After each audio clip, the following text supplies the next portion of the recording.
A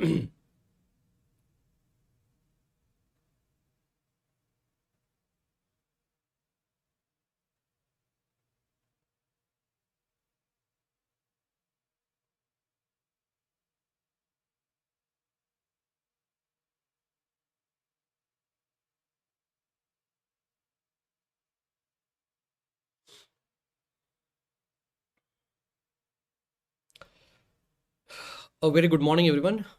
Welcome back. This is Dr. Azam here, your faculty of Anatomy at PrepLadder. And now we are going to begin with the LRR, the most awaited session, last resort revision of anatomy just before your FMG exam. And this is especially for those students who are actually going to prepare for your FMG exam, which is going to be conducted on 28th June. This session is going to be like very high yield session, my dear friends. So just be along with me. We are going to revise all the high yield topics, like must know topics that you should be knowing before going to the exam. And as usual, my habit here, we are not just going to do some random topics here. We are going to discuss all the topics one by one in order. And we are going to start with the easiest topic in anatomy, that is your neuroanatomy, guys. Yeah, good morning, everyone. Hello, everyone. So welcome back, my dear friends. Let's get started with the first topic, that is neuroanatomy. And in the neuroanatomy, what we're going to do is, first of all, we are going to discuss about all the sections of the brain, like the coronal section and the sagittal section, as well as the transverse section of the brain. We are going to discuss all the three sections of the brain. And as usual, I'm telling you now also, on 28th June, there'll be definitely one question from these three sections of the brain. Without a question from the sections of the brain, the exam paper will not be completed. So first of all, let's get started with the coronal section of the brain here, sir. Yeah, let's get started with the coronal section of the brain. Now, for example, the moment you get this picture in your exam, now the first thing that you should be able to see here, observe here, is that there will be the lateral ventricle here, and then there will be the lateral ventricle here.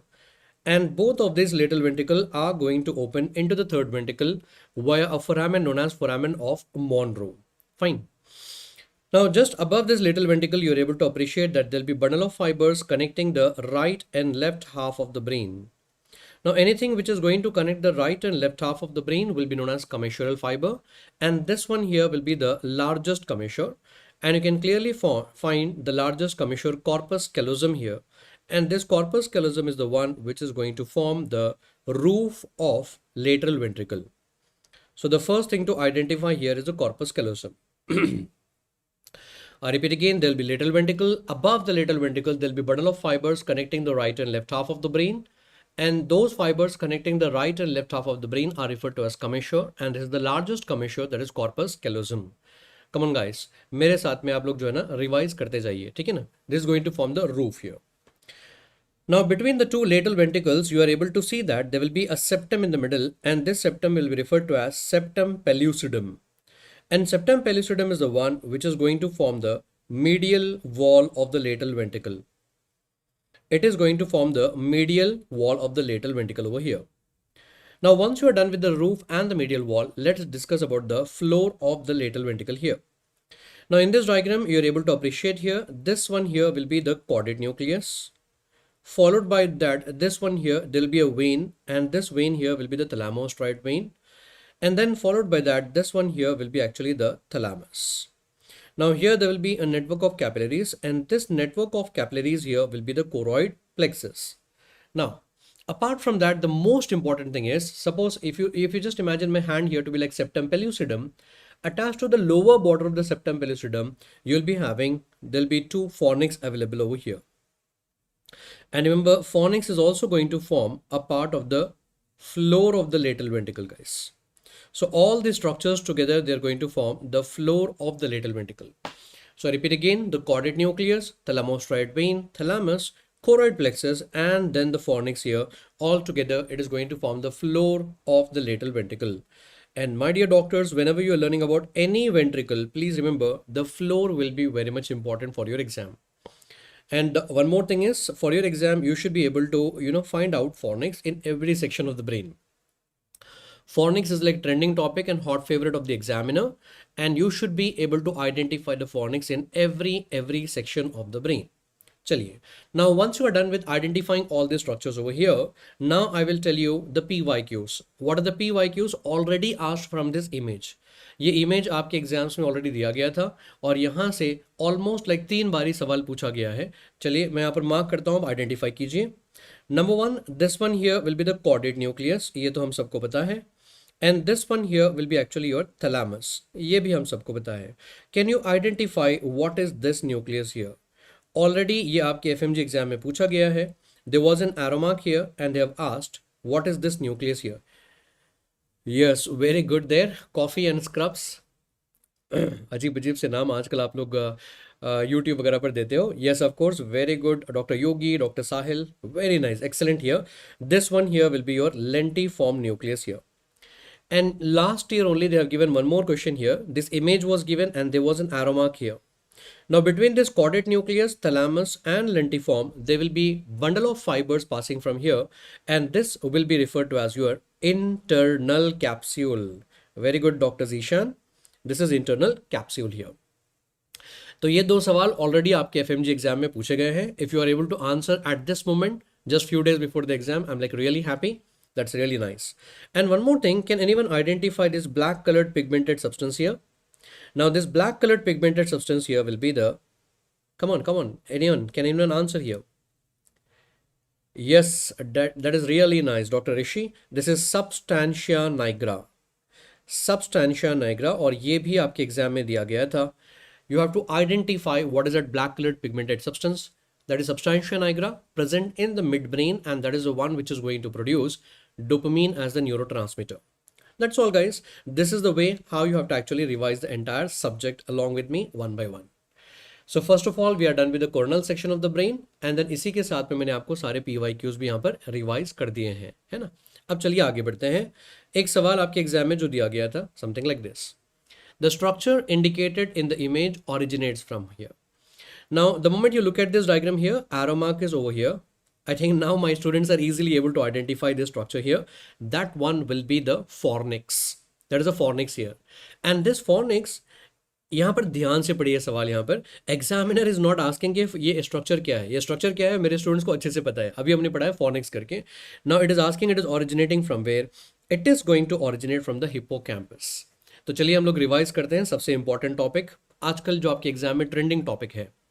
Now in this diagram you are able to see the hippocampus here, और hippocampus से क्या होता है, यहाँ से fornix begin होगा, and this fornix will finally go and get attached with what, guys? Mammillary body. So this one here will be the hippocampus, and from there will be fornix, and that will go and attach with the mammillary body.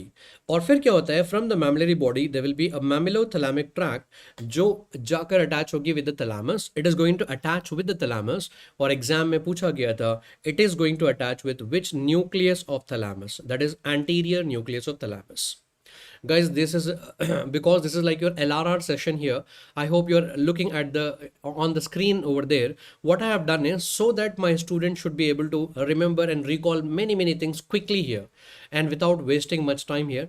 इसीलिए मैंने यहाँ पर सारे slides में आप देख सकते हो कि I have written maximum things over there, ताकि हम ज़्यादा कॉन्सेंट्रेट करेंगे रिवाइज करने पर, क्योंकि हम कम समय में we will be able to recall many things. Fine, welcome here. So you have to remember this statement here, और ये स्टेटमेंट आपके एग्जाम्स के लिए बहुत इंपॉर्टेंट है. Now from the hippocampus it is connected to the mammillary body via fornix. यहीं से आपके एग्जाम में 2 बारी सवाल पूछा गया था. What will be the efferent from the hippocampus? Efferent will be the fornix, and what will be the afferent to the mammillary body? And the afferent to the mammillary body, again the answer will be the fornix. तो यहाँ से सवाल पूछा गया था. And in fact, the mammillary body is connected to thalamus, and which nucleus of thalamus was asked in the exam? That is anterior nucleus of thalamus. तो ये statement बहुत important है. Now, apart from that, about this fornix, I'll tell you like 3 more MCQs here. यहाँ पर मैं आपको 3 और सवाल बताता हूँ. Number 1, fornix belongs to association fiber, commissural fiber, or projection fiber, or all the above. Now, what will be the right answer here? Remember, the correct answer here will be all the above. Fornix belongs to association fiber, commissural fiber, as well as the projection fiber here. अगर मान लो आपको इन तीनों में से कोई एक answer अगर आपको चाहिए, तो याद रखिए association will be a better answer, when then commissure, then projection fibre. So out of the three of them, the one best answer will be association fiber. And recently in one of the exams, they have asked about the combination. The best combination will be association and commissure, guys. So I've discussed all the PYQs and all the MCQs which are actually possible here. एक बार हम इसको दोबारा revise कर लेते हैं. Fornix belongs to all the three category of fiber: association, commissural, and projection. If you want any one best answer, association fiber will be the best answer. If you want a combination of that one, remember association and commissure will be a better combination. Now, once you are done with this one here, along with the coronal section of the brain, I am done with the concept of fornix completed here, sir. अब यहाँ पर पढ़ने का तरीका देखिए. Now look at the way how you have to actually learn here. Now my dear doctors, first of all, we have seen the corpus callosum here. Below the corpus callosum, there will be a septum, that is septum pellucidum here. Below the septum pellucidum, there will be fornix here. And then इसके नीचे होगा choroid plexus. And finally यहाँ पर होगा third ventricle. I want all of you to please remember this order here. एक बार दोबारा करते हैं sir. Let us do this order again. There will be corpus callosum, below that septum pellucidum, below that fornix, and then choroid plexus, and then you'll be having your third ventricle here. अब हम क्या करेंगे? We are going to take a section here, sir. Let's take a sagittal section. Let's cut exactly in the middle. So this is how the diagram looks like. And now please look in the sequence here. सबसे पहले यहाँ पर ये वाला होगा corpus callosum. This is the largest commissure here. This is the corpus callosum here. And just below the corpus callosum, what do you have here? I told you there'll be a septum. That is septum pellucidum. It was recently asked in the INI-CET exam also. This is septum pellucidum here. Lower border of that septum pellucidum will be attached with what here? This is the fornix here. And then you'll be having choroid plexus. And of course, this one here will be the third ventricle. So this ventricle here will be the third ventricle. तो अगर आप ऐसे sequentially याद रखोगे तो you'll never ever make a mistake here.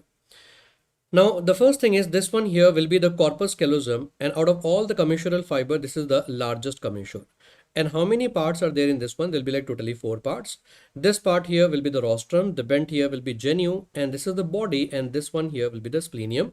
Already आपके FMG exam में इसके parts पूछे गए थे. I repeat again: rostrum, genu, body, and the splenium. And below this corpus callosum, there will be the septum pellucidum. This was recently asked in the INI-CET exam. हम दूसरे exams वाले PYQs भी साथ में देखते जाएंगे.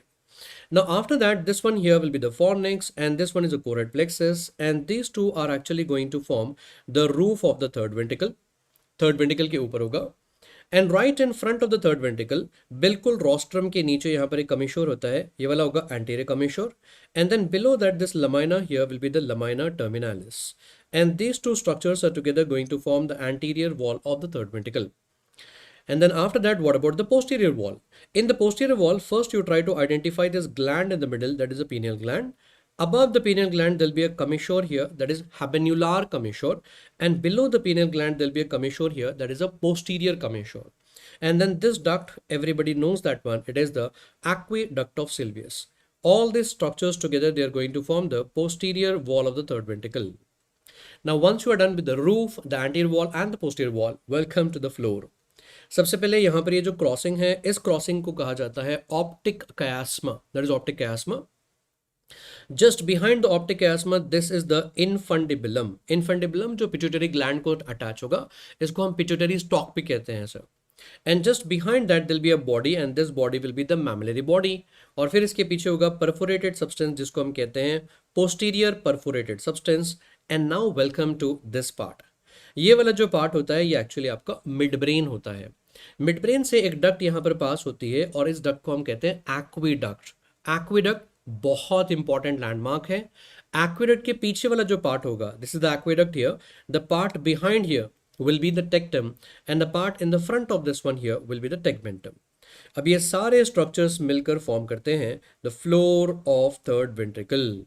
The floor of third ventricle. Very very much important guys. Is it okay? Because ये बहुत important है. एक बार हम दोबारा इसको रिवाइज कर लेते हैं. चलिए मेरे साथ में आप भी रिवाइज कीजिए. Number one, this one here will be optic chiasma, then infundibulum. Along with the infundibulum, this thicker part here will be also known as tuber cinereum. And then behind that, this is the mammillary body, then the posterior perforated substance, and this is the tegmentum part of the midbrain. All together, they're actually going to form the floor of the third ventricle.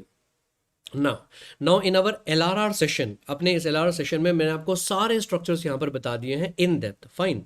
But now apart from that I hope you will be able to manage with this small small things. Now for example this one will be your mid brain. अगर ये mid brain होगा तो इसके बाद में hind brain होगा.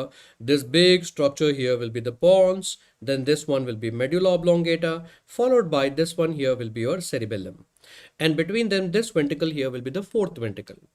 अब इतना सब इन डेप्थ पढ़ने के बाद में आपके एग्जाम में FMG एग्जाम में एक PYQ दिया गया था. It was a radiological image. This image was given to you, and in that image examiner is just putting an arrow mark here asking you this structure. Now what is that big structure? Pons. तो इसीलिए मैं बार बार कह रहा हूँ आपको, we are actually learning in depth. Have that confidence in your mind guys. Before starting the session I was seeing you, थोड़े लोग पहले ज्वाइन हुए थे और वो लोग डिस्कस कर रहे थे कि सर मुझे अचानक से जो है ना सारी चीज़ें रिकॉल नहीं हो रही है. Yes, my dear friends, one of your friend has answered correctly. Don't sit at one place and think of all the subjects at one. सारे 19 सब्जेक्ट आप बैठ कर अगर सोचोगे तो ऐसे ही फील होगा. Don't think about that. आप यहाँ पर अपना जो प्रिपरेशन आपने किया है उस पर कॉन्फिडेंस रखिए. Keep the confidence on your preparation. When you see that one question with the 4 option, definitely वो आपके माइंड में स्ट्राइक होगा. Whatever hard work you have done for the last 6 months, yes, keep that faith in yourself, keep that confidence in yourself. Yes, of course, हमने sagittal section पढ़ा था, ये image दिया गया था और यहाँ पर arrow mark, सडनली आपको याद आएगा ये तो pons है. सर ने तो हमको और in depth small small structures भी पढ़ाए थे, है ना. Now in this diagram you are able to see this one here will be the corpus callosum. Below the corpus callosum, this part here will be the fornix, and we also know this crossing will be optic chiasma. This one will be infundibulum. Attached to this gland here, that is pituitary gland, and this is the mammillary body. Midbrain, pons, medulla, cerebellum, ये तो बहुत आसान है, हम easily इसको manage कर सकते हैं. ठीक है ना. Yes, अब चलिए से आगे बढ़ते हैं. After completing the coronal section and the sagittal section, let us go ahead with the transverse section. Now to understand the transverse section, first look at this small diagram here. Now in this diagram you are able to see that green colored highlighted part, that is corpus callosum, having 4 parts: rostrum, genu, body and splenium. Right in front of the genu, this lobe here will be the frontal lobe, and behind the splenium this lobe here will be the occipital lobe here guys. Now what I'm going to do is I'm going to take a transverse section here, and after cutting the brain in this manner, remove the part from here, and then we are seeing from above. हम इसको कहाँ से देख रहे हैं? ऊपर से देख रहे हैं. Yes. So we are going to cut like this and see from above. Now once you see from above, the diagram will look something like this in transverse section. Now in this diagram, where exactly do you have the genu part, sir? This will be the genu part, and यहाँ पर ये वाला part होगा splenium. Now from the genu, you are able to see the fibers connecting with the frontal lobe on either side. This will be the forceps minor, and from the splenium there will be fibers connecting to occipital lobe on either side. This will be the forceps major. Now we know that the genu and the splenium will be connected by body, but in this diagram we are not able to see the body there. Why? Because it was present above, है ना. But imagine अगर यहाँ body होगा, from the body there will be fibers present on either side, and these fibers will be the tapetum fibers. And if you want, this question was actually given in the PG exams, that tapetum fiber is coming from where? Of course, they are coming from the body of the corpus callosum, and few fibers are also coming from the splenium. So this one is actually a PYQ, sir. So the tapetum fibers are coming from the body as well as the splenium. Few fibers are also coming from splenium. So both should be the answer. अब आप अगर आपने ये revise कर लिया है, you are done with the anterior part and the posterior part. Now please welcome to the middle part here, guys.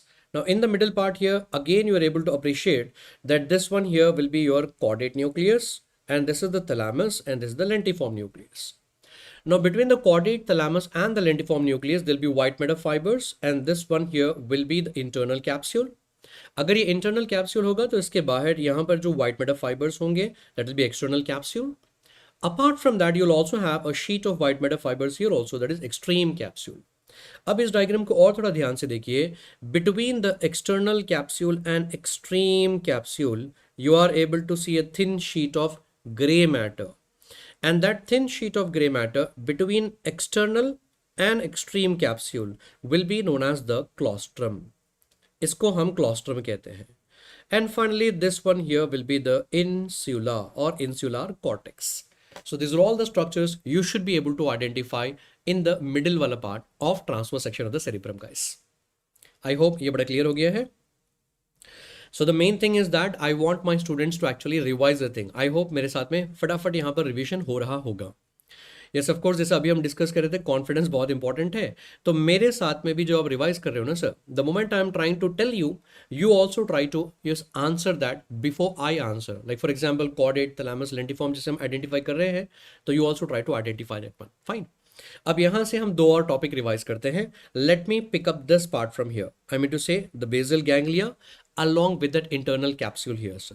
Along with internal capsule. तो चलिए सबसे पहले हम डिस्कस करेंगे basal ganglia. Basal ganglia will consist of like many nuclei, but mainly at least you have to remember the 3 nuclei. चलिए मेरे साथ में रिपीट कीजिए. Number 1 will be the corpus striatum. Number 2 will be subthalamic nucleus. Number 3 will be substantia nigra. एक बार दोबारा कर लेते हैं. Corpus striatum, subthalamic nucleus, substantia nigra. Corpus striatum is in turn made up of 2 nuclei, that is your caudate nucleus and lentiform nucleus. Lentiform nucleus is in turn made up of 2 nuclei, that is putamen and globus pallidus. ठीक है ना? Let us do it again in vice versa, my dear friend. Putamen and globus pallidus together they are going to form lentiform. Lentiform along with the caudate together it is going to form corpus striatum.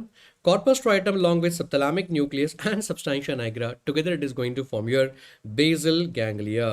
Even in LRR session we have revised it at like almost like 3 times. अब तो आपको याद हो जाना चाहिए, है ना? Now after that, remember my dear friend, corpus striatum will be located in telencephalon, that is your cerebrum. Subthalamic below the thalamus, this will be present in diencephalon. And substantia nigra will be present in mesencephalon. So by this we are done with the parts of the basal ganglia and where are they located. Location is also done. But nowadays in your exam, the clinical application is very much important. Okay. Now suppose if there is a lesion in globus pallidus, it will lead to athetosis. Similarly, if there is a lesion in putamen and the caudate nucleus, it will lead to chorea. This is a PYQ already asked in exam. Exam में उल्टा पूछा गया था कि Korea में कौन से वाले पार्ट्स इन्वॉल्व होते हैं, तो याद रखिए putamen and the caudate nucleus. ठीक है ना? डॉक्टर अरे यार ये क्या नाम है, एल्बैट्रोस क्रिएशन, पता नहीं क्या है. Sir can you please give the hints of MCQ about the topic, how it will be asked. Of course that is what I am telling you here. Yes doctor, listen to me very carefully. मैं आपको exactly वही तो बता रहा हूँ कि exam में कैसे पूछा गया था. एग्जाम में पूछा गया था कि in chorea which part of the basal ganglia will be involve, ऐसे पूछा गया था. That is what I am trying to tell you. So that is putamen and caudate nucleus will be involve. Similarly, if there is a lesion in substantia nigra, it will lead to Parkinson's disease. Okay. And then finally, my dear friend, hemibalismus भी पूछा गया था, and this is due to the lesion in subthalamic nucleus. That's all. We are done about the basal ganglia revision. After that, internal capsule. अगर आप इस diagram को ध्यान से देखोगे यहाँ पर, internal capsule is present between the caudate nucleus here, thalamus here, and this one here will be the lentiform nucleus. And this here in the middle will be referred to as your internal capsule.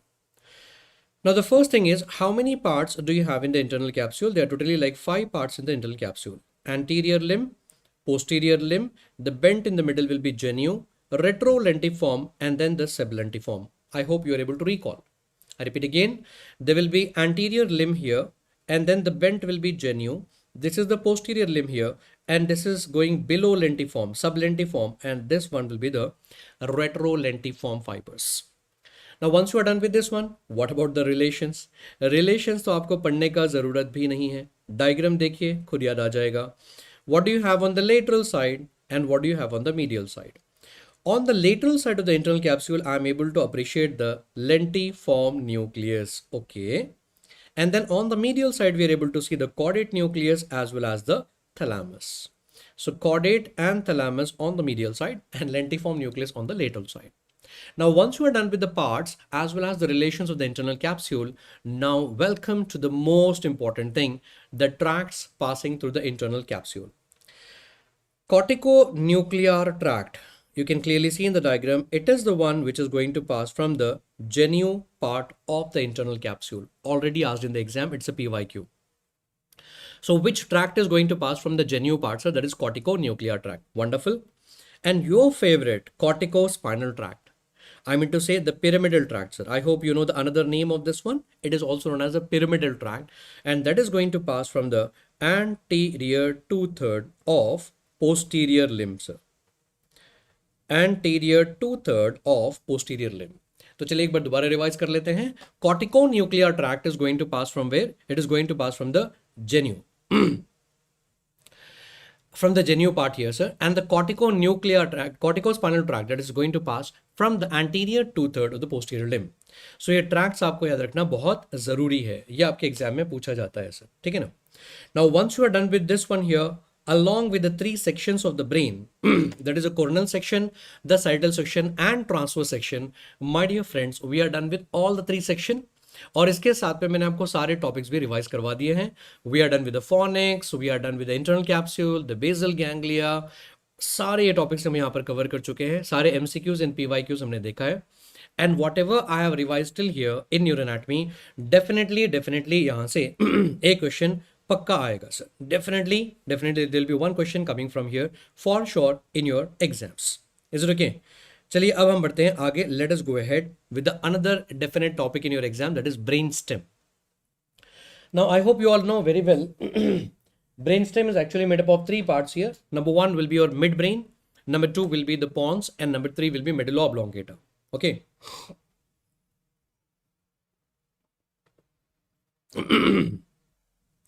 तो यहां तक जो हमने पढ़ा है वहां से एक सवाल डेफिनेटली आएगा. अब चलिए से आगे बढ़ते हैं with the brain stem. Now in the brain stem, this part will be the midbrain here, and this one here, the big structure will be the pons here, and this one here will be the medulla oblongata. ठीक है. अब ये वाला part थोड़ा ध्यान से सुनिएगा sir. It is going to take like 10-15 minutes of time. मैं आपको ब्रेन स्टेम पढ़ाऊंगा और इसके साथ साथ में we are also going to see the syndromes of the brain stem guys. Okay. So midbrain, pons, and medulla oblongata. Now from the midbrain, you're able to see that this is the third nerve coming out here, and this one here will be the fourth nerve, oculomotor nerve and the trochlear nerve, that is coming from the midbrain. Now this trochlear nerve is very much important. Why? Because you can clearly see it is the only cranial nerve coming from behind that is having the dorsal origin, and because it is having the dorsal origin, it is going to take the longest intracranial course.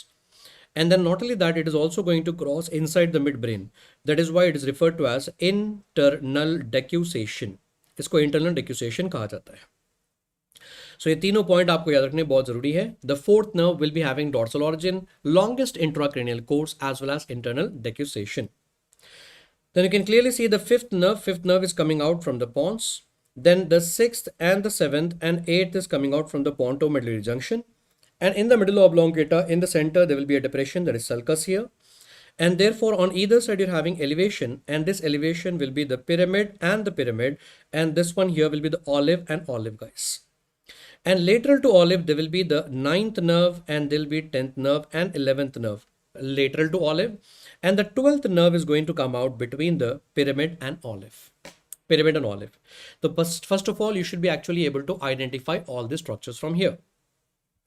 Now once you are done with this one, जैसे मैंने आपको कहा है कि ये वाला होगा olive और ये वाला होगा pyramid. अब आपको ये भी याद रखना होगा कि why this is elevated here. So remember, the olive is elevated due to the inferior olivary nucleus, and pyramid is actually elevated due to the pyramidal tract. Pyramid will be elevated due to the pyramidal tract. Come on guys, are you all able to recall? I think फटाफट आपने जो अपने regular classes anatomy में पढ़ा था आपको याद आ रहा होगा, है ना. So olive will be actually form due to the inferior olivary nucleus, and pyramid that is elevated क्योंकि यहां से पिरामिडल ट्रैक्ट पास होता है.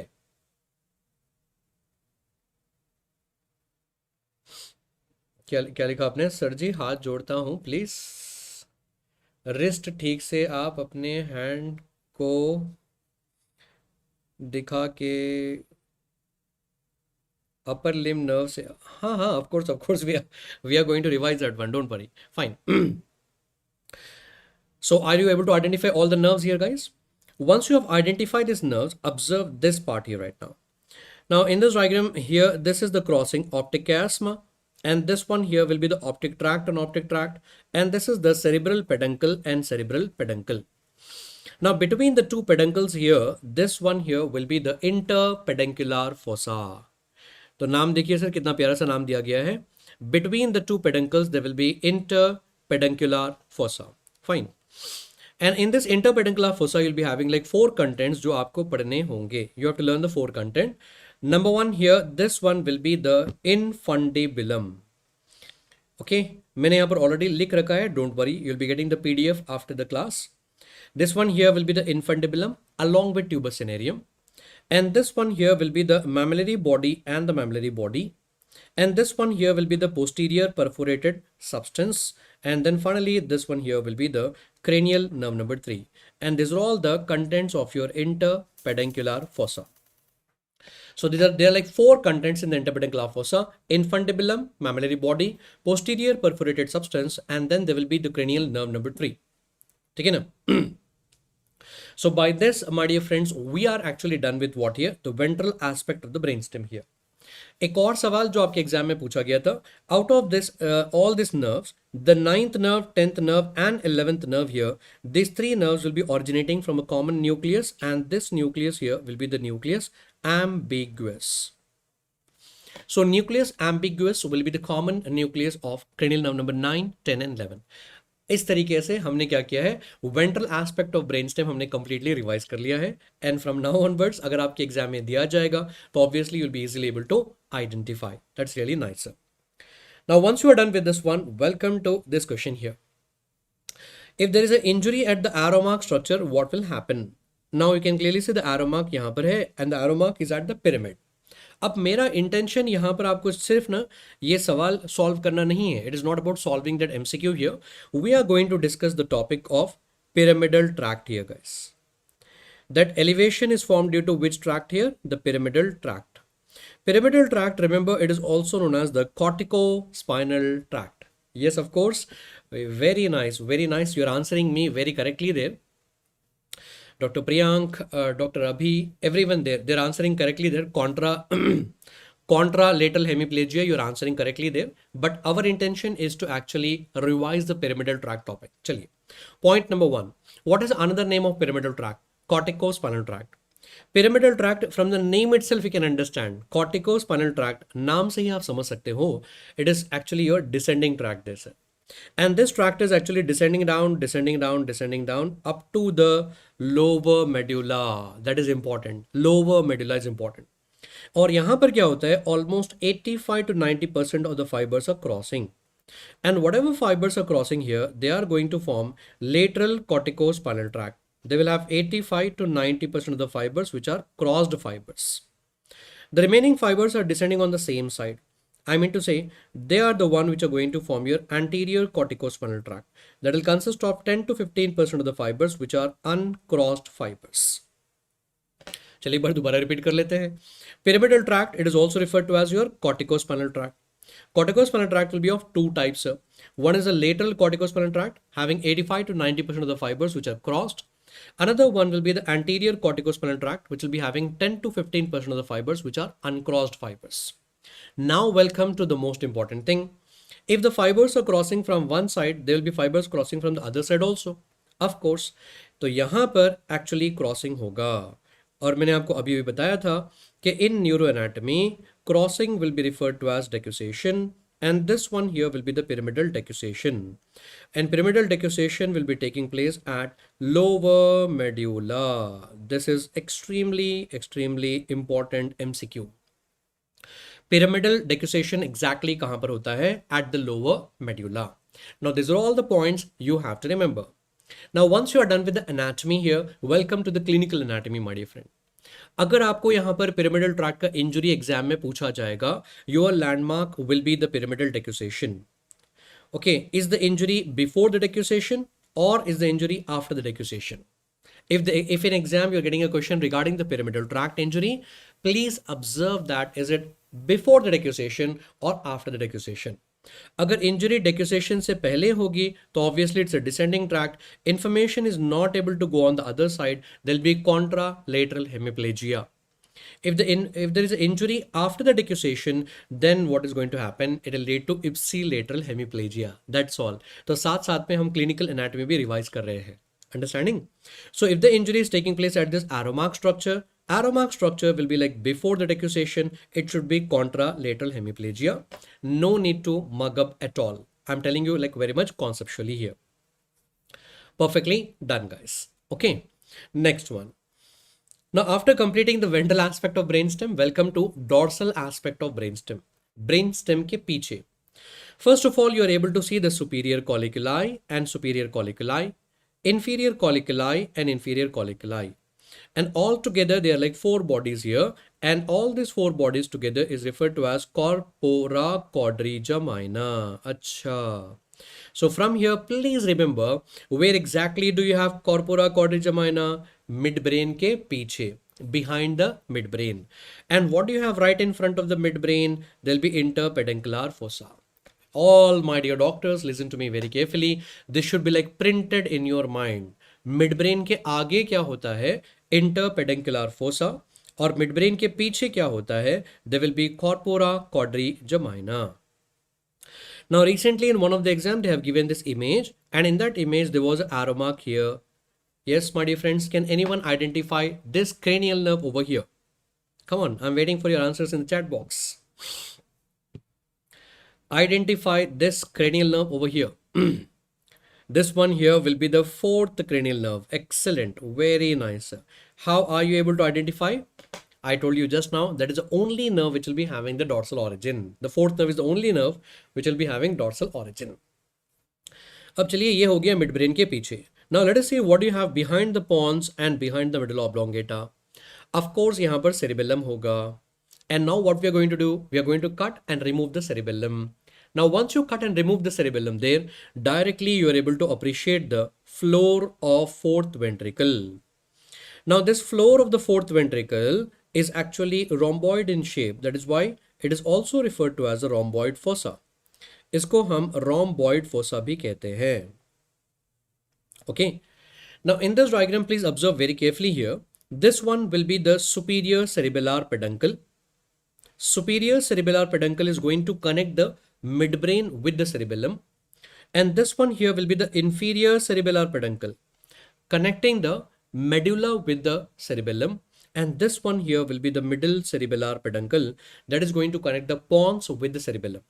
लेकिन arrangement देखिए, superior is coming from above, inferior will be coming from below, and the middle will be more towards the lateral side. तो exam में ये भी सवाल पूछा गया था कि out of the three cerebellar peduncle which is not going to form the boundary of the fourth ventricle. Remember, middle cerebellar peduncle is not forming the boundary of the fourth ventricle. So in the boundaries of the fourth ventricle, there will be superior cerebellar peduncle and inferior cerebellar peduncle, but not the middle cerebellar peduncle that is more towards the lateral side, guys. Now welcome here in the floor of the fourth ventricle. You are having four elevation. This one will be referred to as facial colliculus. This area here will be the vestibular area. This triangle will be the hypoglossal triangle, and finally this triangle will be the vagal triangle. फिर से वही कहानी, आपको याद रखना होगा कि what is the reason for this elevation, why it is elevated. Remember, vagal triangle will be elevated due to the 10th nucleus, that is your vagus nucleus. Hypoglossal triangle will be elevated due to the 12th nucleus. Vestibular area, this will be elevated due to the 8th nucleus, vestibulocochlear nucleus. लिखो और भूल जाओ. Forget about this one. Study smartly, my dear friend. Examiner will never ask you this one. ये तो उसके नाम में ही लिखा है. It is there in the name itself. Vagal triangle, vagus nucleus. Hypoglossal triangle, hypoglossal nucleus. Examiner will never ask you. Examiner will always ask you about the facial colliculus. And this is formed due to the 6th nucleus, that is abducens nucleus. Facial colliculus is formed due to which nucleus? Abducens nucleus. Okay. And I'll tell you here why the name is given as facial colliculus then. Why? Because abducens nucleus तो होता है, but the facial nerve is going to take a turn around that one.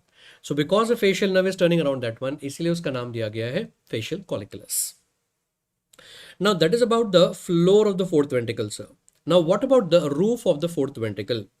Roof of the fourth ventricle will be having two velum here. One is superior medullary velum. Another one will be the inferior medullary velum. आपको बस यहाँ पर एक point याद रखनी होगी. The superior medullary velum will be a nervous structure, whereas the inferior medullary velum will be the non-nervous structure.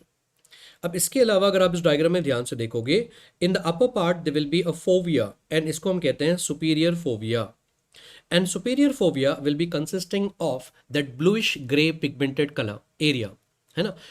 In that superior fovea you are having that bluish grey pigmented area. सबसे पहले इसका नाम याद कर लीजिए, इसको हम कहते हैं locus सेरुलियस, that is referred to as locus ceruleus, and that is going to secrete norepinephrine. Now please remember my dear friends, in some books they're also giving like dopamine there, but norepinephrine will be a better answer when compared to the dopamine. So locus ceruleus is that bluish pigmented area, and that is going to secrete norepinephrine, and that is a better option when compared to that of the dopamine. I hope आपका revision perfectly हो रहा होगा. And by this we are actually done with the dorsal aspect of the brainstem, और इसके साथ में हमने fourth ventricle भी कंप्लीट कर लिया है. The roof of that, the floor of that, and even all the PYQs are actually covered here. Now after learning, yes, that's what I am telling you, Dr. Akhilesh Deshmukh. Yeah, that is what I am telling you here. If both the options are given, the better option will be norepinephrine. Okay. Now once you are done with this one here, yes, आपके exam में ना ऐसे image दिया जा रहा है, इस image में ऑलरेडी यहाँ पर एक एरो मार्क दिया जाएगा. Identify the cranial nerve which is, या identify the cranial nerve that which one will be the cranial nerve visible at the arrow mark structure. Now you can clearly see the arrow mark is behind the midbrain. All my dear FMG student, listen to this very carefully. आपको ध्यान से देखना होगा कि arrow mark कहाँ पर है, mid brain के पीछे. अगर मिड ब्रेन के पीछे एरो मार्क होगा then that will be the fourth nerve. अगर मान लो एरो मार्क थोड़ा सा नीचे दिया गया, if it is a little bit below, behind the pons, and if the arrow mark is behind the pons, then it should be the seventh nerve visible. कौन सा nerve रहेगा, सेवेंथ नर्व, क्योंकि अभी अभी मैंने आपको कहा था facial colliculus will be present behind that pons. The facial colliculus will be present behind the pons, और वहां पर आपको seventh nerve visible होगी. Is it okay? Come on here, are you understanding me here? So all my FMG students, I am telling you very very clearly, observe the arrow mark carefully. अक्सर students रट्टा मारते हैं कि arrow mark अगर पीछे होगा तो sir ने कहा था डॉर्सल साइड में फोर्थ नर्व होगी, फोर्थ लगा दो. ना ना ना ना, it's not always fourth nerve. I repeat for the last and final time, if you see the arrow mark behind the midbrain, that one will be actually the fourth nerve visible, and if the arrow mark is behind the pons, then it will be the seventh nerve visible. Now just now we have seen the ventral aspect of brainstem, हमने brainstem को आगे से देख लिया है. Then we have seen the dorsal aspect of the brainstem, brainstem को हमने पीछे से भी देख लिया है. Now let us take the transverse section of the midbrain, pons and medulla. When you take a transverse section of midbrain, मैंने आपको अभी अभी कहा था, please remember what do you have in the front, interpedunclar fossa. What do you have behind? Behind there will be the corpora quadrigemina. In short, it is made up of that 4 colliculi. Then in the middle, there will be an aqueduct over here. Now this aqueduct is actually a very very important landmark, my dear friend. Whatever part that you are able to see behind the aqueduct will be the tectum. In front of that, this one here will be the tegmentum. And then this part here will be the cerebral peduncle. Okay. तो आज से याद रखिए, when you are going to take a transverse section of midbrain, it is divided to how many parts here, sir? 3 parts: tectum, tegmentum, and cerebral peduncle. Now in this cerebral peduncle there will be a gray matter. This gray matter will be the substantia nigra, and right in front of that there will be white matter, and this white matter will be the crus cerebri. And then my dear friends, remember there will be a big nucleus here appearing red in color, and that nucleus will be the red nucleus. यहाँ पर आपको red nucleus नजर आएगा. And of course, if you are taking this section at the level of superior colliculi, अगर मान लो कि आप at the level of superior colliculi हो, तो यहाँ पर आपको third nerve नजर आएगी. Already मैंने आपको बताया था कि third cranial nerve and the fourth nerve are going to originate from where? They are going to begin from midbrain. Please remember in that in depth, if you take the section at the level of superior colliculi, then you will be able to see the third nerve. If you take the section at the level of inferior colliculus, then you will be able to see that there will be the fourth nerve, guys. I hope this is very clear. अब यहां से दो PYQ जो आपके already exam में पूछे गए थे, FMG एग्जाम में पूछे गए हैं. सबस्टेंशिया नाइग्रा कहाँ होता है? Obviously you are able to see in the mid brain. And red nucleus कहाँ होता है? Obviously you are able to see in the midbrain. And now welcome to the syndromes of the midbrain, sir. Oh. Now in this diagram, you are able to see if this much part of the midbrain is involved, then what is going to happen? It will lead to a syndrome known as Weber's syndrome. Weber's syndrome होगा. Diagram ध्यान से देखिए. Weber syndrome में third nerve involve होगा और अभी अभी मैंने कहा था ये वाला आपका व्हाइट मैटर होगा. And in this white matter crus cerebri there will be corticospinal tract passing from here. Corticospinal tract passing from here, and even the upper motor neuron of your seventh cranial nerve also passing from here, sir. So whatever structure I have highlighted here, all that structures will be involved in Weber syndrome. एक बार हम दोबारा इसको कर लेते हैं. Let us do it once more here. Number one, third nerve will be involved here, and then corticospinal tract will be involved here, as well as the upper motor neuron of the seventh nerve will be involved here, sir. अगर third nerve injure होगा तो obviously they will be third nerve palsy. You know very well what will happen in the third nerve palsy. आपने ophthalmology में पढ़ा होगा. Down and out eye ball with that loss of reflexes. Down and out eye ball आप दिखता है आपको clearly. Classical of that one. Yes, that will be seen. And I will tell you one hint here, one golden rule my dear friend. जब भी आप exam में nerve करके देखोगे, सोचना ही नहीं है. Don't even think about that one my dear friend. It has to be ipsilateral. Nerve will be a part of your lower motor neuron, and that has to be ipsilateral third nerve palsy only. अगर corticospinal tract involve होगा, इसीलिए तो मैंने आपको already पढ़ाया है. All the topics are actually like well planned. Already I taught you about the pyramidal tract. Pyramidal tract crossing कहाँ होता है? Lower medulla. Where are we right now? In the midbrain. अगर यहाँ इंजरी होगा, it is before the decussation, so it will be contralateral hemiplegia. And along with that, upper motor neurons of the seventh nerve, if they are involved, then what is going to happen? Lower half of the face will be paralyzed, that too on the contralateral side. If a patient is going to come to you with a combination of these three, yes sir, you are actually suffering with Weber syndrome. Weber syndrome, sir. Now after that, if this much part of the midbrain is actually involved here, then it will lead to Benedict syndrome. In Benedict syndrome, mainly remember third nerve will be involved here, guys. Number one, and after that third nerve, yes, even the red nucleus will be involved. अगर आप FMG exam के लिए इतना याद रखोगे काफी हो जाएगा. If the third nerve is involved, again the same thing, ipsilateral third nerve palsy होगा. And of course, red nucleus is connected with your basal ganglia. That is why it will lead to chorea and resting tremors. That to contralateral. And then, my dear friends, sometimes third nerve along with superior cerebellar peduncle will be involved. Third nerve along with superior cerebellar peduncle. याद रखिए, अभी अभी मैंने आपको बताया था mid brain is connected to cerebellum with the help of cerebellar peduncle. And if this two are gone, of course again the same thing, third nerve is gone here, ipsilateral third nerve palsy होगा. And superior cerebellar peduncle अगर gone होगा, then cerebellar peduncle cerebellum it will be actually leading to get ataxia along with intentional tremors होगा. And this syndrome will be actually referred to as Nothnagel syndrome. Nothnagel syndrome. Okay, तो अब आप मेरे इस diagram को थोड़ा ध्यान से देखिए माय डियर फ्रेंड. आपको सिर्फ कॉम्बिनेशन देखना होगा. थर्ड नर्व पाल्सी होगा, थर्ड नर्व पाल्सी होगा, थर्ड नर्व पाल्सी होगा. अगर एग्जाम में दिया जाएगा third nerve palsy narrow down to mid brain syndrome, ये मिड ब्रेन वाला सिंड्रोम ही होगा. अगर थर्ड नर्व पाल्सी के साथ में कॉन्ट्रालेटरल हेमिप्लेजिया होगा, Weber syndrome.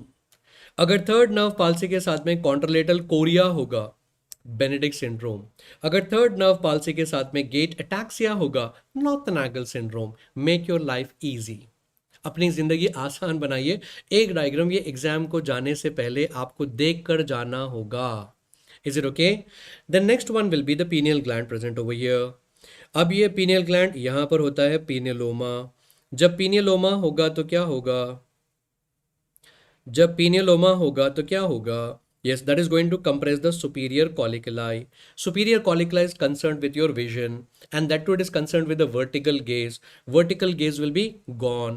So therefore the eyeball will come into the classical sun setting sign. Classical sun setting sign यहाँ पर होता है. तो अगर ये आपके eyes होंगे तो यहाँ पर ऐसे ये sunsetting sign हो जाएगा. Are you understanding my point here? And this syndrome is actually referred to as the perinod syndrome.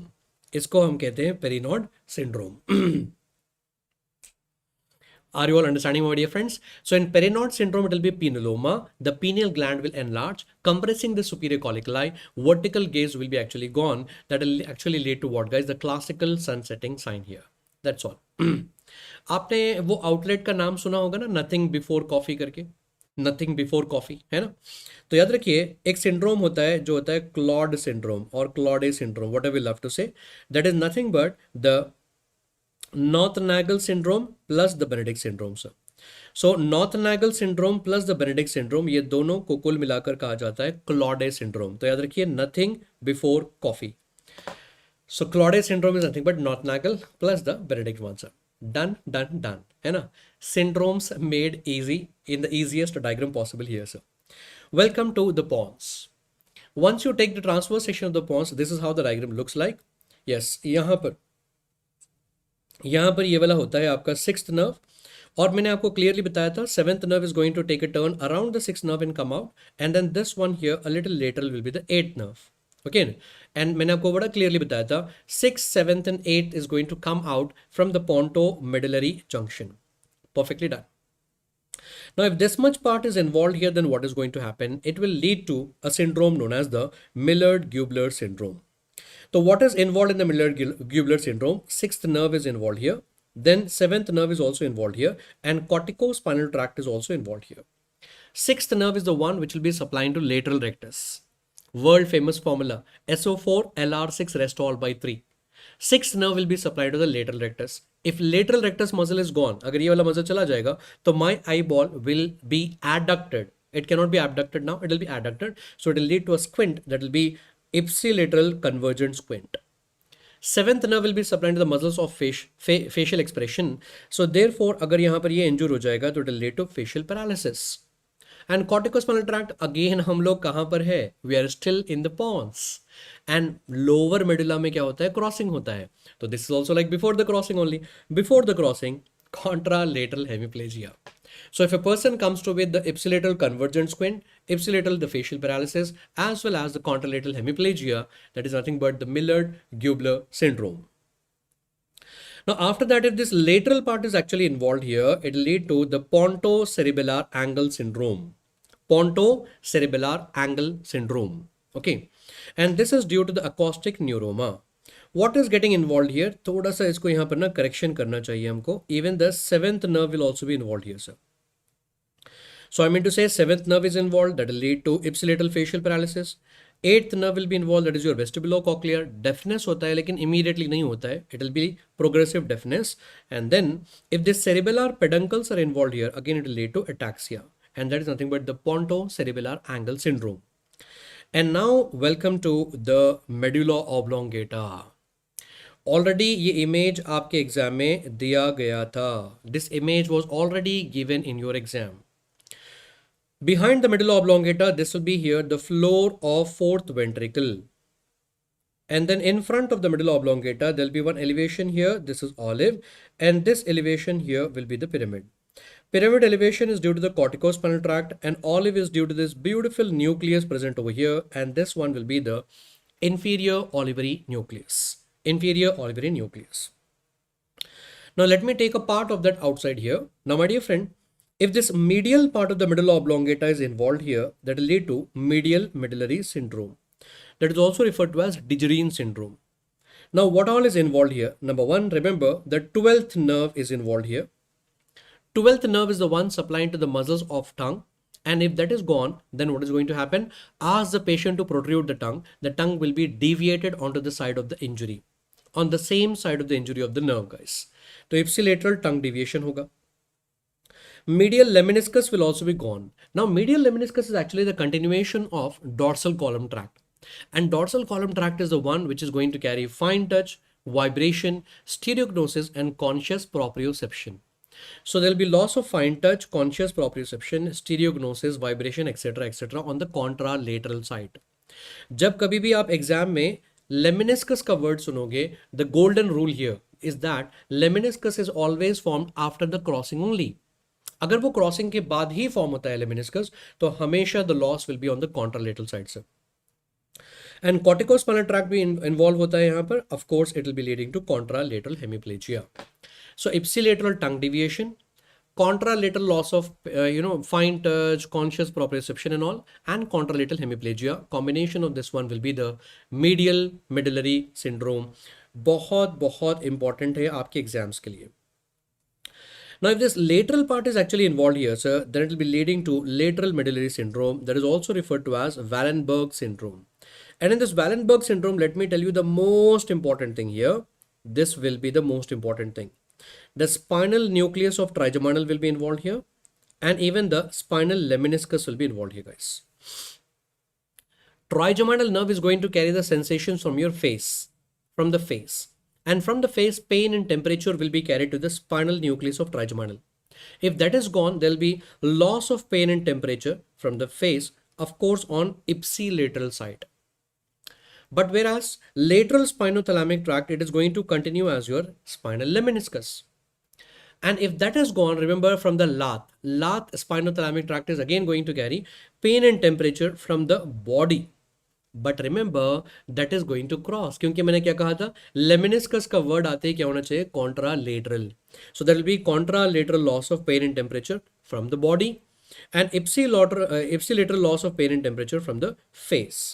तो अगर आप इसको ध्यान से देखोगे, if this is your face and this is your body here, loss of pain and temperature from the face on ipsilateral side, and pain and temperature from the body will be lost on the contralateral side, and that will be like crossed hemianesthesia.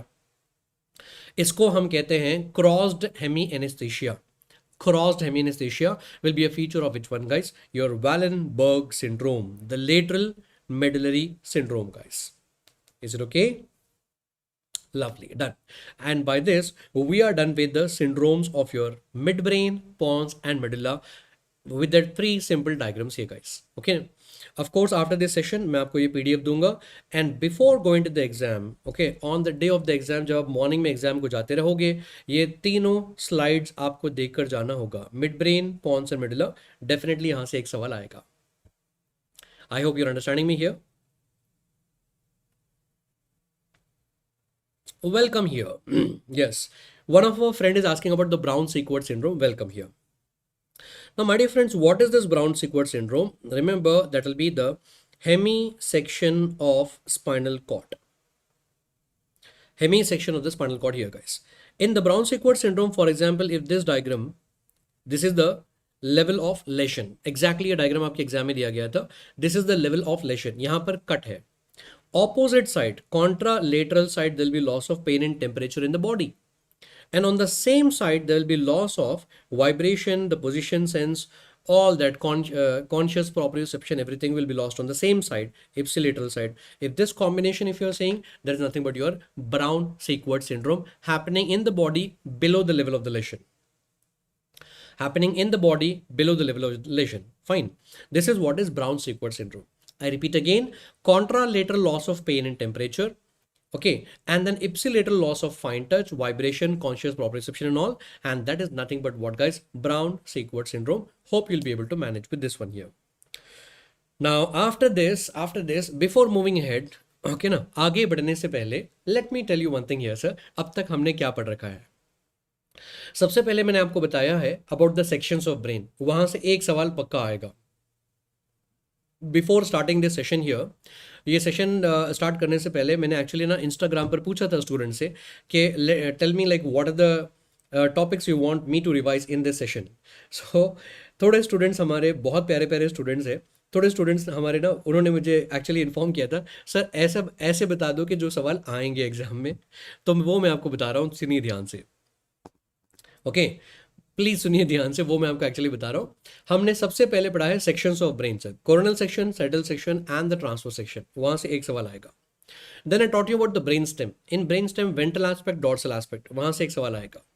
And then after that lastly I told you about the syndromes, और syndromes जो हमने revise किया वहां से एक सवाल आएगा. So 3 questions already I told you sir, and from the syndromes clinical question आएगा sir. Take care about that one. Is it okay? Dr. Akash, please don't use those kind of words. The situation is very, very critical. Okay, I hope you understand. मुझे पता नहीं यहीं से उठा लेंगे वो लोग. Now, after this, welcome here, my dear friends. Welcome to the aphasia, another very, very important topic, very trending topic in your exam. Okay. Now, in this, बाकी 7 क्वेश्चन करा दो sir. Okay, okay. Thank you, user time.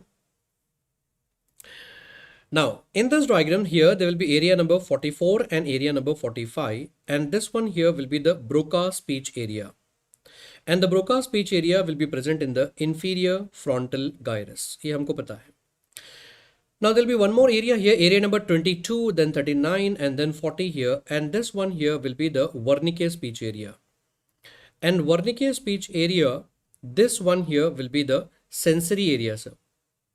Sensory area, this is actually for the comprehension, for understanding. Whereas Broca speech area will be the motor area, that is for speaking actually, for fluency. And already this is a previous year question. Remember, Broca's and Wernicke, they are actually connected by arcuate fasciculus. Broca's and Wernicke speech area, they are connected by the arcuate fasciculus. ये already आपके exam में पूछा गया था. So I repeat once more here. Broca's speech area number 44, 45. Wernicke speech area number 22, 39 and 40. This is the sensory area and this one is the motor area. These two are connected by the arcuate fasciculus. Now if there is a lesion in this one, it will lead to speech disorder, language disorder. That is nothing but aphasia. Agar मान लो कि if the Broca speech area is gone, then the person will not be able to speak. Fluency will be gone, but he is able to understand everything. That is Broca's aphasia. If Wernicke's speech area is gone, then what is going to happen? The person is able to speak everything perfectly, but he is not able to understand. He'll be blabbering something, not able to make the proper sentences and all. Now, Broca's is perfect, Wernicke is perfect, arcuate fasciculus is gone, then there will be problem with repetition. The person will not be able to repeat the things. That is happening in the conduction aphasia. That is referred to as conduction aphasia. If all the three of them are gone, then it will be referred to as global aphasia. Now, can anyone tell me here, my dear friends, in aphasia, which artery will be actually undergoing stroke? Which artery will be actually blocked here? तो याद रखिए, in this diagram, this sulcus here is very much important. This one here will be the lateral sulcus, or else this one is also referred to as Sylvian fissure. Now this lateral sulcus or Sylvian fissure यहाँ से पास होती है artery, and this artery here will be your MCA, middle cerebral artery. And if that MCA undergoes a stroke, then what is going to happen? It will lead to aphasia. तो aphasia में कौन सी वाली artery involved होती है? That one will be the MCA. Now welcome to the next topic, cerebellar cortex. In cerebellar cortex, always remember there'll be like 3 layers, and in the 3 layers you'll be having 5 different types of cells. In cerebellar cortex, you'll be having 3 layers and they're having 5 different types of cells. Now, what are the 3 layers? Outermost layer will be the molecular layer, middle layer is the Purkinje layer, innermost layer will be the granular layer. Molecular layer will be having the stellate cells and the basket cell. Purkinje layer will be having Purkinje cell, and granular layer will be having the granular cells and the Golgi cells.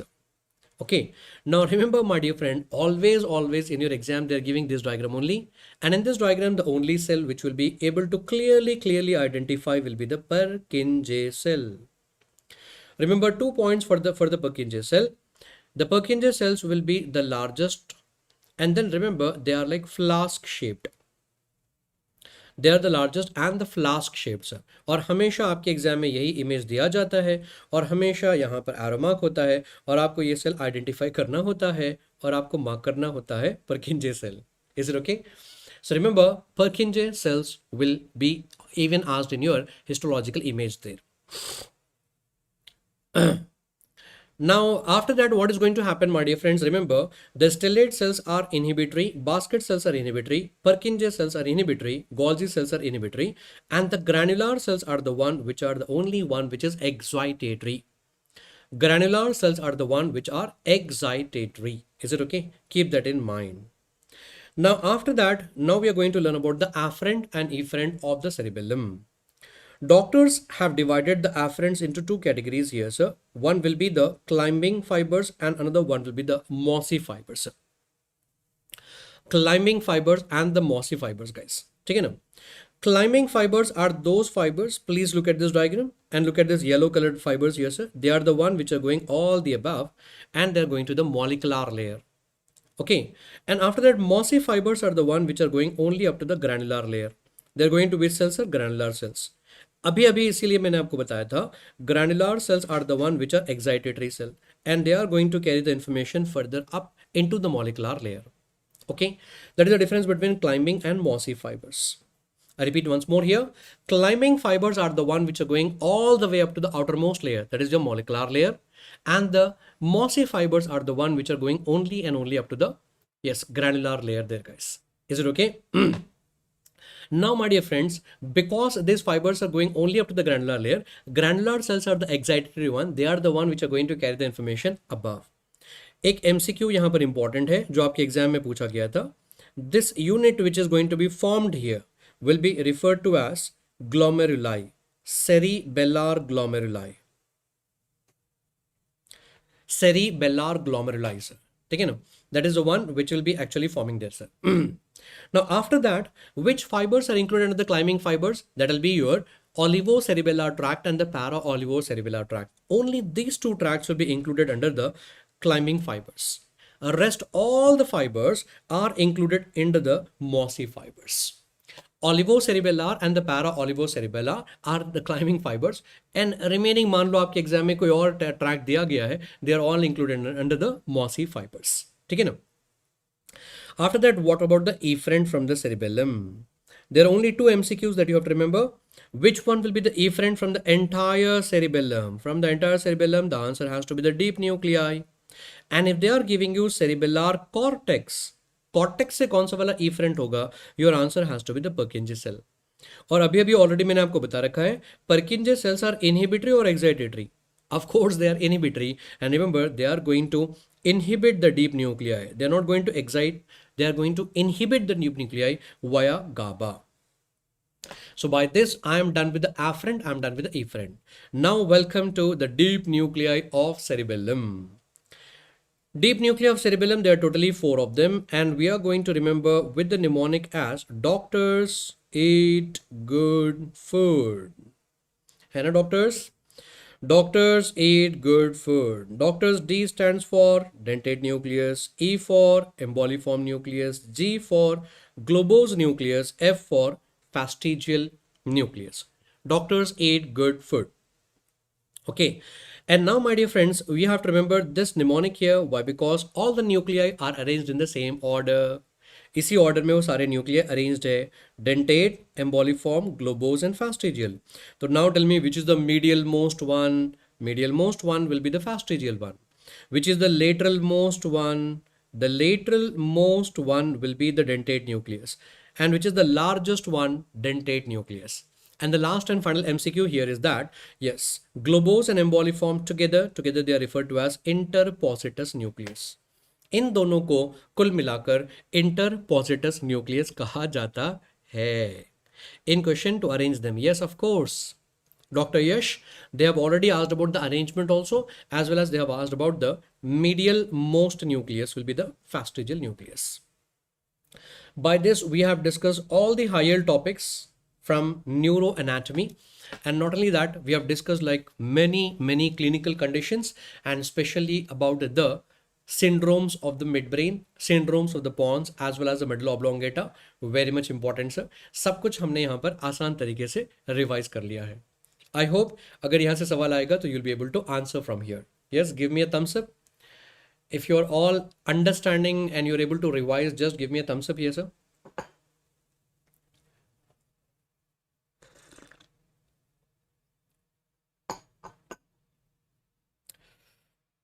Dr. Hirpesh is asking for a break for 5 minutes. Doctor साहब ये सारा LRR आपको ना फटाफट यहाँ पर हो जाएगा. I'll try to complete that in a span of like 2.5 hours और 3 hours मैक्सिमम. तो इसको हम कंप्लीट कर देंगे, तो इसमें ब्रेक नहीं होगा. ब्रेक में ही है ऑलरेडी ज़िंदगी में 5-6 साल हमने ब्रेक तो ही लेकर आया है ना फॉरेन में. मतलब शायद मैं थोड़ी सच्चाई कह रहा हूँ, लेकिन है ना सर? तो थोड़ी सी मेहनत कर लीजिए, थोड़े दिन बाकी है, ओके ना? Few days are left out, do a little bit of hard work. Already it's been like a beautiful break in the foreign countries for 5-6 years, right? It was a paid vacation. So आगे बढ़ते हैं sir. Head and neck topic, guys. Now, in head and neck topic, the first thing that you have to learn is about the cranial foramina. है ना? Sir after the lab two के बाद ये मस्त session है. Thank you coffee and scrubs, नाम बड़ा अच्छा है आपका. या come on everyone here, please take a biochemistry LRR also. Okay. Okay, fine. Oh, fine. Sir इतना सच नहीं बोलना चाहिए था. नो, वो मैंने ऐसे मजाक से बोला था क्योंकि एक टॉपिक हो गया है तो थोड़ा सा इसको let us keep it in a lighter moment. Okay, हाँ, आराम से हंसते बोलते पढ़ते रहिए सर. चलिए स्टार्ट करते हैं. Head and neck topic, let us actually begin with the head and neck topic. Now, in the head and neck topic, the first thing which is very much important is cranial foramina. Now, in the cranial foramina, please observe this diagram. This one here will be the body of the sphenoid bone. This is the lesser wing above, and this one is a greater wing below. Between the lesser wing and the greater wing, there will be an opening here. That opening will be referred to as superior orbital fissure. Superior orbital Fisher से जो structure पास होती हैं, cranial nerve number 3 oculomotor nerve, cranial nerve number 4 trochlear nerve, and then the abducens nerve. So how to remember this one? Why they are going inside the orbit here?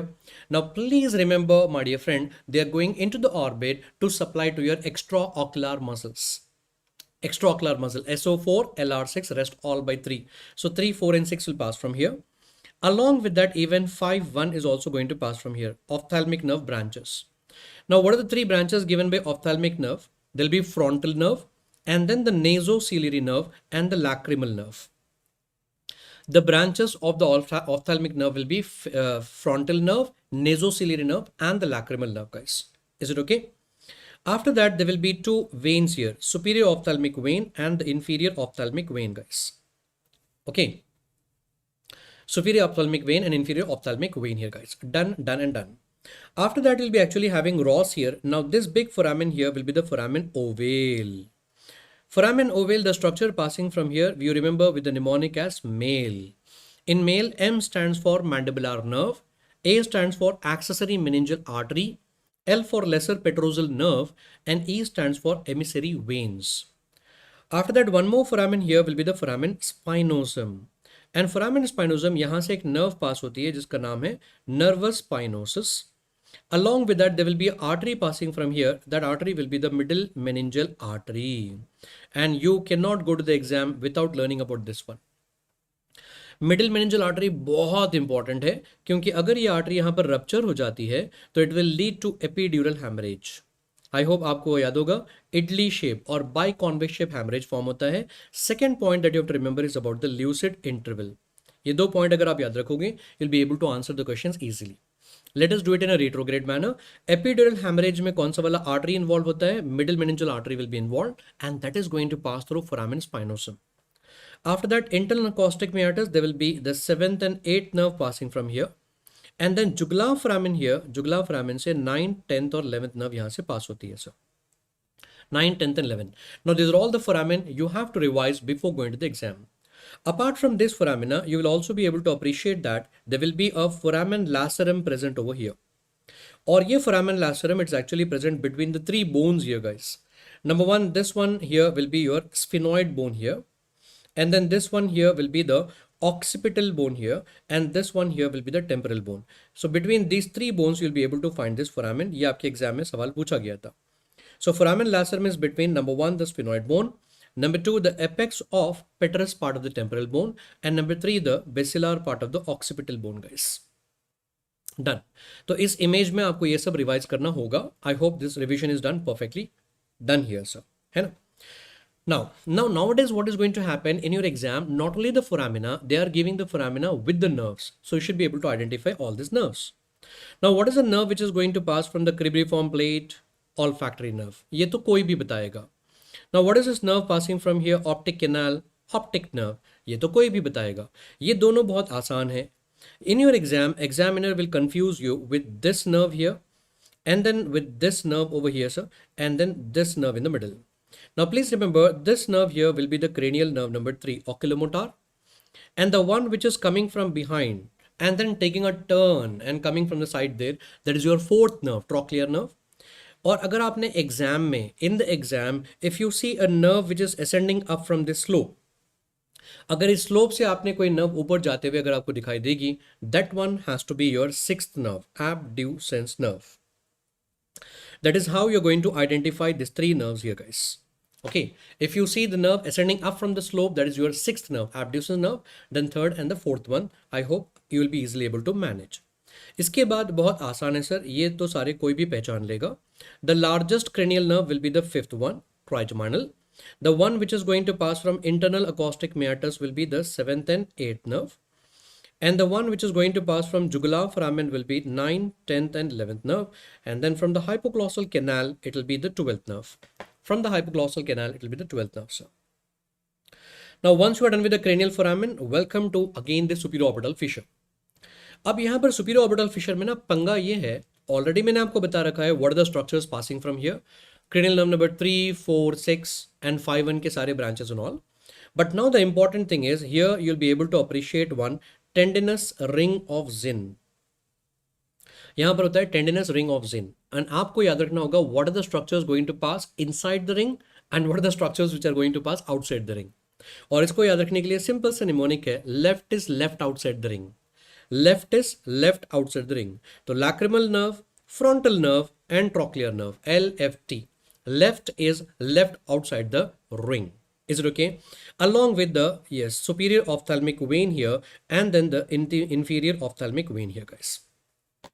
So left is left outside the ring along with the ophthalmic veins. ये आप याद रख लीजिए. Remaining all the structures are going to pass inside the ring of Zinn. Welcome to jugular foramen. Jugular foramen, just now I told you the 9th nerve, 10th nerve and 11th nerve is passing. Along with that, anteriorly there will be inferior petrosal sinus and posteriorly there will be the sigmoid sinus. All the structures are going to pass in the jugular foramen in order. I repeat again, inferior petrosal sinus and then the glossopharyngeal nerve, vagus nerve and the accessory nerve along with the sigmoid sinus. All the structures are going to pass through the jugular foramen. Now, one more question that they have asked here is, which nerve is present in a separate sheath here? That will be the 9th nerve, whereas 10th and 11th nerve will be present in one common sheath here, guys. Done. Perfectly revised here. Now, how can you forget this concept here? Welcome to the next topic, that is pterion. This is one of the hot favorite questions of FMG examiner. Almost every exam they'll be giving one question from pterion in some way or the other. Now, what is pterion? Remember, pterion is this H-shaped suture. It is formed between four bones. Number one, this one here will be the frontal bone. This one here will be the parietal bone. This is the squamous part of the temporal bone. And this one here will be the greater wing of the sphenoid. Now, the main thing that you have to remember here is one MCQ. Pterion is corresponding to which fontanelle in the fetal skull? Remember, it is corresponding to anterolateral fontanelle.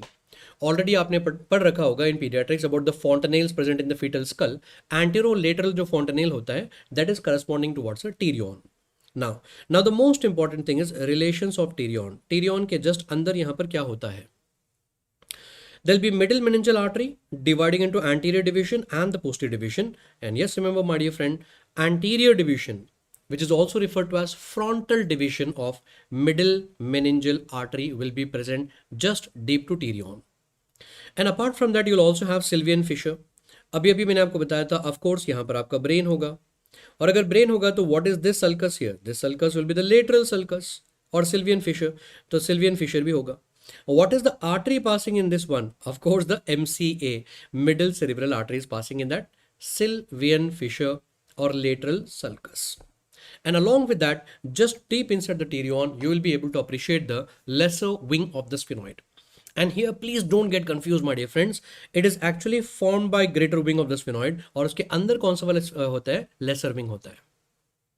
Pterion is actually formed by the greater wing of the sphenoid, and just inside that you'll be having the lesser wing of the sphenoid. और आपके MCA exam में sir, FMG exam में, after our today session you can go back and check the PYQ. Clinical anatomy दिया गया था। If there is a hit at the pterion, अगर pterion पर यहाँ पर इंजरी होती है, middle meningeal artery, middle meningeal artery will be ruptured, and that will again lead to what, guys? Epidural hemorrhage. You can see the image here. That one will be the idli shape, or that biconvex shape hemorrhage will occur, guys. Very very important concept. यहाँ से आपके exam में सवाल आ सकता है on 28 June 2026. Now welcome to the muscles of mastication. There are totally 4 muscles of mastication. This one here will be the masseter muscle, and this one here will be the temporalis muscle.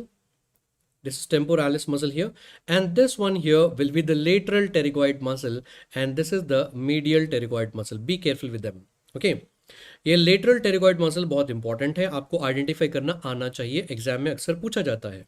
Lateral pterygoid muscle is going and getting inserted onto the temporomandibular joint. ऐसे याद रख लीजिए, lateral pterygoid muscle is inserting onto that TMJ, temporomandibular joints.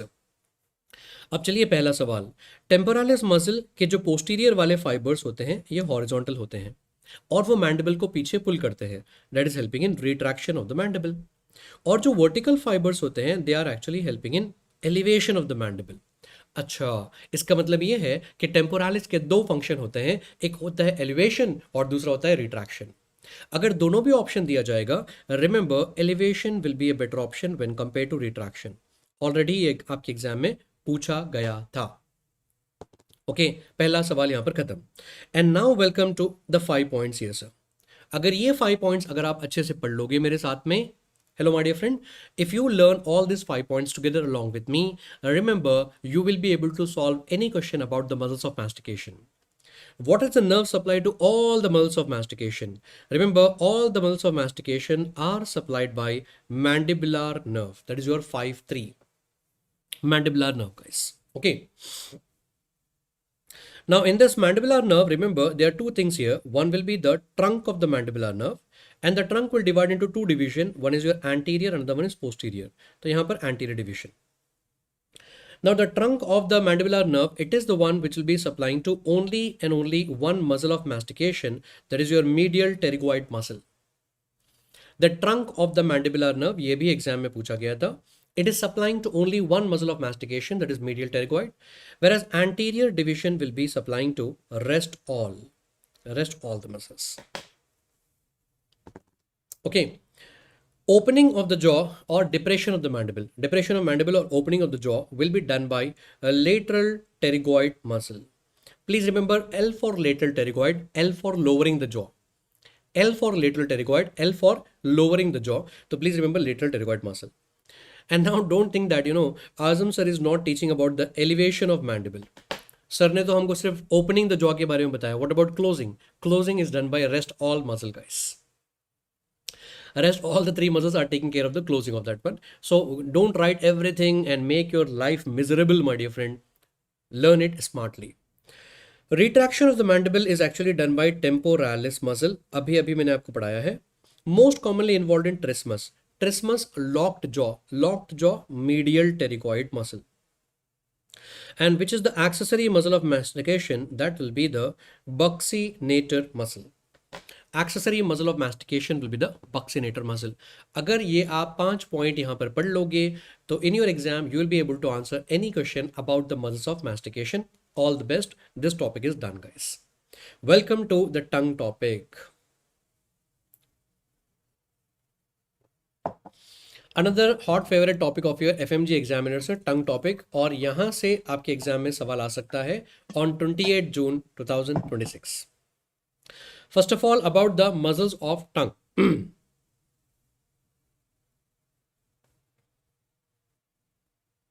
Yes, my dear friend, first of all, about the muscles of tongue here.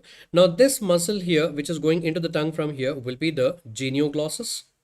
And from the styloid process into the tongue, this one here will be the styloglossus.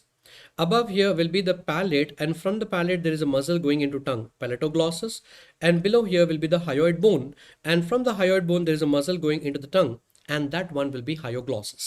आगे, पीछे, ऊपर, नीचे. Okay, so genioglossus, styloglossus, palatoglossus and hyoglossus. अब यहाँ से आपको तीन सवाल याद रखने होंगे. Which one will be the largest muscle of the tongue? Genioglossus. Which one will be the safety muscle of tongue? Genioglossus. Already asked in your FMG exam. In fact, last year before, they have even given image-based question. आपको genioglossus identify करना आना चाहिए. And out of all the muscle, which is not a true muscle of the tongue, that one will be your palatoglossus. Palatoglossus. Now, what is the nerve supply to all the muscles of tongue, sir? Please remember, all muscles of tongue. All the muscles of tongue will be supplied by your 12th nerve, hypoglossal nerve. Except for which one here? Except for the palatoglossus. And palatoglossus will be supplied by VAC, that is vago accessory complex, my dear friend. Okay. अब अगर 12th nerve इसको supply करती है तो obviously इसको हम कैसे test करेंगे? How are we going to test this one? Ask the patient to protrude the tongue, and whichever side the tongue will be going to deviate, that will be the paralyzed side. और उसी side में क्या होगा? 12th nerve आपकी injure होगी. So remember, whenever you're asking the patient to protrude the tongue, whichever side the tongue is going to deviate, that side the 12th nerve will be actually involved. Are you clear with this one here? Come on guys, are you clear with this one here?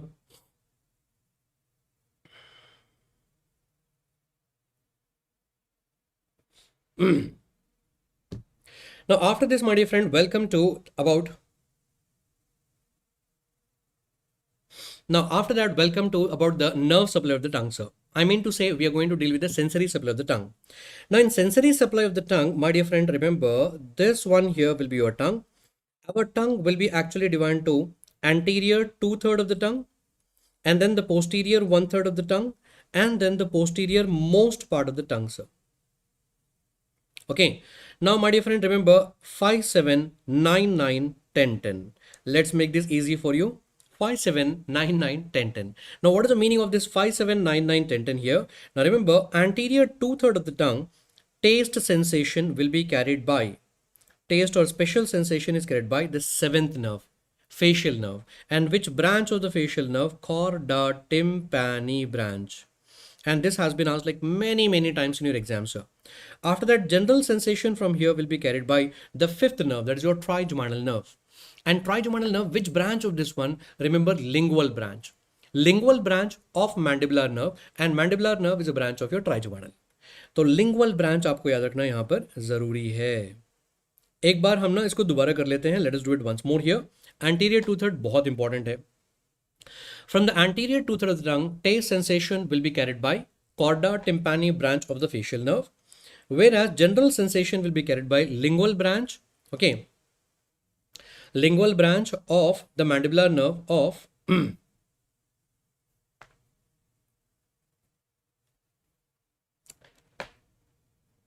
is it okay? Mandibular branch of the trigeminal nerves are done. Then after that, the posterior 1/3. Posterior 1/3 of the tongue, both general and special sensation will be carried by the 9th nerve. And posterior most part of the tongue, both general and special will be carried by the vagus nerve, guys. Is it okay? Now, here itself, let me tell you one exception here. There will be circumvallate papillae, my dear friends. Circumvallate papillae.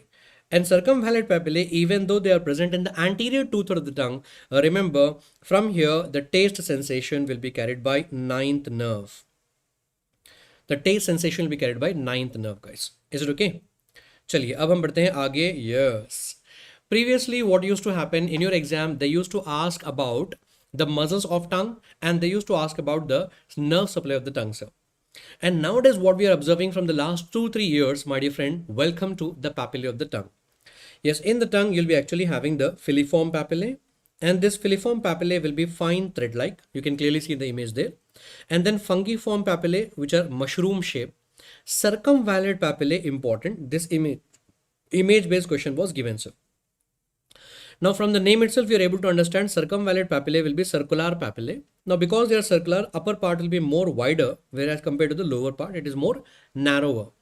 And the most important thing here is, on either side, you are able to find a groove. You are able to find a trench here, sir. So there will be a trench here, or there will be a groove here on either side of the circumvallate papillae. And by seeing that, you can easily identify in the image. Foliate papillae not that much important. They are well developed only during the childhood. तो इसके बारे में हमको ज़्यादा नहीं पढ़ना होगा. Is it okay? So filiform papillae will be fine thread-like. Fungiform papillae will be mushroom-like, and circumvallate papillae will be like, having yes, having the upper part is more circular and the lower part is more narrower. On either side, there'll be a trench or the groove here, sir. Now, the filiform papillae, like normally papillae should be actually having the taste bud, right? The only and only papillae without the taste buds will be the filiform papillae, sir. Point number 1 to remember. No taste buds, filiform papillae. And then normally in our oral cavity, it has to be covered by stratified squamous epithelium, that too non-keratinized. Now remember, filiform papillae are the one which are covered by keratinized stratified squamous epithelium. Keratinized stratified squamous epithelium. आपको ये 2 point यहाँ पर याद रखने होंगे. Let us do it once more here. In the filiform papillae, there will be thread-like, no taste buds, and remember it will be keratinized stratified squamous epithelium. Circumvallate papillae, image based question आपको दिया गया था, तो image अच्छे से देख लीजिए. On either side you should be actually having a trench or there should be a groove there, guys. Is it okay? And from the circumvallate papillae, the nerve supply here will be by the 9th nerve, glossopharyngeal nerve, guys. Now welcome to the mandibular nerve. Another important topic, और यहाँ से definitely आपके exam में सवाल आएगा. There will be a question coming in your exam from the mandibular nerve. I'll tell you a little slowly. Listen to me very carefully. The dura mater, thank you for the diagram. Okay, there is like a comparison between all the papillae.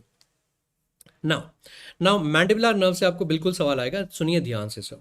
First of all, you'll be actually having the trunk of the mandibular nerve. And the trunk of the mandibular nerve will be dividing into what, guys? The anterior division and the posterior division. Trunk of the mandibular nerve dividing into anterior division and the posterior division here, guys. Now the good news here is that I already told you about the trunk and anterior division. Now you'll be like, sir, ये कब पढ़ाया आपने? Try to recall. अभी मैंने आपको जब muscles of mastication पढ़ाया था, मैंने आपको clearly बताया था, trunk will be supplying to one of the muscle of mastication, medial pterygoid muscle, and remaining 3 of them are taken care by the anterior division. आपको अपने FMG exam के लिए इतना ही पढ़ना है. I repeat again, trunk of the mandibular nerve will be supplying to medial pterygoid, anterior division will be taking care of the rest of them. ये इतना ही पढ़ना है इनके बारे में. Welcome to posterior division. Now this posterior division is very much important. It is giving rise to 3 branches, and those 3 branches will be Ali branches, A-L-I, Ali branches. One will be the auriculotemporal nerve. इसको हम बड़े प्यार से ATN भी कहते हैं, auriculotemporal nerve. Now every nerve, all the 3 Ali branches I'm telling you, there'll be one question from here. और मैं आपको कह रहा हूं कि 28 जून को ये तीनों नर्व से एक सवाल यहां पर आएगा sir. Out of these 3 branches, one question will come from here. Let us discuss. Auriculotemporal nerve will be supplying to the skin over the auricle here and skin over the temporal region. Upper 2/3 of the auricle. Upper 2/3 of the auricle, ध्यान से याद रखना. Then temporomandibular joint, okay. Parotid gland, it is also supplying to parotid gland. Please remember that one. Okay, so auriculotemporal nerve, please remember that it is supplying to upper 2/3 of the auricle here, and then it is also supplying to what, guys? The parotid gland. तभी तो क्या होगा यहाँ पर?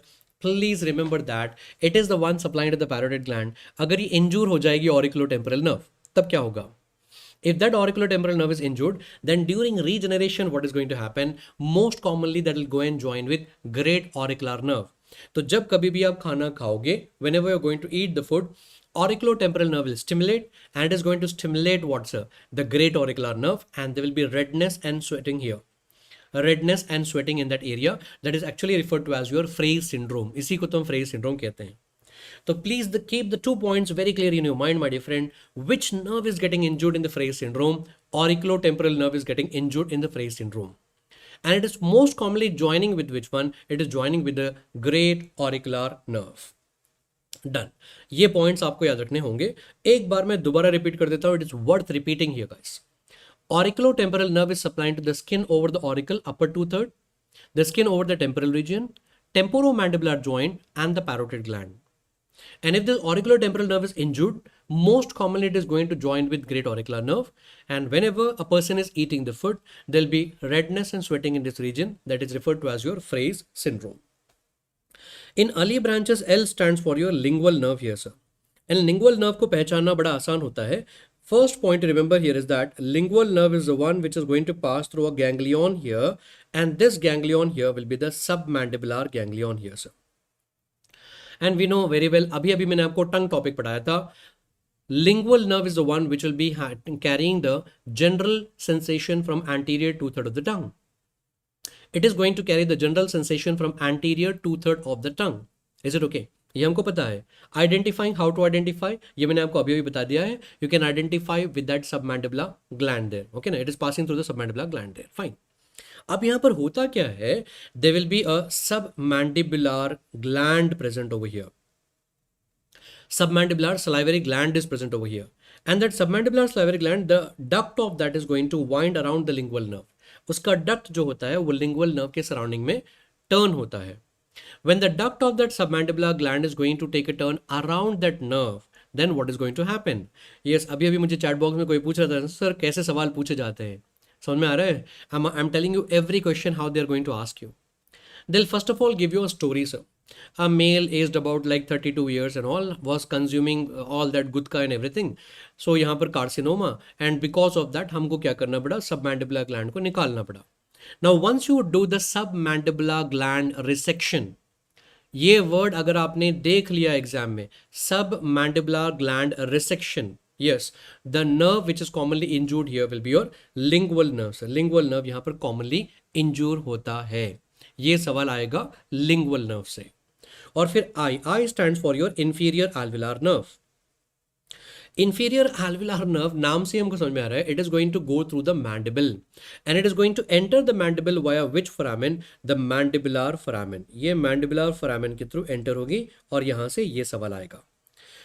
So एक बार मैं आपको ना दोबारा रिपीट कर देता हूँ for the last and final time. Mandibular nerve completely, sir. सबसे पहले ट्रंक होगा. Trunk will divide to anterior division, posterior division. Trunk और एंटीरियर डिवीजन के बारे में कुछ सोचना ही नहीं है. Only one point. Trunk will be supplying to only and only one muscle of mastication, that is medial pterygoid muscle. The rest all will be taken care by the anterior division. Posterior division will be giving rise to like three branches here right now. There is early branches. A for auriculotemporal nerve. याद रख लीजिए, Frey syndrome and all those questions, parotid gland, upper two-third of the auricle and all. And then L stands for lingual branch. Lingual branch is going to carry general sensation from anterior two-third. Submandibular gland resection में most commonly injured in that one. And then inferior alveolar nerve is going through the lower jaw mandible. That is why it is passing through which foramen? Mandibular foramen. ये तीन सवाल आ सकते हैं यार. हमने LRR में भी 3 बार रिवीजन कर लिया है, तो अब तो आपको भूलना नहीं चाहिए. यहां से डेफिनेटली सवाल आएगा. Take care about that one guys.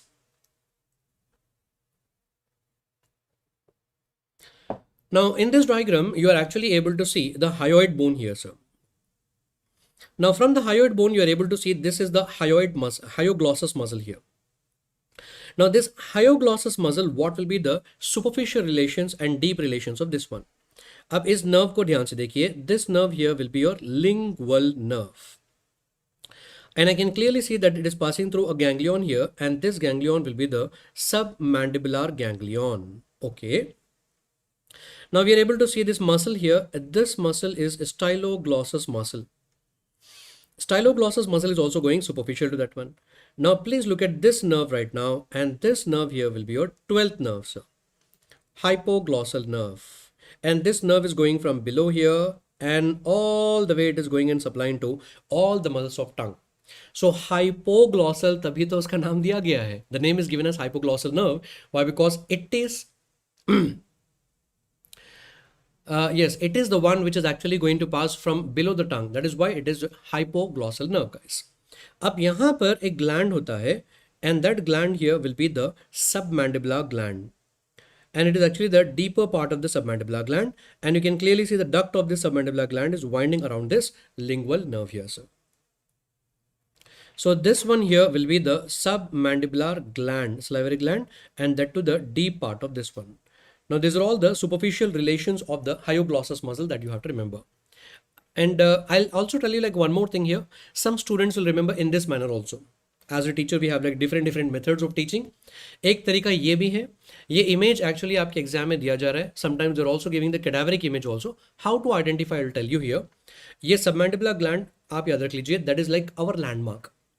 Remember like this, just few days before the exam, आसानी से याद रखने के लिए. Submandibular gland is our landmark here. इसके ऊपर आपको एक नर्व नजर आएगा. ऊपर वाला नर्व होगा lingual nerve passing through the submandibular ganglion.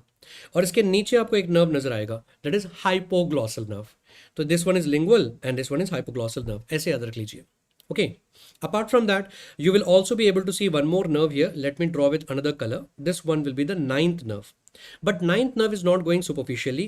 अगर आप इसको follow करोगे, you can clearly see here it is going deep to the hyoglossus muscle. It is going deep to the muscle, not superficial to the muscle. Next one, facial nerve तो आपने सबने पढ़ रखा होगा already. Now welcome to the facial nerve palsy. Upper motor neuron and lower motor neuron palsy of the facial nerve, sir. ये बहुत important है. Yes, in your FMG exam, they're giving the clinical question from here. Now, whenever there is upper motor neuron lesion, remember, first of all, there will be the lower half of the face which is paralyzed, that too on the contralateral side. In the lower motor neuron lesion, what is going to happen? Yes, complete half of the face will be paralyzed, that too on the ipsilateral side, on the same side. Now, please don't get confused with this word. This is what is happening with many of the student. They are learning UMN LMN, लेकिन ये पता नहीं है कि sir ये UMN LMN होता क्या है. अपर मोटा न्यूरॉन किसको कहते हैं?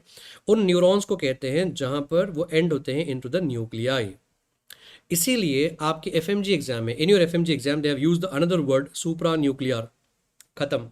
अवर स्टूडेंट्स आर लाइक कंफ्यूज्ड. ये तो फैकल्टी ने पढ़ाया नहीं है, तो आपको बेसिक्स पहले पता होने चाहिए. अपर मोटा न्यूरॉन का मतलब वो होता है those neurons which are before the nuclei. That is why in your FMG exam last year और 1 year before they have used the word as supranuclear lesion. Okay, तो please remember that one very clearly.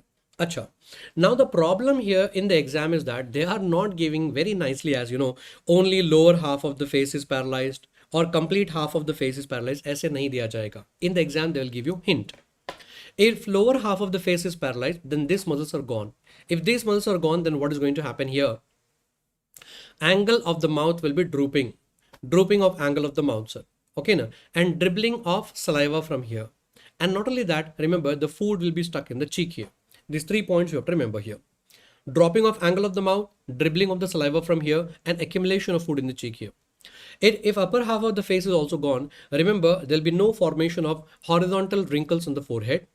And I'll not be able to raise the eyebrows here. I'll not be able to close the eye. So if this is given here, that means all these muscles here will be gone. Upper motor neuron lesion. I hope this is very much clear here. Please remember this hence very much important here, guys. Now welcome to transverse section of the neck. In the neck, you'll be having the deep cervical fascia, and this deep cervical fascia will be having modification. Now this yellow colored fascia surrounding the vertebrae and the muscles here, this is prevertebral fascia. And this fascia, blue colored one surrounding the thyroid gland, will be pretracheal fascia. And this one which is surrounding these vessels here will be the carotid sheath. Very much important for your MC exam. And then this red colored fascia surrounding the entire neck here, this one will be the investing layer. This investing layer is going to split and enclose the sternocleidomastoid muscle here, sternocleidomastoid muscle over here, and there will be trapezius muscle here and the trapezius muscle over here. So it is actually enclosing these two muscles here. So they will be like rule of 2. Just look at me here. In the middle, it is actually going to enclose these two muscles, sternocleidomastoid and trapezius. थोड़ा सा ऊपर, above, there will be two glands, parotid gland and submandibular gland will be enclosed. थोड़ा सा नीचे, below here, supraclavicular space and suprasternal space, ये यहाँ पर enclose होती है. So 2 glands here, 2 muscles in the middle, and 2 spaces here, sir. Apart from that, there will be 2 ligaments here, stylomandibular and sphenomandibular ligament, and then there will be 2 pulleys, the 2 pulleys of digastric muscle and omohyoid muscle. Done, done and done. And then my dear friend, welcome here to the carotid sheath. Carotid sheath में ना contents बहुत important होते हैं. Common carotid artery, internal carotid artery will be the content, not the external, क्योंकि external carotid artery is coming out of the carotid sheath. In between them, you'll be actually able to see the vagus nerve here. And then you'll be also able to see the internal jugular vein, guys. So there'll be carotid artery, internal jugular vein along with the vagus nerve. Okay, and these are all the contents of the carotid sheath. But apart from that, you remember the false contents also. The false content of the carotid sheath will be the 9th nerve, 11th nerve, and the 12th nerve. Even 9th, 11th, and 12th nerve is also present inside the carotid sheath. But why they are referred to as the false content? Why? Because they are just going to pass through the upper part of the carotid sheath. They're not traveling throughout the length of the carotid sheath. Okay, next one, guys. Now in this diagram, you're able to see there will be a nerve here. This is the lesser occipital nerve here. And this one here will be the great auricular nerve here. And then the transverse cervical. And these are going above the clavicle, supraclavicular. I repeat again, lesser occipital, the great auricular nerve, transverse cervical, and then supraclavicular. Now out of this, great auricular nerve is very much important. The first point to remember is that it is going to run along with which vein here? That is your external jugular vein. The great auricular nerve is going to run along with external jugular vein. Second point, it is supplying to what? Already I told you, the great auricular nerve is supplying to the skin over angle of the mandible here and the lower 1/3 of the auricle. Angle of the mandible and lower 1/3 of the auricle, guys. Done? And फिर मैंने आपको already बता रखा है about the Frey syndrome. Regenerating auriculotemporal nerve will most commonly join. The most commonly joins with the great auricular nerve, and that is happening in the Frey syndrome. That is why in this region there will be redness and the sweating will occur. And ध्यान से ये image याद रखना क्योंकि आपके FMG exam में image based question भी दिया गया था where you have to identify this great auricular nerve. In the pharynx, this muscle here will be the thyropharyngeus muscle and this one here will be the cricopharyngeus muscle. और ये दोनों muscle को कुल मिलाकर कहा जाता है inferior constrictor. I repeat again, inferior constrictor is formed by thyropharyngeus and the cricopharyngeus. Between them, there will be a triangular area of weakness, and that weak area is referred to as Killian's dehiscence. And from this Killian's dehiscence, this outpouching which is coming here will be referred to as Zenker's diverticulum. Zenker's diverticulum, और ये Zenker's diverticulum आपको ये image भी दिया गया था आपके exams में. Please take care about that one. And yes, what they have asked in the exam, how they are asking the question is, Zenker's diverticulum is actually formed between which two muscle? Thyropharyngeus and the cricopharyngeus. Tonsillar bed recently आपके FMG exam में image based question दिया गया था. Image based question है ना. I think you are all saying the PYQs and all. आप PYQ सारे कर रहे होंगे तो आपके एग्जाम में ये भी दिया गया था. And nowadays this tonsillar bed is given repeatedly in different exam. Take care sir. तो first of all this is the tonsil here and this tonsil will be actually covered by a capsule here. यहाँ पर ये capsule होगा. And remember one thing here, the tonsil will be present in this muscle and that muscle will be the superior constrictor muscle. इस topic को आसानी से पढ़ने का तरीका, अगर मान लो कि ये टॉन्सिल है, tonsil will be actually placed in a muscle and that muscle will be the superior constrictor muscle. If this is a muscle, then there will be one fascia inside and one fascia outside. The fascia inside here will be the pharyngobasilar fascia. And fascia outside here will be the buccopharyngeal fascia. Fascia inside will be the pharyngobasilar fascia. Fascia outside will be the buccopharyngeal fascia. Now between this tonsil here, I mean to say the capsule of the tonsil and this muscle here, there is some space. And in that space, you'll actually having a vein. And that vein will be the paratonsillar vein. Paratonsillar vein, guys. In this manner, if you remember, this will be completing your tonsillar bed in the easiest manner possible. Easiest, आसान तरीके से हो जाएगा sir. ठीक है ना. And then welcome to the pyriform fossa. On either side of this inlet, this is the laryngeal inlet here. On either side, you're able to see a fossa, pyriform fossa. It is also referred to as the fish bone area or the smuggler's pouch. Clinical question आपके exam में दिया गया था. You don't have to worry about the boundaries, sir. Medially, there will be epiglottic fold here, and laterally, you'll be actually having the mucosa over the thyroid cartilage. Don't worry about the boundaries. Important point is this one. Yes. Remember, internal laryngeal nerve is the one which is going to run superficially here. तो आपके exam में सवाल पूछा जाएगा, when fish bone is going and getting stuck in this fossa, then there will be a pain. The pain will be actually carried by this nerve here. That is your internal laryngeal nerve will be running superficially over there. That is very, very much important, guys. Bleeding after tonsillectomy, yes, of course, it will be occurring from this paratonsillar vein. ये paratonsillar vein की वजह से होता है. First branch of the external carotid artery, remember that will be the ascending pharyngeal artery. That is one of the latest update in the Grey's Anatomy. So nowadays we have got like 42nd edition of Grey's Anatomy. And in that, remember my dear friend, it is very clearly given कि first branch of the external carotid artery will be ascending pharyngeal artery. अगर आपको उसका screenshot चाहिए, I mean to say, if you are getting confused and if someone is trying to, have a conflict with you, नहीं नहीं नहीं ये तो ऐसा नहीं होता है, पहले तो हम सुपीरियर थायराइड पढ़ रहे थे, तो अगर आपको स्क्रीनशॉट चाहिए you can go and check on my Instagram handle. मैंने हाइलाइट्स में उसको ना टैग करके रखा है. All the updates of 42nd edition of Grey's Anatomy you can get in the highlights there with a screenshot from the textbook itself, ताकि आप with proof बता सको, with reference आप बता सको, ठीक है ना. Whatever the answer for your question, doctor, here will be the ascending pharyngeal arteries. And by this, my dear friends, we are actually done with all the higher topics in the head and neck. Head and neck में सारे topics यहाँ पर खत्म हो चुके हैं sir.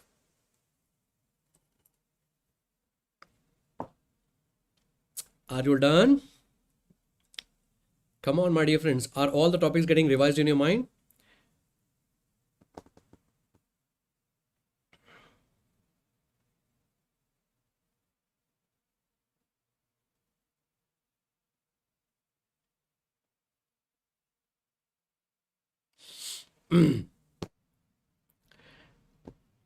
चलिए sir, अब हम बढ़ते हैं आगे. Let us go ahead right now. Let us go ahead with the next topic right now, guys. That is about the upper limb topic. In the upper limb topic, you all know very well the most important topic here will be about the three nerves. One will be your ulnar nerve, another one will be the median nerve, another one here will be the radial nerve, guys. Now, first of all, always in my classes in the upper limb topic, always, yes, my dear friends, always in our class, in our regular classes and in our main videos as well as in the lab 1 lab 2 videos also I have discussed the golden rule. ये तो आप सबको पता होना चाहिए, हम फटाफट revise करते हैं in this LRR session right now. Remember, according to our golden rule, in the arm you'll be actually having two compartments, anterior compartment and the posterior compartment. Forearm you'll be having two compartments, anterior and the posterior, and in the hand there'll be no compartment, simply muscles of hand. Always remember our golden rule. All the muscles in the anterior compartment of the arm will be supplied by musculocutaneous nerve. All the muscles in the posterior compartment of the arm will be supplied by radial nerve. Posterior compartment of the forearm is also supplied by radial nerve entirely here. Anterior compartment of the forearm is supplied by ulnar and median, and muscles of hand, they are also supplied by ulnar nerve and the median nerve, guys. Now, out of all these nerves, ulnar nerve, median nerve and the radial nerve is very much important. And definitely out of these three nerves, one question will definitely come in your exam, sir. Okay ना, एक सवाल यहाँ पर से पक्का आएगा, definitely आएगा out of the three nerves, guys. So now let's get started with the first one, that is your ulnar nerve. Now, whenever you're going to learn about the ulnar nerve, please remember that ulnar nerve is going to originate from the medial cord of the brachial plexus. See, जब कभी भी आप किसी nerve के बारे में पढ़ोगे ना, first of all remember the origin. It is going to coming from the medial cord of brachial plexus. What is the mnemonic for the medial cord? It will be M4U, guys. And then what is the root value of ulnar nerve? C7, C8 and T1, already that has been asked in your exam. Now, after beginning from here, the ulnar nerve, first of all, it is going to pass through the arm. Now, will it supply to any muscle in the arm? In the arm, it will not be supplying to any muscle. There will be no supply in the arm. अभी मैंने आपको बताया है, anterior compartment of the arm is taken care by musculocutaneous nerve. Posterior compartment of the arm is supplied by radial nerve. So ulnar nerve is not supplying to any muscle, guys. Then after that, from the arm, it is going to enter into the forearm by passing behind the medial epicondyle. ये आपके FMG exam के लिए बहुत important है. 2 से 3 बार यहाँ से आपको क्वेश्चन दिया गया है आपके एग्जाम में. That too image based question was given. So there was an arrow mark near the elbow here, near the medial epicondyle. What is the nerve passing behind the medial epicondyle here? That one will be the ulnar nerve. Now it is going to pass between the two heads of flexor carpi ulnaris, and between the two heads will be a tunnel, and that tunnel will be cubital tunnel. Now in the forearm, what is going to happen? In the forearm, it will be supplying to medial 1.5 muscle. In the anterior compartment, medial 1.5 muscle. One complete muscle will be the flexor carpi ulnaris, and then it will be supplying to medial half of flexor digitorum profundus. Flexor digitorum profundus, guys. Then after that, this ulnar nerve is going to pass superficial to flexor retinaculum. It is going to pass superficial to flexor retinaculum. याद रख लीजिए ulnar ऊपर से पास होती है और यहाँ पर भी एक canal form होता है and that canal here will be the Guyon's canal, already asked in your exam. Of course, done. Now after this ulnar nerve will enter into the hand, it will be dividing into superficial branch and there will be a deep branch. Superficial branch will be supplying to only one muscle here, that will be your palmaris brevis muscle, along with the skin on the medial 1.5 digit, sir. The skin of medial 1.5 digit here, sir. Is it okay? And after that, the remaining everything here will be taken care by the deep branch. So deep branch will be supplying to this hypothenar muscle here. Then it will be supplying to the lumbrical number 3 and lumbrical number 4 here. Then deep branch is going to take a turn, supplying to all the interossei, 4 palmar and 4 dorsal interossei.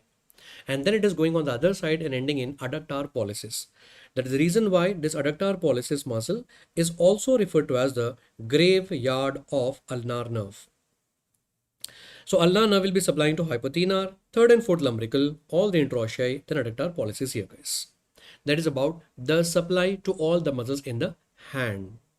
Now once we are done with the arm, forearm and hand, now let us see the clinical anatomy here. Now suppose if the ulnar nerve is gone here, then all these muscles will be paralyzed. Our hand is going to become like this. And this one here will be the partial claw hand. And in partial claw hand, the nerve involved will be only the ulnar nerve.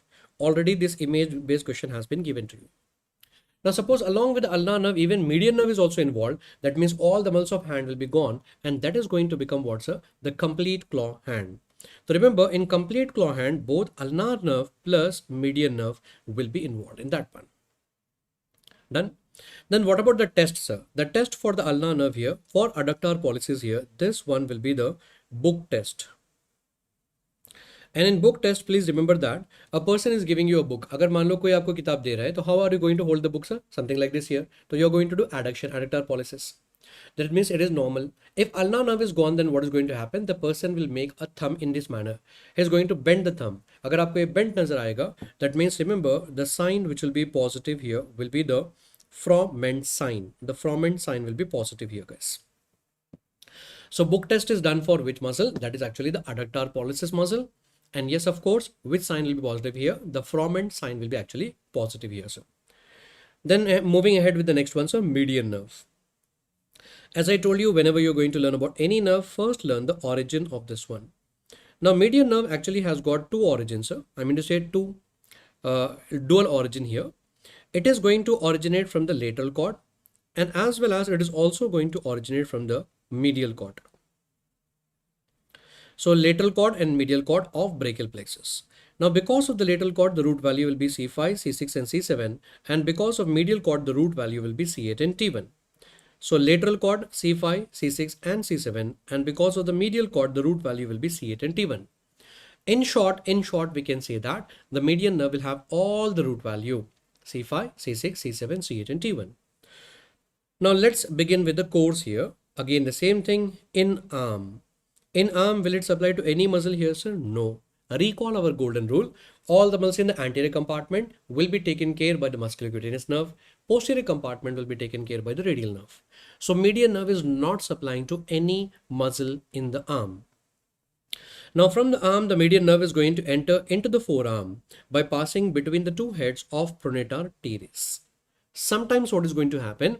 The median nerve will be even getting compressed between the two heads of the pronator teres. So therefore, what is going to happen, my dear friend? That is referred to as pronator teres syndrome. Now welcome to the forearm. In the forearm, what is going to happen? All these anterior compartment muscles are taken care by the median nerve, except for which one? Except for medial 1.5. And my student knows very well, the medial 1.5 muscles are taken care by ulnar nerve. है ना? But यहाँ पर आपको in depth पढ़ना होगा कि all these muscles in the anterior compartment of forearm are again divided into two layers, the superficial flexor and the deep flexor.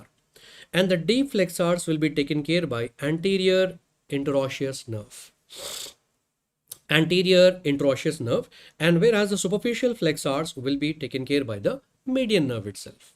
I repeat again, the median nerve will give rise to a branch that is your AIN, anterior interosseous nerve. This will be supplying to the deeper layer, deeper flexor, and superficial flexors will be taken care by the median nerve itself. Now this median nerve is going to pass deep to the flexor retinaculum.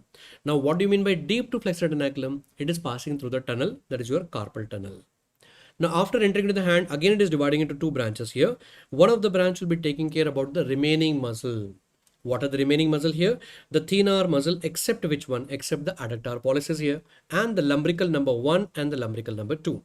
All this will be supplied by your median nerve. Not only that, the median nerve is also supplied to the skin over the lateral 3.5 palm as well as the lateral 3.5 digits over here. So medial 1.5 digit is taken care by ulnar nerve. Lateral 3.5 digit will be taken care by your median nerves. Now application clinical anatomy is very much important here. Now first of all, about the supracondylar fracture, if they give you this image here, so already this image also has been given in your exam. Supracondylar fracture mein better option will be AIN. AIN will be better option when compared to the median nerve, sir. So what is the nerve involved in the supracondylar fracture? That will be AIN will be a better option when compared to median nerve.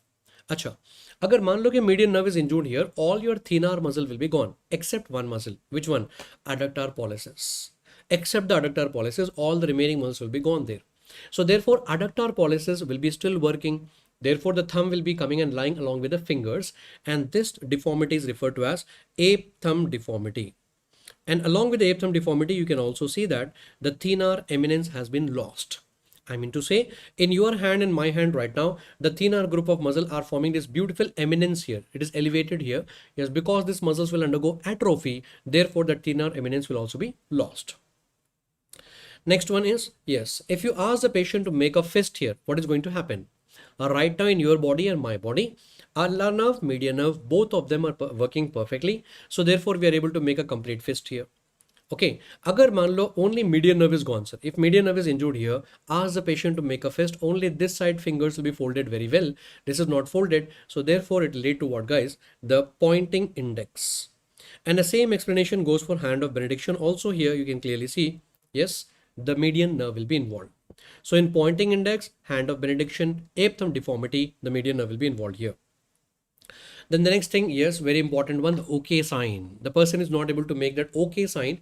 Yes, या फिर कभी-कभी आपके exam में ऐसा दिया जाता है कि a patient comes to the clinic and he is not able to button the shirt here. Okay ना, उसको बटन करना नहीं आ रहा है because he is not able to make that OK sign there. है ना? And which nerve will be mainly involved here? Yes, your anterior introitious nerve will be actually, introitious nerve will be mainly actually involved here, sir, in that OK sign. OK sign नहीं form होता है. And of course, for median nerve, you already know the test here. There will be the phalanx test and the Tinel sign. Ask the person to make both the dorsum of the hand will be actually facing each other. Try to press there, and there will be numbness or tingling there. Of course, the median nerve will be actually involved there. So we are trying to tap on the median nerve over here, and then of course, if there is a numbness and all, that will be Tinel sign. And pen test, we are asking the patient to keep the pen here like this, and the hand. Try to touch the pen with the thumb here. Abduction. Abduction will be done by abductor pollicis brevis, and that is one of the thenar muscle, and of course that will be supplied by your median nerve only. Now once you are done with the median nerve, welcome to the radial nerve. A radial nerve is going to originate from where, sir? Of course, it is one of the branch of the posterior cord of brachial plexus. For the posterior cord, the mnemonic will be the lunar, and lunar R stands for the radial nerve. Now, once you are done with the origin of the radial nerve here, what is the root value? Root value will be C5, C6, C7, C8, and then T1. Now, first try to recall, my dear friend, radial nerve will be supplying to what? I told you in our golden rule, radial nerve is supplying to all the muscles in posterior compartment of the arm here and the posterior compartment of the forearm. In posterior compartment of the arm, you'll be having triceps, and posterior compartment of the forearm, you'll be actually having your extensors. Extensors, fine. Now, the radial nerve from the axilla itself, it will be giving rise to two branches here that will be supplying to long head and the medial head of the triceps. But medial head is not completely supplied, only a part of that will be supplied, sir. Then in the spiral groove, it is giving the branches to lateral head and the remaining medial head, as well as that small muscle that is anconeus muscle. Then on the lateral side of the arm, it will be supplying to brachioradialis muscle as well as ECRL, extensor carpi radialis longus. It's very easy to remember. The best way to revise before the exam will be apply this diagram on your body. Radial nerve is coming from here. From the axilla itself, it is supplying to the long head and a part of medial head. And then it is going to take a turn in the spiral groove here. It will be supplying to lateral head and the remaining medial head, sir. Lateral head and remaining medial head. And then on the lateral side of the arm here, it will be supplying to brachioradialis muscle as well as ECRL. Then this landmark is very much important. Right in front of the lateral epicondyle, it will be dividing into two branches there. One will be the superficial branch, another one is the deep branch. Superficial branch will be supplying to the skin of dorsum of the hand. The superficial branch is coming here and supplying to skin on the dorsum of the hand, whereas a deep branch will be piercing one muscle, supinator here, and after piercing supinator, it is going back, and now it is no more known as the no more known as the deep branch. Now it will be known as the PIN, posterior interosseous nerve. Now it will be known as the posterior interosseous nerve, and that is supplying to all the muscles in the posterior compartment of the forearm. That is nothing but your extensor muscles, guys. Okay. Now, radial nerve injury, what is going to happen? If the radial nerve is injured, then the person will not be able to, extend the wrist here. Wrist will be dropped. So wrist drop, what is the nerve involved here? Of course, your radial nerve will be involved, guys. And in crutch palsy also, what is going to happen? The handicapped person is using that long crutches and giving the support in the axilla. And because of that, again, the radial nerve will also be involved in the axilla. And even in Saturday night palsy also, people are drinking on the Saturday nights and just lying on the chair. Therefore, the radial nerve will be actually injured there, guys. Okay. Yes, of course. Radial nerve is going to originate from the posterior cord of the brachial plexus. वही तो मैंने लिखा ना, posterior cord of brachial plexus. Mnemonic for all the 5 branches will be lunar. R for radial nerve. So, my dear friend, ulnar nerve, median nerve and the radial nerve, ये 3 pages आप revise करोगे. यहाँ से definitely 1 to 2 marks आ सकते हैं sir. 1 to 2 marks. So, I hope you're understanding the way how you have to actually revise anatomy. Now, welcome to brachial plexus. In brachial plexus, the origin will be from C5, C6, C7, C8 and then T1. This will be actually forming the root of the brachial plexus. C5 and C6 will combine to form upper trunk, C7 middle trunk here, and then finally C8 and T1 will combine to form the lower trunk. All this trunk will divide into the anterior division and the posterior division. Now what you do is first you combine all the 3 posterior divisions together. So posterior division of the upper trunk and the middle trunk and lower trunk will combine together to form the posterior cord. Anterior division of upper trunk and the middle trunk will combine together to form lateral cord. Anterior division of lower trunk will continue as your medial cord. Sir. Lateral cord will give rise to 3 branches, LML branches here. Medial cord will give rise to 5 branches, M4U. And finally, the posterior cord will also give you 5 branches. Remember that with the mnemonic as lunar. Agar मान लो upper trunk will be injured here, sir. If there is an injury to upper trunk, it will lead to Erb's paralysis. Now, what is the sign of Erb's paralysis? Of course, it is policeman's tip hand. And in the policeman's tip hand, you can see arm will be adducted and medially rotated. Elbow will be extended. Forearm will be pronated and the fingers will be flexed here. Similarly, अगर मान लो कि lower trunk injured होता है, if the lower trunk is injured, then it will lead to Klumpke's paralysis here, guys. And in Klumpke's paralysis, what is the sign here? That will be the claw hand. The injury to upper trunk will lead to Erb's paralysis, policeman tip hand. Lower trunk injury will lead to Klumpke's paralysis. Now you are able to see one more nerve here which is coming from C5, C6 and C7, and this nerve here will be the long thoracic nerve. And long thoracic nerve is supplying to muscle that is your serratus anterior. If serratus anterior muscle is paralyzed, it will lead to winging of scapula. आपके FMG exam में ये image based question दिया गया था, तो please remember the image very well. So in winging of scapula, long thoracic nerve is actually gone, which will be actually supplying towards a serratus anterior muscle. Another hot favorite topic of your FMG examiner, anatomical snuff box. Anatomical snuff box, on the medial side, there will be 1 tendon, and then on the lateral side, there will be like 2 tendons. Now on the lateral side, you'll be able to find abductor pollicis longus. On the lateral side, you'll be able to find the abductor pollicis longus and extensor pollicis brevis. And on the medial side, there will be the extensor pollicis longus tendon, guys. Then remember, in the floor of this one, you don't have to remember all the bones for now, sir. Just before the exam, please remember, in the floor of the anatomical snuff box, you'll be having scaphoid. Why? Because they are giving a clinical question from here. A man falls on the outstretched arm and he comes to the clinic with the pain in anatomical snuff box. That pain will be due to the fracture of which bone? It is due to the fracture of scaphoid. And then of course the content we know very well, there will be radial artery. After that, the carpal tunnel here, in the carpal tunnel, you are clearly able to see this is the flexor retinaculum here. अभी अभी मैंने आपको बताया था ulnar nerve ऊपर से पास होती है, अल्नार आर्टरी इसके साथ में होगी. Along with that, this tendon here will be the palmaris longus tendon. So ulnar nerve, ulnar artery and palmaris longus, these three are going to pass superficial to flexor retinaculum. Now this tendon here will be the flexor carpi radialis और आप diagram में clearly देख सकते हो, मुझे पढ़ाने का ज़रूरत भी नहीं है.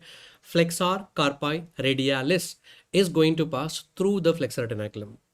Through the flexor retinaculum, and remaining all the structure, the four tendons of FDS and the four tendons of FDP, yes, along with median nerve, this is the median nerve here, and along with the flexor pollicis longus, all these are going to pass deep to the flexor retinaculum. Of course they are the one which are going to pass through the carpal tunnel.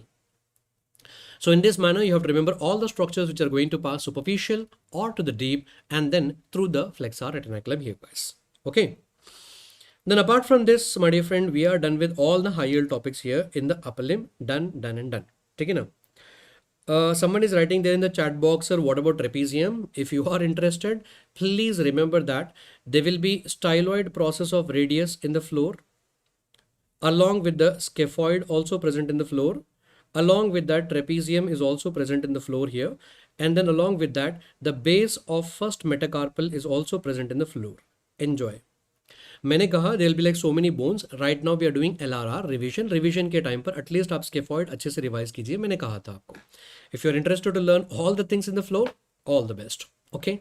Scaphoid से सवाल पूछा जाता है, तो please remember that one, guys. Is it okay? And by this we are done with all the high yield topics in upper limb, my dear friends. We'll do one thing here. We'll stop for 5 minutes. We'll take a break here, guys. Okay.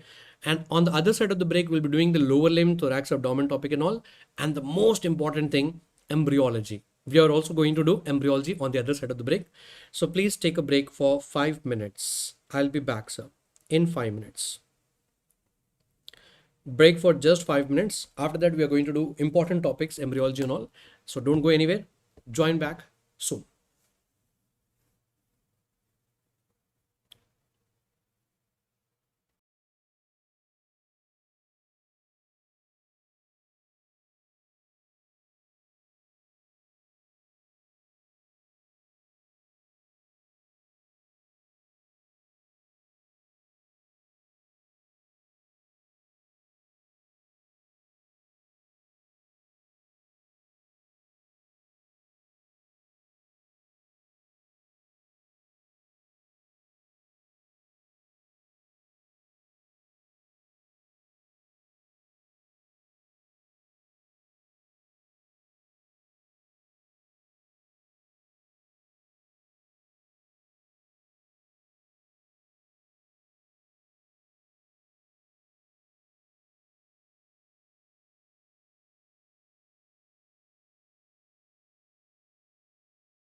Welcome back, everyone.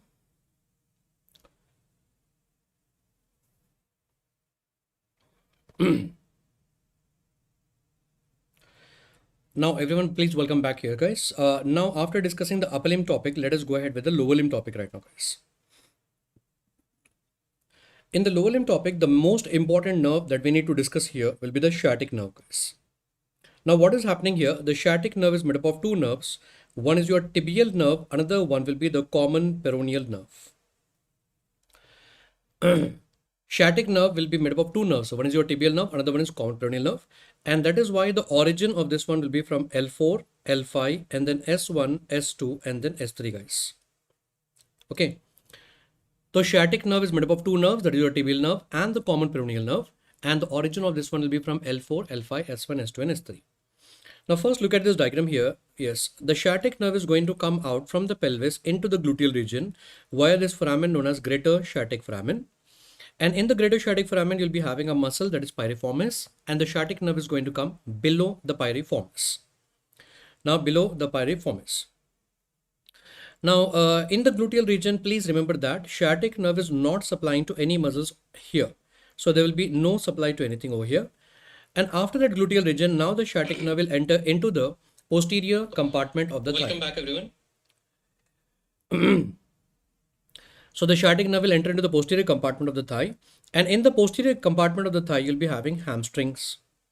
Number one, there will be semitendinosus, and then you'll be having semimembranosus, and then there will be bicep femoris. Bicep femoris will be having two heads here. There will be long head, there'll be the long head and the short head over here. Now please remember, मैंने आपको कहा था कि sciatic nerve is actually made up of two nerves here, sir. One will be the tibial nerve, another one will be the common peroneal nerve. Out of these two, the tibial component will supply to semitendinosus, and that is also supplying to semimembranosus. And be careful with the bicep femoris here. In the bicep femoris, only the long head will be supplying.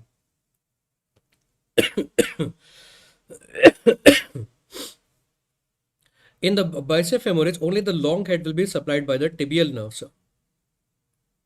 Now, what about the short head? Already this question has been given in your exam. Remember, the only other option available here will be the common peroneal nerve. So, short head of the bicep femoris will be supplied by common peroneal nerve, guys. Apart from, there is one more muscle here, that is adductor magnus muscle.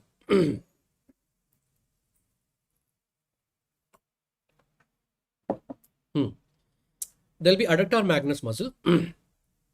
Actually, this adductor magnus muscle will be present in the medial compartment of the thigh.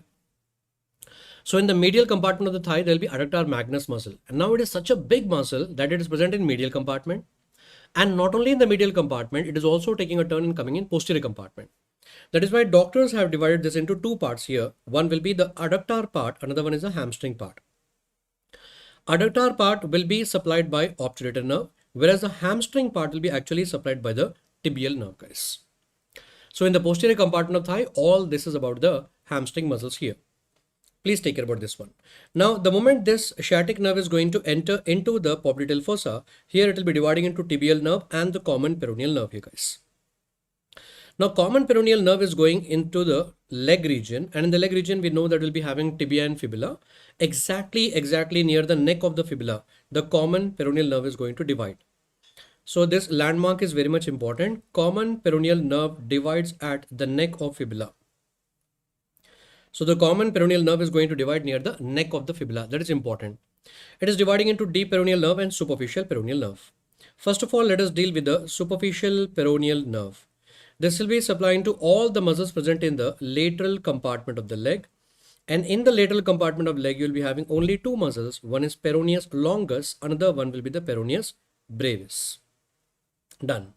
Now, peroneus longus and brevis present on the lateral compartment of the leg, and they are actually going to help in elevating the lateral border of the foot. So they are actually helping in eversion of the foot, sir. So eversion of foot is done by peroneus longus and brevis. If you want one better answer, that one will be peroneus longus. Now welcome to the deep peroneal nerve. Deep peroneal nerve is the one which will be supplying to all the muscles present in anterior compartment of leg. And in the anterior compartment of the leg, you'll be having peroneus tertius muscles. Peroneus tertius, and this was also asked in the exam. It was a direct question. Peroneus tertius is supplied by which nerve here? That is your deperoneal nerve, guys. Along with that, there will be tibialis anterior. Along with that, there will be extensor hallucis longus and extensor digitorum longus. All these are the muscles present in anterior compartment of the leg, and they are supplied by deperoneal nerve. And by this, we complete about superficial peroneal nerve and deperoneal nerve. Now, on the other side here, we are having the tibial nerve. Now, this tibial nerve is going to supply to the posterior compartment. Then it is going to take a turn and enter into the foot. Now, in the foot region, what is going to happen? It is dividing into the medial and lateral plantar nerve, guys. Now, this medial and lateral plantar nerve will be supplying to all the muscles of foot, sir. The medial and lateral plantar nerve, they are the one which will be supplying to all the muscles of the foot. Now, once you are done with this one, remember the tibial nerve. Tibial nerve will be supplying to all the muscles present in the posterior compartment of leg. And in the posterior compartment of the leg, you'll be having calf muscle. In calf muscle, every medical student knows two muscles very well, sir. One is gastrocnemius muscle, another one will be the soleus muscle. Gastrocnemius के दो heads होते हैं. One is a medial head, another one is a lateral head.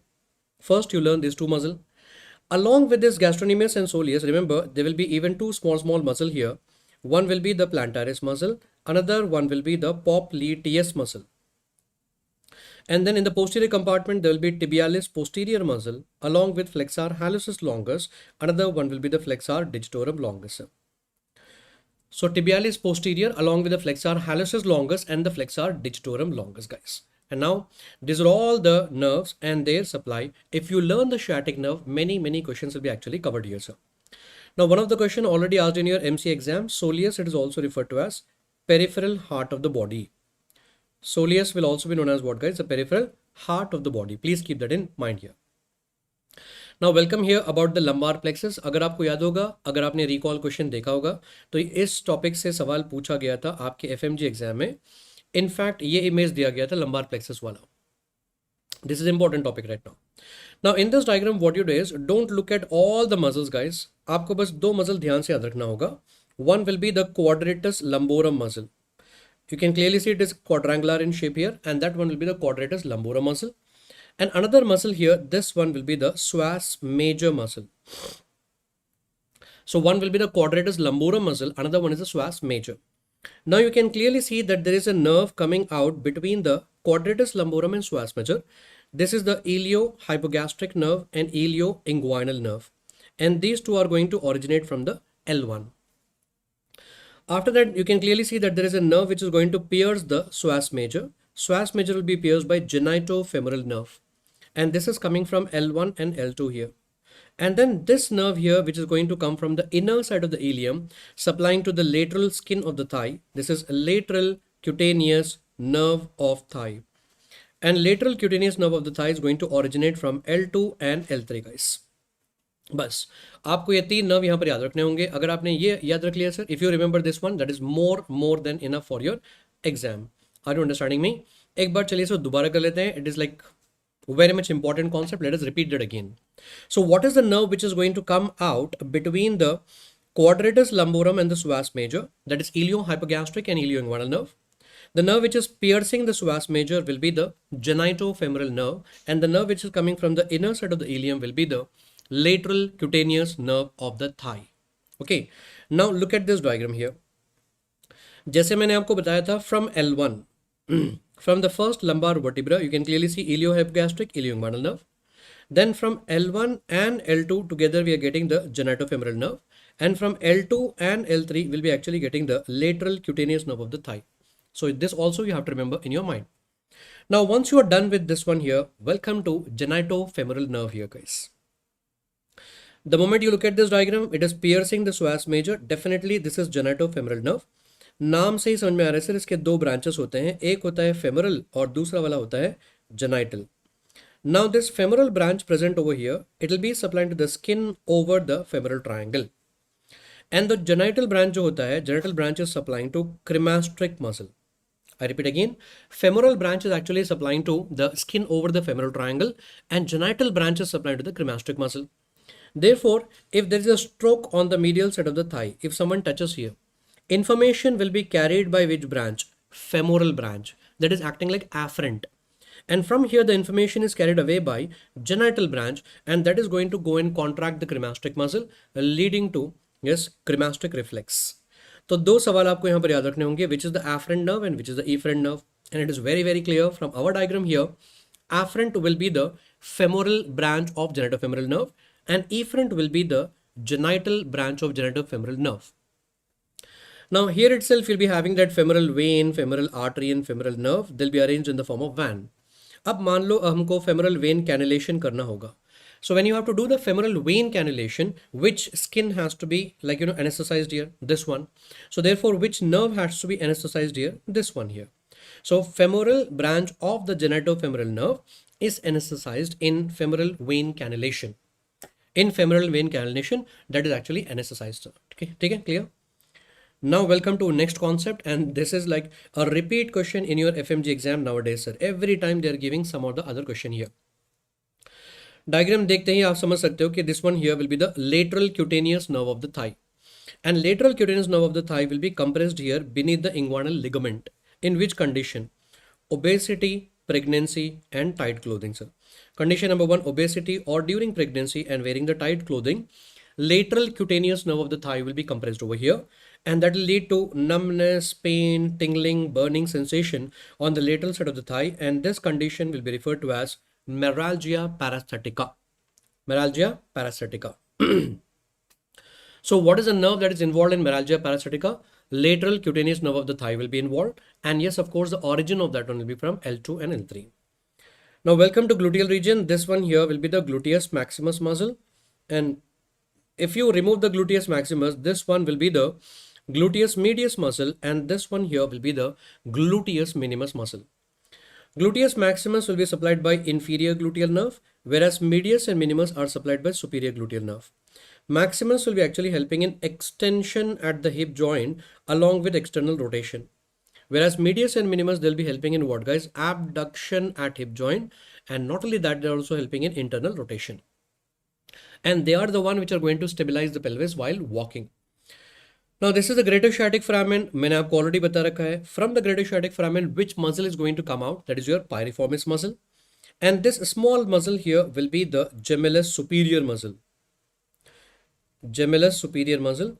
Below that, this one here will be the obturator internus, and below this one here will be gemellus inferior muscle. You should be able to identify all these muscles in the image-based question. Already this image is given in the exam. And this quadrangular muscle here will be the quadratus femoris muscle. Quadratus femoris. These two will be supplied by nerve 2 obturator internus, and these two will be supplied by nerve 2 quadratus femoris. Nerve 2 obturator internus and nerve 2 quadratus femoris, and all these four muscles are going to help in the lateral rotation of the hip joint. You can clearly see their attachment here. They are attached here. So if these muscles are going to contract, the direction of pull will be in this direction. So therefore it is going to help in what? Lateral rotation at the hip joint. Perfectly done, sir. So in this manner, this image is completed here. Sometimes, unfortunately, if this superior gluteal nerve is injured, then medius and minimus muscle will be gone. Then the person will not be able to walk properly, and he'll be lurching his body on one side and walking. And that sign will be the Trendelenburg sign, and the gait will be the lurching gait, guys. If only he is lurching on one side, lurching gait. On either side, on both the side, that will be referred to as your waddling gait. Now, the most important question here is that in exam, they'll give you the clinical question. And in that clinical question, they'll try to confuse you between the right and left side. Remember, if the hip is dropping towards the left side, contralateral, opposite side, superior gluteal nerve will be injured, and opposite side, medius and minimus muscle will be paralyzed.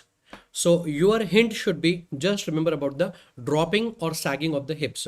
If the hip is dropping on the left side, then the superior gluteal nerve on the right side will be actually injured there, guys. Moving ahead, attachment of femur.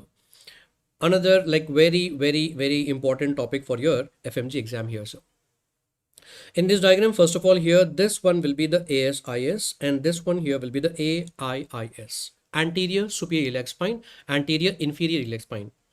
At this anterior superior iliac spine, there will be inguinal ligament attached here. From here, it will be attached to the pubic tubercle. Number 2, even sartorius muscle, the longest muscle of your body, will also be originating from there only. Attached to anterior inferior iliac spine will be rectus femoris muscle, that is going to originate from there. अगर आपने ये सीख लिया है तो welcome to the gluteal muscles. There is a gluteal tuberosity here, and on the gluteal tuberosity there will be attachment of gluteus maximus muscle. Medius and minimus, both of them will be attached onto the greater trochanter. But the difference here is that gluteus medius will be attached on greater trochanter posteriorly. Minimus will be attached onto the greater trochanter anteriorly. And आपके FMG exam में हमेशा ये सवाल दिया जाता है arrow mark and then you have to identify what is the muscle attached onto the lesser trochanter. And on this lesser trochanter, remember there will be iliacus and psoas major. Recently भी पूछा गया था. Apart from that, welcome here guys. Nowadays this is also trending. They are putting an arrow mark on this spine here, ischial spine here. And what are the structures going to take a turn here? We remember that with the PIN. So P for pudendal nerve is going to take a turn here. Internal pudendal artery here along with the internal pudendal vein, and even nerve to obturator internus will also take a turn here, sir. And because the pudendal nerve is going to take a turn here, that is the site where you can easily identify that nerve. That is why, remember, ischial spine will be actually the location for the pudendal nerve block. Okay तो इसीलिए मैंने आपको कहा था ये diagram exam के लिए बहुत इंपॉर्टेंट है, क्योंकि बहुत सारे टॉपिक्स हमने एक जगह पर यहाँ पर कंप्लीट कर लिए हैं. Tarsal tunnel. टार्सल टनल यहाँ से एक्चुअली 3 टेंडन पास होते हैं. Number 1 tibialis posterior, then flexor digitorum longus, and then flexor hallucis longus. Then the nerve that you are able to see here, that is your tibial nerve. मैंने already आपको diagram में बता रखा है, sciatic nerve वाले diagram में tibial nerve is going to take a turn and then divide into medial plantar, lateral plantar. Nowadays this artery is very much important, sir, and this artery will be the posterior tibial artery. So in your FMG exam, they're giving an image like this here. Doctor is trying to measure the peripheral pulse, and that peripheral pulse is measured by which artery there? The artery present there will be the posterior tibial artery. Now these are all the high-yield topics to be revised in the lower limb, guys. Okay.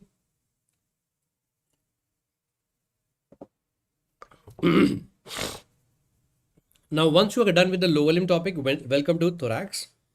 In thorax, the most important topic to be revised at the last moment before the exam will be esophageal constriction. They are repeating in the exams, guys. Last time it was like a repeat question, constrictions of the esophagus. Remember, there are totally 4 esophageal constriction. Number 1 will be right at the beginning of the esophagus, where the pharynx ending, esophagus is beginning, and you'll be having the cricopharyngeus muscle. Number 2, where arch of aorta is crossing the esophagus. Number 3, where the left primary bronchus is crossing the esophagus. And number 4, of course, where it is crossing the diaphragm. Okay, and you got to remember there, where exactly you have these constrictions with respect to the incisors. आपको याद रखना होगा. So please look at the screenshot from 42nd edition of Gray's Anatomy. Number 1, right at the very beginning, cricopharyngeus, it will be at 15 centimeters from incisors. Number 2, arch of aorta, that will be 23 centimeters from incisors. And left main bronchus जहाँ cross होता है, that is 28 centimeters from incisors. And finally diaphragm, that will be at 40 centimeters from incisors. Okay, so remember my dear friend, this is exactly from the 42nd edition of Gray's Anatomy, page number 1057. You might be thinking, why is like Azam sir telling about all these things, showing the screenshot and all?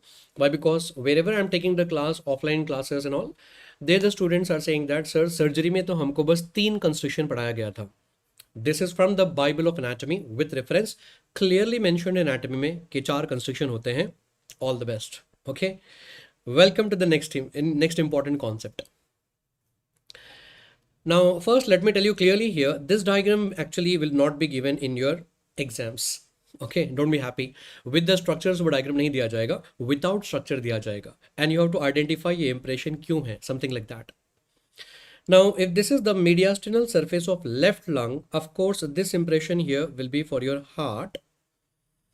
And आपको याद होगा कि हमेशा हम लोग जो aorta जो हम draw करते हैं arch of aorta towards the left side, right? So heart, इसके बाद यहाँ से start होगा ascending aorta. Then that is going to take a turn, and this one here will be the arch of aorta. And then after that, this one here will be for the descending aorta. Fine. Okay, left side, of course, that will be your aorta there. Fine.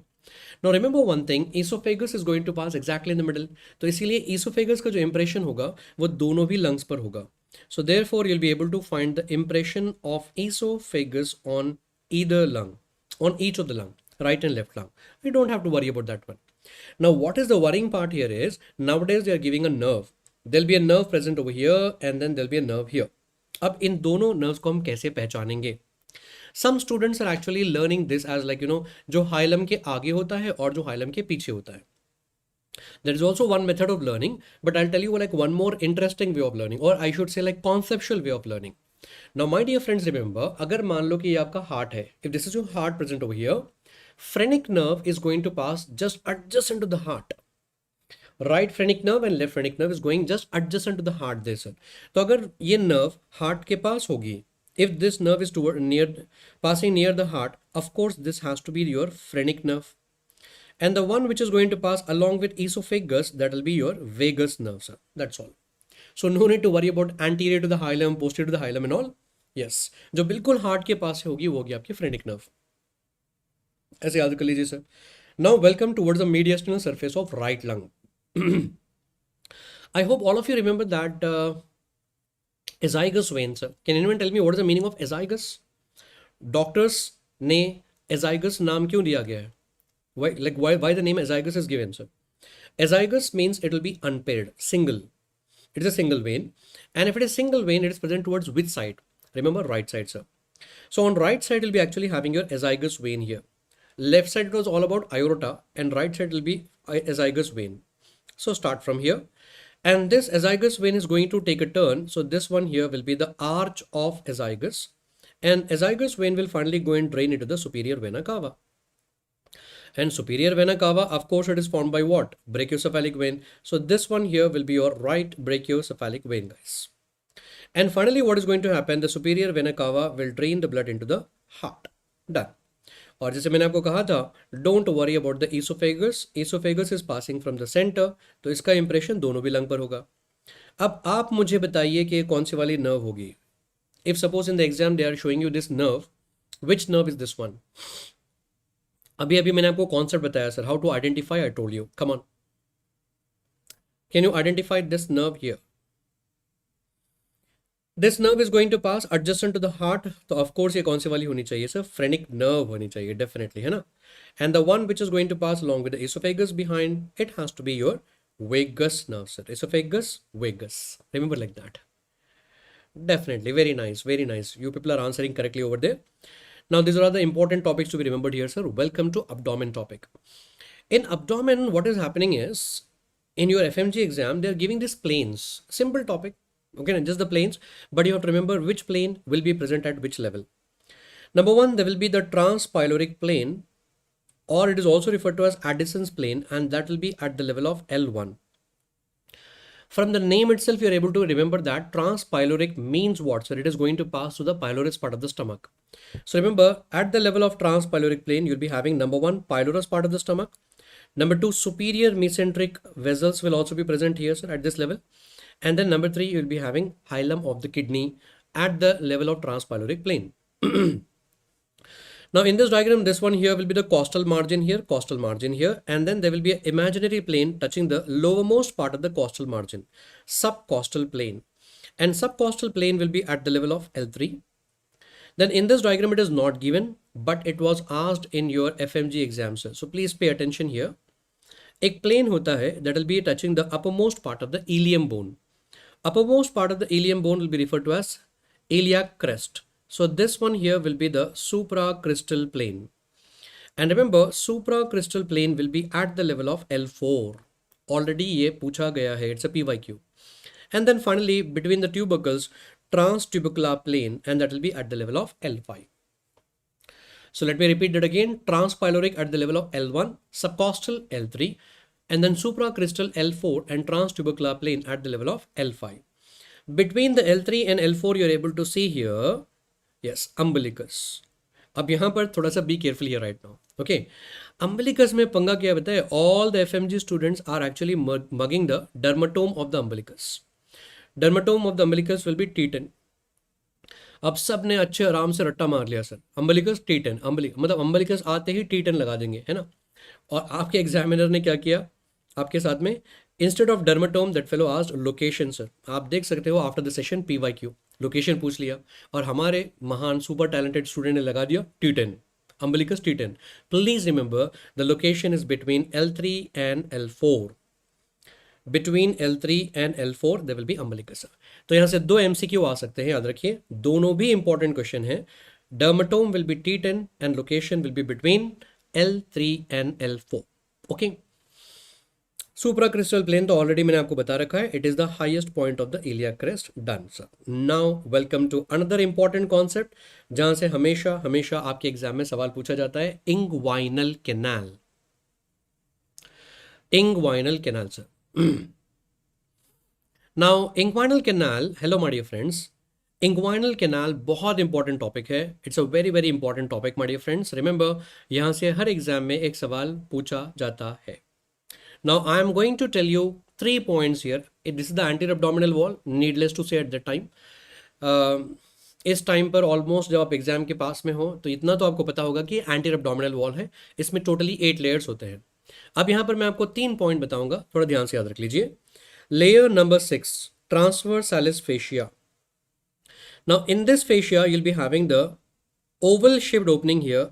This one will be referred to as deep inguinal ring. And layer number 3, there will be external oblique. External oblique, there will be a triangle shaped opening here.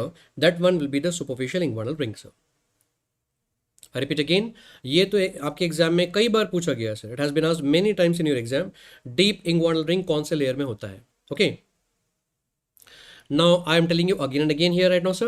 Deep inguinal ring will be present in the transversalis fascia, and remember the superficial inguinal ring will be present in the external oblique. Now whatever two layers that are present in the middle here, there is your internal oblique here and transversus abdominis, दोनों को जोड़ दो sir. So you can very clearly see here the internal oblique here and the transversus abdominis, join them together, and together they are actually going to form conjoint tendon or falx inguinalis. The conjoint tendon or falx inguinalis is formed by internal oblique plus transversus abdominis. These are the 3 points that I want you to remember first. Okay, so let us repeat once more for the last and final time here. Deep inguinal ring is present in transversalis fascia. Superficial inguinal ring is present in external oblique, and then conjoint tendon is formed by internal oblique and transversus abdominis. Now join the deep inguinal ring with the superficial inguinal ring. Join this deep inguinal ring with the superficial inguinal ring, and together it is going to form your inguinal canal. So inguinal canal exactly यहाँ पर होती है। अगर ये diagram आपके दिमाग में रहेगा, you will never ever make a mistake here in the boundaries of inguinal canal. Okay. So remember, if this is your inguinal canal here, what is going to form the anterior boundary? Let me write down the boundaries with different color. इसके आगे मैं देख सकता हूँ external oblique है और internal oblique है। The external oblique and internal oblique is going to form the anterior boundary. Conjoint tendon here and the transversalis fascia here, fascia transversalis, this one here is going to form the posterior boundary here. है ना? So if this is the inguinal canal here, anteriorly there is external oblique and internal oblique. Posteriorly you'll be having the conjoint tendon along with the transversalis fascia. What is going to form superior boundary? वो तो clearly आपको दिखाई दे रहा है diagram में। Above the inguinal canal you are able to find the internal oblique here and transversus abdominis. These two are going above the inguinal canal, and below the inguinal canal you'll be obviously having inguinal ligament. Inguinal ligament होता है sir. Done. Now apart from that, what is the content of this one, guys? In males, remember यहाँ से पास होता है spermatic cord, and along with the spermatic cord there will be ilio-inguinal nerve. And in females also, what is going to happen? There will be a round ligament of uterus. Along with the same nerve, there will be ilio-inguinal nerve, guys. That will be the content.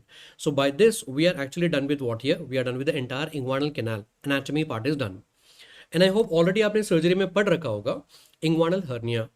Hernia will be actually of two types. So one is direct, indirect. Indirect will occur via deep inguinal ring.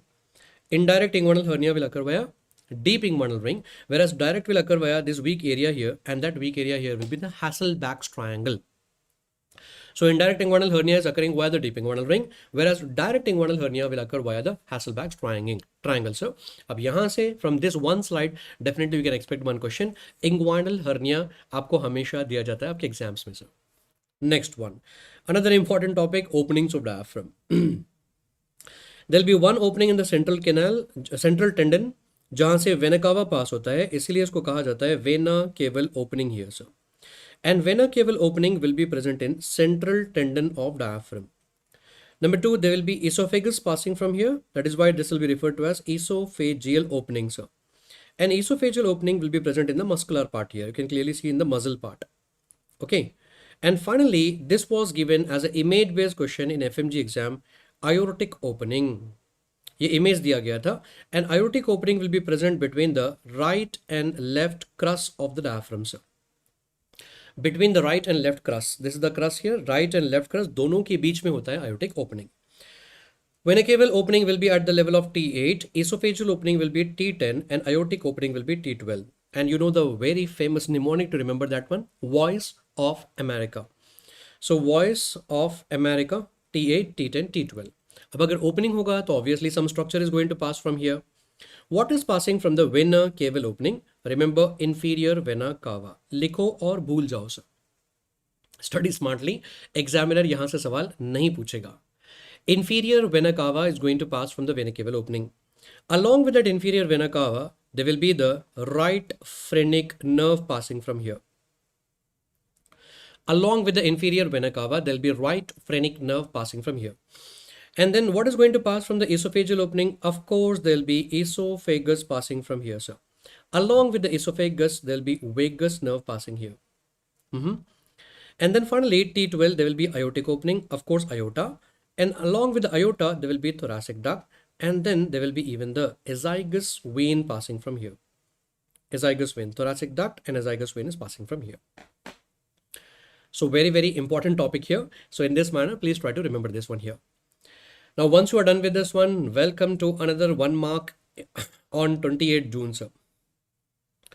So 28 June 2026, एक और सवाल यहाँ से आ सकता है. Peritoneal folds and epiploic foramen बार बार आपके FMG exam में दिया जा रहा है. अब इस डायग्राम में यहाँ पर आप देख सकते हो, this is the stomach here. And after the rotation of gut, what is going to happen? Liver will come towards the right, the spleen will be going towards the left, something like this. Now, right in front of the liver, there will be a ligament. This ligament here will be the falciform ligament here. Now, between the liver here and the stomach here, there will be a ligament here, and that one will be the lesser omentum. This one here will be the lesser omentum. Okay, and this is actually the free margin of the lesser omentum here, inside which you are able to see the portal triad. Now, between the stomach and the spleen, this ligament here, gastrosplenic, and between the spleen and the kidney, this is the splenorenal ligament और लीनोरेनल ligament. ये आपके exam में recently दिया गया था. आप यहाँ पर इस डायग्राम में बड़ा क्लियरली देख सकते हो कि there is a artery which is going to the spleen here. Of course that is a splenic artery. So what do you have in the lienorenal ligament? You will be having splenic vessels, and not only that, you will also have the tail of pancreas here sir. Tail of pancreas भी यहाँ पर होता है. Please remember that one. Now in the stomach, we know that lesser omentum will be attached to lesser curvature, and therefore this one has to be greater curvature. अगर ये greater curvature होगा तो यहाँ पर कौन सी वाली artery होगी? Of course, it will be the gastroepiploic artery, guys. Gastroepiploic artery will be present in this one. Along with that, the artery is supplying to the fundus of the stomach, short gastric artery. They are in the gastrosplenic ligament. And what do you have inside the falciform ligament? There will be ligamentum teres. अगर आपने falciform ligament देखा होगा, in the lower part of that you'll be having ligamentum teres here, sir. And ligamentum teres is very much important for your FMG exam, and number of times the question has been asked. Remember, what is this ligamentum teres here? It is the remnant. Remnant of what? Left umbilical vein. Before the birth, you'll be having the left umbilical vein, and after the birth, what is going to happen? That will be closed, and that will be in the form of ligament known as ligamentum teres. तो आपको याद रखना होगा, ligamentum teres is representing what? It is the remnant of the obliterated left umbilical vein, guys. Done, done, done. Now, welcome to the most important thing. Behind the stomach here, you'll be able to find a space, and this space present behind the stomach here will be known as the lesser sac. Lesser sac, sir. and the remaining space present here will be the greater sac here. Now this lesser sac and greater sac are connected to each other with the help of this opening here. That opening is referred to as epiploic foramen. Epiploic foramen, or it is also referred to as the foramen of Winslow, also known as the omental foramen. अब इसके relations आपको याद रखना होगा. Now इसके relations ना रट्टा मारने का जरूरत ही नहीं है sir. Many of the students are actually mugging up without the diagram. Diagram देखिए आप, कितना आसान है. It's so simple here. Epiploic foramen के आगे क्या होगा मुझे पढ़ाने का जरूरत भी नहीं है, आपको ना रट्टा मारने का जरूरत है. आप क्लियरली यहाँ डायग्राम में देख सकते हो. Right in front of the epiploic foramen you are having free margin of lesser omentum.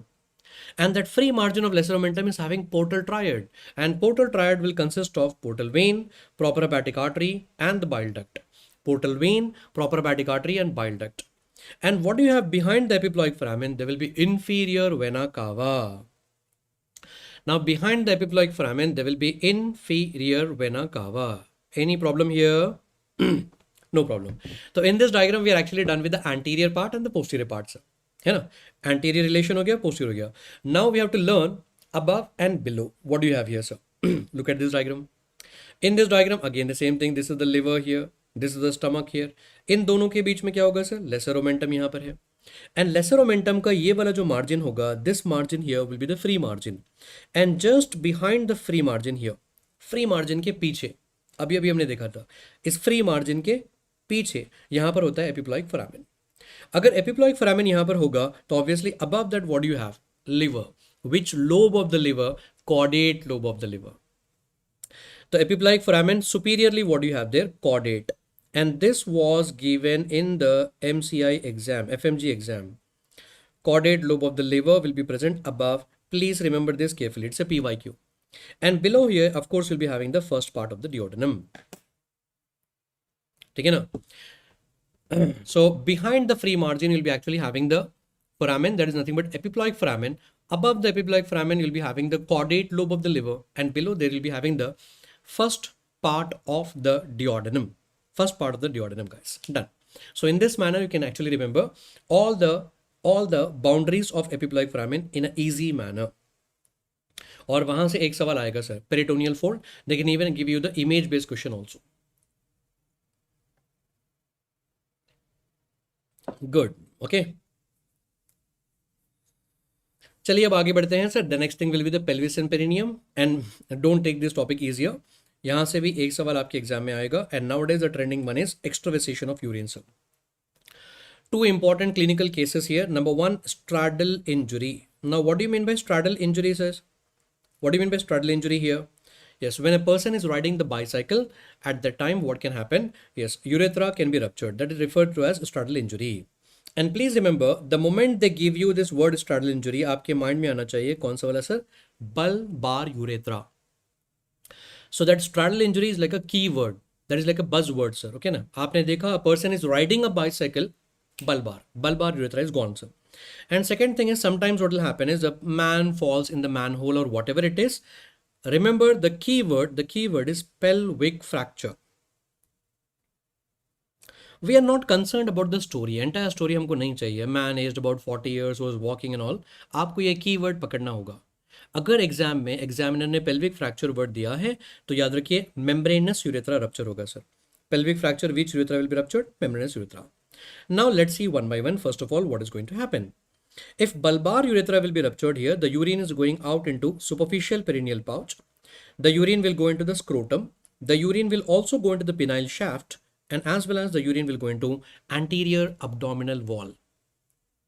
So if bulbar urethra is ruptured, superficial perineal pouch, number 2 scrotum, number 3 the penile shaft, as well as anterior abdominal wall. If membranous urethra is ruptured, then what is going to happen? Observe here very carefully. If membranous urethra is ruptured here, the urine will go out into this pouch. That pouch will be the deep perineal pouch. And not only that, what is going to happen? The urine can also go into this space here. And that space present behind the pubic symphysis, around the neck of the urinary bladder, that is actually referred to as the space of Retzius. That is known as space of Retzius. So urine can go into two places here, sir. One is the deep perineal pouch, another one will be the space of Retzius. Now, nowadays they are also asking the question in the exam. यहाँ तो urine जा रहा है, fine. Okay. Nowadays they are also asking where the urine cannot go. If bulbar urethra is ruptured, then the urine cannot go into the thigh. Why? Because of which fascia? Fascia lata of the thigh. It cannot go into the deep perineal pouch. Why? Due to the perineal membrane. And the urine cannot go into the ischiorectal fossa due to the Colles fascia. तो आपको याद रखना होगा where it cannot go and what is the reason for that one. So that is about extravasation of urine. Now welcome to internal iliac artery. In this diagram, this one here will be the internal iliac artery here, sir. It is having two division. One will be the anterior division, another one will be the posterior division. Anterior division, there are like so many branches. Please don't learn them. Posterior division, you're actually having only three branches, and remember that with the mnemonic as SIL branches, S-I-L, SIL branches. S for superior gluteal artery, I for iliolumbar artery, L for lateral sacral artery. That's all. अब मैं आपको ऐसे क्यों कह रहा हूँ कि remember only the SIL branches here. Why? Because always in your exam they're giving the same type of question. All of the following will be the branches of internal iliac artery posterior division except one. Posterior division of the internal iliac artery except one, sir. Okay, na? So you can easily rule out this one, guys. And by this we are done with all the high yield topics in upper limb, lower limb, thorax, abdomen, pelvis and perineum, neuroanatomy and head and neck. Now the last and final thing left out is embryology. Welcome to the last and final topic. We'll revise this one here quickly. It will be done in another 15-20 minutes. And then after that, the LRR of anatomy will be completed, guys. So last 15 to 20 minutes, but embryology extremely important. Look here, observe here right now, sir. Now, welcome here to the primordial germ cells. Primordial germ cells का काम क्या है? What is their work? They are the one which is going to form the male and female gametes. I mean to say spermatozoa, and they are going to form the ovum. If they are going to form the male and female gamete, of course they have to finally go where? They have to go to genital ridge. क्योंकि already आपने पढ़ रखा होगा genital ridge is the one which is going to form the gonads. If you know, well and good. If you don't know, please study that one now. Genital ridge is going to form the male and the female gonads. That is your testis and the ovaries. So of course, what should happen right now? Now the primordial germ cells has to travel all the way and go to the gonads. I mean to say the genital ridge. तो आपको याद रखना होगा each and every point has been asked in the exam. सबसे पहले primordial germ cell form कहाँ से होते हैं सर? Epiblast. कब form होते हैं? Second week. From the epiblast they will travel to yolk sac by which week? Fourth week. पूछा गया already. And finally they're going to genital ridge by the fifth week. All the three of them has been asked in your exam. Take care about that one. So I repeat again, मेरे साथ में आप याद करते जाइए sir. Primordial germ cells are giving rise to what, guys? The male and the female gamete. They have to go to the gonads. सबसे पहले वो form कहाँ से होते हैं? Epiblast से form होते हैं during second week, and then going to the yolk sac by fourth week and going to the genital ridge by fifth week. Now because they are traveling, sometimes what can happen is they can be abnormally traveling to some other place. If the primordial germ cells abnormally migrate to the neck, then what is going to happen?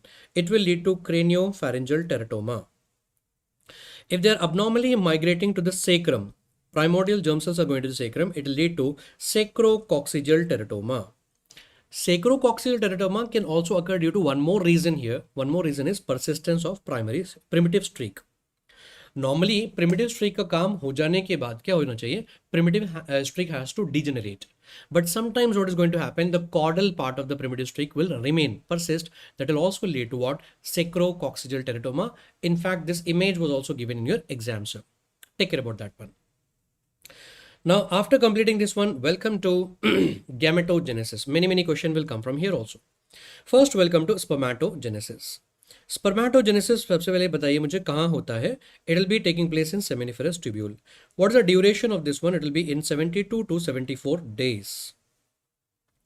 So spermatogenesis will be taking place in the seminiferous tubule in 72 to 74 days. Okay, please underline or highlight these days properly there. Okay, people are remembering the number very well, but they are forgetting the days or weeks or months, something like that. It is days actually. Now look at this diagram here. In this diagram, we are able to see the seminiferous tubule. Inside the seminiferous tubule, you'll be having Sertoli cells. In this diagram, that is your Sertoli cells, guys.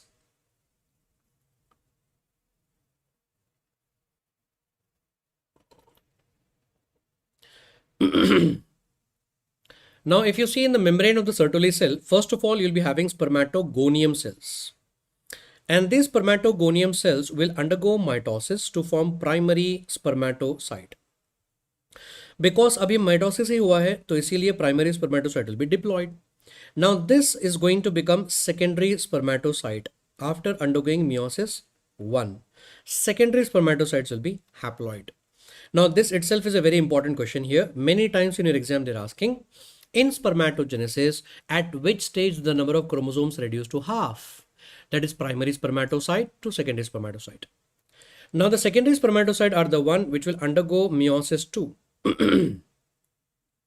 This will undergo meiosis 2, and that is going to become what's a spermatid. But the problem here is that the spermatid will be like a normal cell with the nuclear cell membrane and all. Now, this spermatid will undergo structural changes, and the structural changes are referred to as spermiogenesis. And then it is finally going to form that spermatozoa with that head, neck, middle piece, and the tail, guys. Done. Now, after the formation of spermatozoa, you can see like many spermatozoa here at the tip of the Sertoli cell, sir. At the tip of the Sertoli cell. Now, from here, the spermatozoa will be released out, and this process of release of the spermatozoa will be spermiation. And after spermiation, they are going to migrate, and after migrating, they are going to finally go to epididymis. And this epididymis you cannot forget for your exam.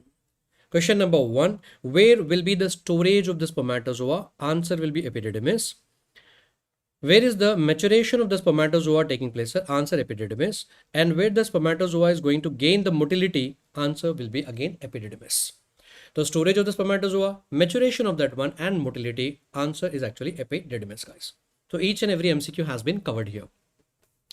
Now don't think that I'm not teaching you oogenesis here. Oogenesis में आपको बस 2 point याद रखने होंगे. Primary oocyte will be arrested, guys.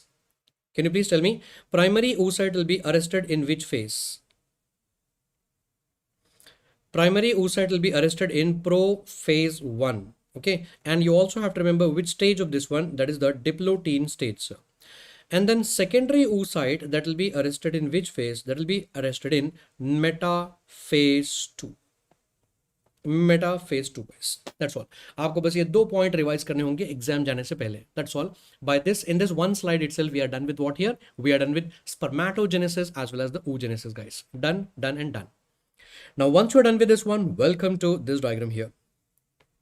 The moment you look at this diagram here, this is the transverse section of embryo. Okay. And this is the transverse section of embryo in which week, sir? 3rd week. तो सबसे पहले आपको पता होना चाहिए 3rd week of development में क्या होता है? Gastrulation. Now, because this is our like LRR session here, like last resort revision session here, I'm not going to deal with the first week, second week and all. वो तो सारे even average MBBS student को भी पता होता है. Okay, just exam से पहले मैं आपको वो सारे पॉइंट्स रिवाइज करवा रहा हूँ जहाँ पर स्टूडेंट्स को मिस्टेक हो सकती है, डिफिकल्टी होती है, और जो हमारे एग्जाम के लिए बहुत इंपॉर्टेंट टॉपिक्स हैं वो हम रिवाइज कर रहे हैं ना. फर्स्ट वीक सेकंड वीक तो आपको ऑलरेडी पता है, फर्टिलाइजेशन, इम्प्लांटेशन है ना, zygote, morula, blastocyst and all those things, वो आपको अच्छे से पता है. अब यहाँ पर देखिए ध्यान से ये डायग्राम. ओके ना, 3rd वीक. अच्छा, सबसे पहले मुझे ये बताइए, what is the meaning of gastrulation? 3rd week of development, what is going to happen? Gastrulation will occur. Now, what is the meaning of gastrulation? Remember, formation of 3 germ layers. Now, in this diagram, you are able to see this one here will be the ectoderm here, and this one here will be the endoderm here, and this one here will be the mesoderm. So, formation of these 3 germ layers here is nothing but gastrulation. और इस diagram में this green colored highlighted structure here will be notochord. Just above the notochord here, there will be a tube-like structure, and this tube-like structure here will be the neural tube. And adjacent to the neural tube here, the cells present over here will be the neural crest cells. This will be the neural crest cells, guys. Okay. So notochord के ऊपर वहाँ पर neural tube होगा. Just adjacent to the neural tube there will be neural crest cells. Okay. Now, welcome to this mesoderm. The mesoderm present over here, it will be divided into 3 categories here. This one will be the paraxial mesoderm. This is the intermediate mesoderm, and this one here will be the lateral plate mesoderm. नाम बड़े meaningful है यहाँ पर. Paraxial along the axis there, and then intermediate in the middle, and then lateral plate mesoderm, sir. तो हम एक काम करते हैं सर, सबसे पहले let us deal with the mesoderm present over here. Now this one here will be the intermediate mesoderm. Intermediate mesoderm, it is going to form two structures. Number one, there will be nephrogenic cord. From the name itself, you're able to understand nephrogenic, nephron. It is the one which is going to form your kidney. Okay. And number two, it is the one which is also going to form genital ridge. और ये तो मैंने आपको अभी अभी बताया था, genital ridge is going to form gonads. So therefore, we can conclude here that intermediate mesoderm is helping in the formation of urogenital system. Nephrogenic cord is going to form the nephron, kidney, and then genital ridge is going to form gonads, urogenital system. Now, what about this paraxial mesoderm? Now, this is something important for your MCA exam, sir. Paraxial mesoderm is going to convert into spherical ball-like structures which are known as somites. Paraxial mesoderm is converting into spherical ball-like structure known as somites. हम एक काम करते हैं sir. I'll show you a beautiful view right now. This diagram on the screen here is actually the transverse section of the embryo. What is this topmost layer here? This layer will be the ectoderm here. हम क्या करेंगे ना, ectoderm वहां से reflect कर देंगे. Let us reflect the ectoderm from there. And after removing this ectoderm from here, let's see from above. हम ऊपर से देखते हैं सर. अगर आप यहाँ से ectoderm निकाल दोगे और ऊपर से यहाँ देखोगे, डायग्राम कुछ ऐसा नजर आएगा. Now in the middle of this one, first of all, you'll be able to appreciate this neural tube here, sir. है ना? अगर आप ectoderm निकाल दोगे, तो just above that notochord, you'll be able to find the neural tube. On either side, I told you paraxial and paraxial mesoderm will be present. Now that paraxial mesoderm is actually converting into spherical ball-like structures, and these are actually known as the somites. ये सारे somites होते हैं. Okay. Now what is happening with this somites here? Somites are the one which are going to form, number one, the axial skeleton. You all know very well what is included under axial skeleton, sir. It will be including that sternum, the vertebrae and the ribs and everything. And then appendicular skeleton will be the upper limb and the lower limb bones there. Axial skeleton along with skeletal muscles. Skeletal muscle, guys. They are actually derived from the somites. Now, whatever is left out from here, please dump it here into the lateral plate mesoderm. Lateral plate mesoderm is the one which is going to form the appendicular skeleton. Appendicular skeleton, as well as it is also going to form the smooth muscles, as well as it is also going to form the cardiac muscles, guys. Smooth muscle and cardiac muscle. That is the best way to remember. तो पहले आप क्या करोगे, चलिए फटाफट इसको revise करते हैं. पहले आप पढ़ोगे about the intermediate mesoderm, guys. Intermediate mesoderm is going to form your urogenital system. So nephrogenic cord and the genital ridge. Done. Then you learn about the paraxial mesoderm. It is the one which is going to form somites. And that is going to form your axial skeleton and skeletal muscle. And whatever is left out from here, that is all derived from the lateral plate mesoderm. But now what we are going to do is, we will be going a little bit in more depth here. अगर इस diagram को अगर आप ध्यान से देखोगे, in lateral plate mesoderm, there will be a cavity present here. That will be intraembryonic coelom. And because of this intraembryonic coelom, lateral plate mesoderm is in turn divided into two layers. There will be one layer along with the ectoderm, somatopleuric, and there will be one layer along with the endoderm here, sir. And this one here will be the splanchnopluric. So one layer along with the ectoderm, somatopleuric, and one layer along with the endoderm, that is nothing but the splanchnopluric. So let us do one thing. Let's draw a schematic diagram here. So मान लो कि this one is ectoderm, this one is endoderm here. In the middle you're having mesoderm, और यहाँ पर मान लो this is notochord. Just adjacent to the notochord, there will be paraaxial mesoderm and paraxial mesoderm. In the middle there is intermediate and intermediate mesoderm. Then you have lateral plate mesoderm. Now that lateral plate mesoderm is in turn divided into two layers. It is divided into two layers. The layer which is present along with the ectoderm, मान लो कि this is ectoderm here. Along with ectoderm, this is somatopleuric lateral plate mesoderm. And along with the endoderm, this one here will be the splanchnopluric lateral plate mesoderm. Okay. Now, once you have understood this one, please look at this part my dear friend, इसी के लिए तो मैं आपको पढ़ा रहा हूं. This is the topic for which I am actually teaching you this one here. This is the part where the lateral plate mesoderm is not differentiated into somato or splanchno. And this undifferentiated lateral plate mesoderm is referred to as septum transversum. So you need to learn about this topic here, sir. Very much important. So first learn that what is septum transversum here. Septum transversum is the one which is undifferentiated lateral plate mesoderm. अब ये क्या form करेगा? Number one, it is going to form the central tendon of diaphragm. Okay, above the diaphragm you're having heart is covered by pericardium. Remember, this is also going to form fibrous pericardium, the outermost layer of the pericardium. Number three, it is also going to form stroma of liver. And then number four, it is also going to form the ventral mesentery of the stomach. I mean to say ventral mesogastrium. Now you might be like, what the hell is this one, sir? How to remember all these structures? They're like different structures. Best way to remember this one, remember this part here, sir. Okay, now this much part here. Central tendon of the diaphragm here. Above the diaphragm, there'll be heart, fibrous pericardium. On the right side here, stroma of the liver. And the left side here, ventral mesentery of the stomach. So all the structures present here. Okay, let us repeat that again. Central tendon of diaphragm, fibrous pericardium, stroma of the liver, and ventral mesentery of the stomach. All the structures are derived from where? They're all derived from the septum transversum. What is septum transversum? Nothing but undifferentiated lateral plate mesoderm. ये होता है पढ़ने का तरीका. Done. Now in this topic, I want you to revise all the structures here. Done.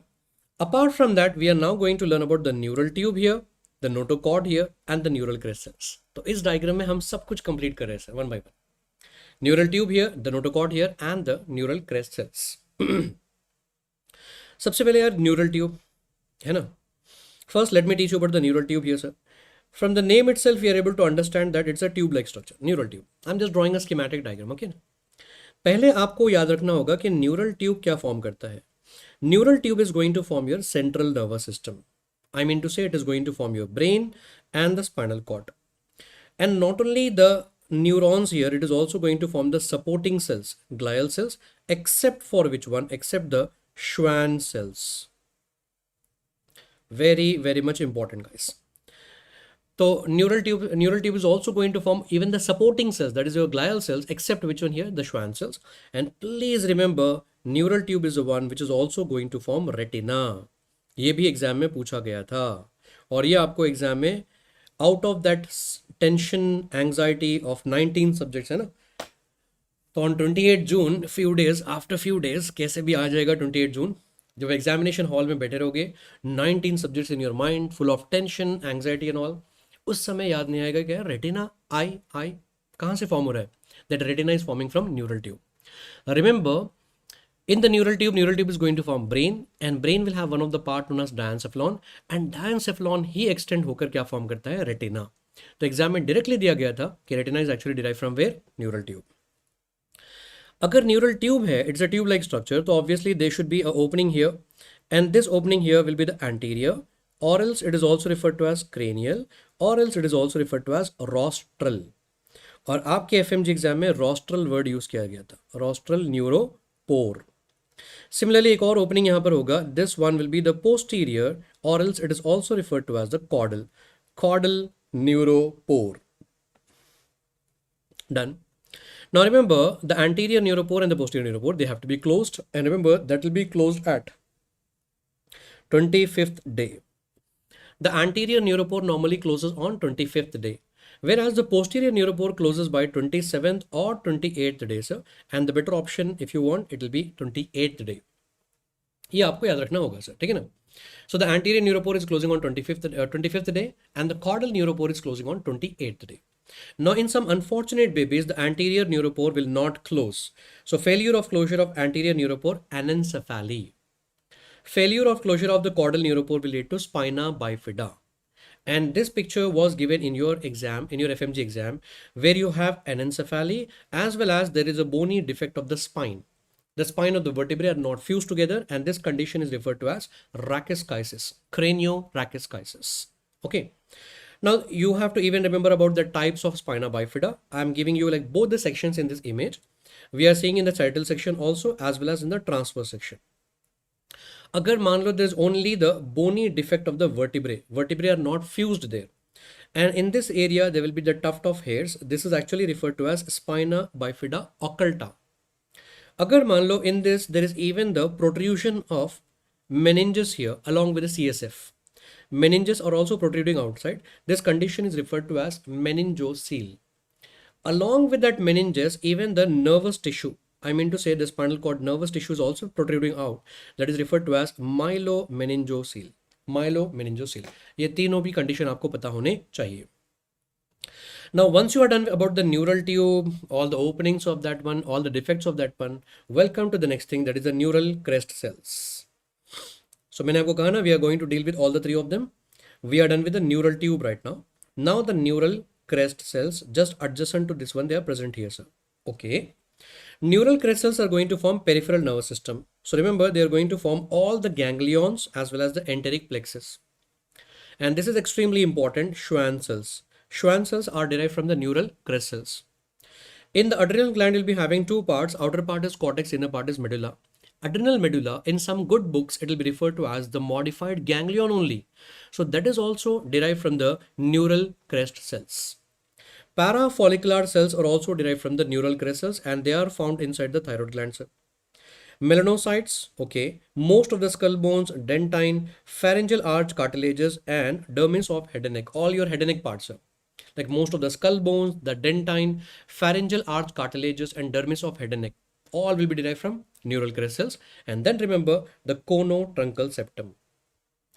Conotruncal septum is actually made up of two septums, sir. One will be the spiral septum, and then another one will be the bulbar septum. Spiral septum and the bulbar septum, these two septum together it is referred to as conotruncal septum. अब ये जो list में मैंने यहाँ पर star mark किया है, they are all like your PYQs and extremely important ones. Extremely, मतलब ये तो पढ़ना ही पढ़ना है आपको. You have to actually study them, guys. That is about the neural crest cells. Okay. So in this diagram we are done with the neural tube and we are done with the neural crest cells. अब बचा क्या है? What is remaining? We are remaining with the notochord here. अब यार notochord का actually काम क्या होता है? Notochord is the one which is going to form your neural tube. It is going to stimulate and form neural tube. After formation of neural tube, ये notochord चला जाना चाहिए. Okay, चला जाएगा. But still we also have remnant of that one inside our body. Now, what is the remnant of the notochord? यहाँ से आपके exam में सवाल पूछा जा रहा है. Number one, there will be nucleus pulposus, which will be present in the intervertebral disc. Number two, there will be the apical ligament of Dens. Apical ligament of Dens. And number three will be the membrana tectoria or tectorial membranes. By this, I am done with entire thing related to your nervous system embryology. CNS embryology, सब कुछ हमने complete कर दिया है बड़े smart तरीके से. समझ में आ रहा है? तो इन दिस मैनर एक ही डायग्राम से सर आप ना इस तरीके से आप रिवाइज करोगे. So whatever 9-10 days are remaining for you. आप इस डायग्राम में ना सारे स्ट्रक्चर्स को एक बार रिवाइज करने की कोशिश कीजिए सर. एक्टोडर्म, एंडोडर्म, मेसोडर्म, फिर मेसोडर्म में paraxial, intermediate and lateral plate. Lateral plate के साथ में एक और topic septum transversum and the notochord, neural tube, neural crest cells. Everything will be completed here in an easy manner. Now, once you are done with this one here, welcome to the next topic, development of diaphragm. अभी मैंने आपको पढ़ाया था कि diaphragm में ना जो central tendon होता है, central tendon of diaphragm will be derive from where? Septum transversum. And not only tendon, diaphragm में मसल्स भी होते हैं. एंड अभी मैंने आपको पढ़ाया था muscles will be actually derive from the somites. And please remember cervical somites. My students, your focus has to be on cervical somites. Exam में यही कंफ्यूजन करेगा. मैं आपको कंफ्यूजन भी बताता हूँ क्या होगा. What will happen in the exam? Full 19 subject in your mind, full of tension. अब सवाल वहां पर आएगा development of diaphragm. Diaphragm is formed from all of the following except one. ऐसा कुछ सवाल दिया जाएगा और सबसे पहले आप एलिमिनेट कर दोगे सर्वाइकल सोमाइट, क्योंकि तब आपके दिमाग काम करेगा डायफ्राम तो क्या होता है, सर्वाइकल का क्या काम है, नेक का क्या काम है. तो याद रखिए प्लीज, सर्वाइकल सोमाइट से यहाँ पर मसल्स कंट्रीब्यूट करते हैं. They should be no doubt about that one. तो सबसे पहले students are actually ruling out this one only. Please focus on cervical somites. Hope my students will not do this mistake. Now there will be a double layer of peritoneum here, which is known as mesentery, enclosing the esophagus. Therefore, it is referred to as mesoesophagus. Present dorsally, therefore it is known as the dorsal mesoesophagus. And then comes the most important one. Above you'll be having pleura, below you'll be having peritoneum, pleuroperitoneal membrane. Pleuroperitoneal membrane on both the side here, sir. Here also, here also. Now all these four structures together, they are going to form your diaphragm. Let us repeat that again. Septum transversum, cervical somites, dorsal mesoesophagus, pleuroperitoneal membrane. ये मिलकर form करते हैं diaphragm. Now, in some unfortunate babies, what is going to happen? Pleuroperitoneal membrane will be absent. अगर ये pleuroperitoneal membrane form नहीं होगा, during development, the pressure will be more in abdomen. So, loops of intestine, what will happen? The loops of intestines are going to herniate into the thorax. And this is referred to as congenital diaphragmatic hernia. And congenital diaphragmatic hernia क्यों होता है? Because of absence of pleuroperitoneal membrane. Exactly ये image आपके exam में दिया गया था. Take care about that one. Next one, development of arterial system. Welcome to CVS Embryology right now, sir.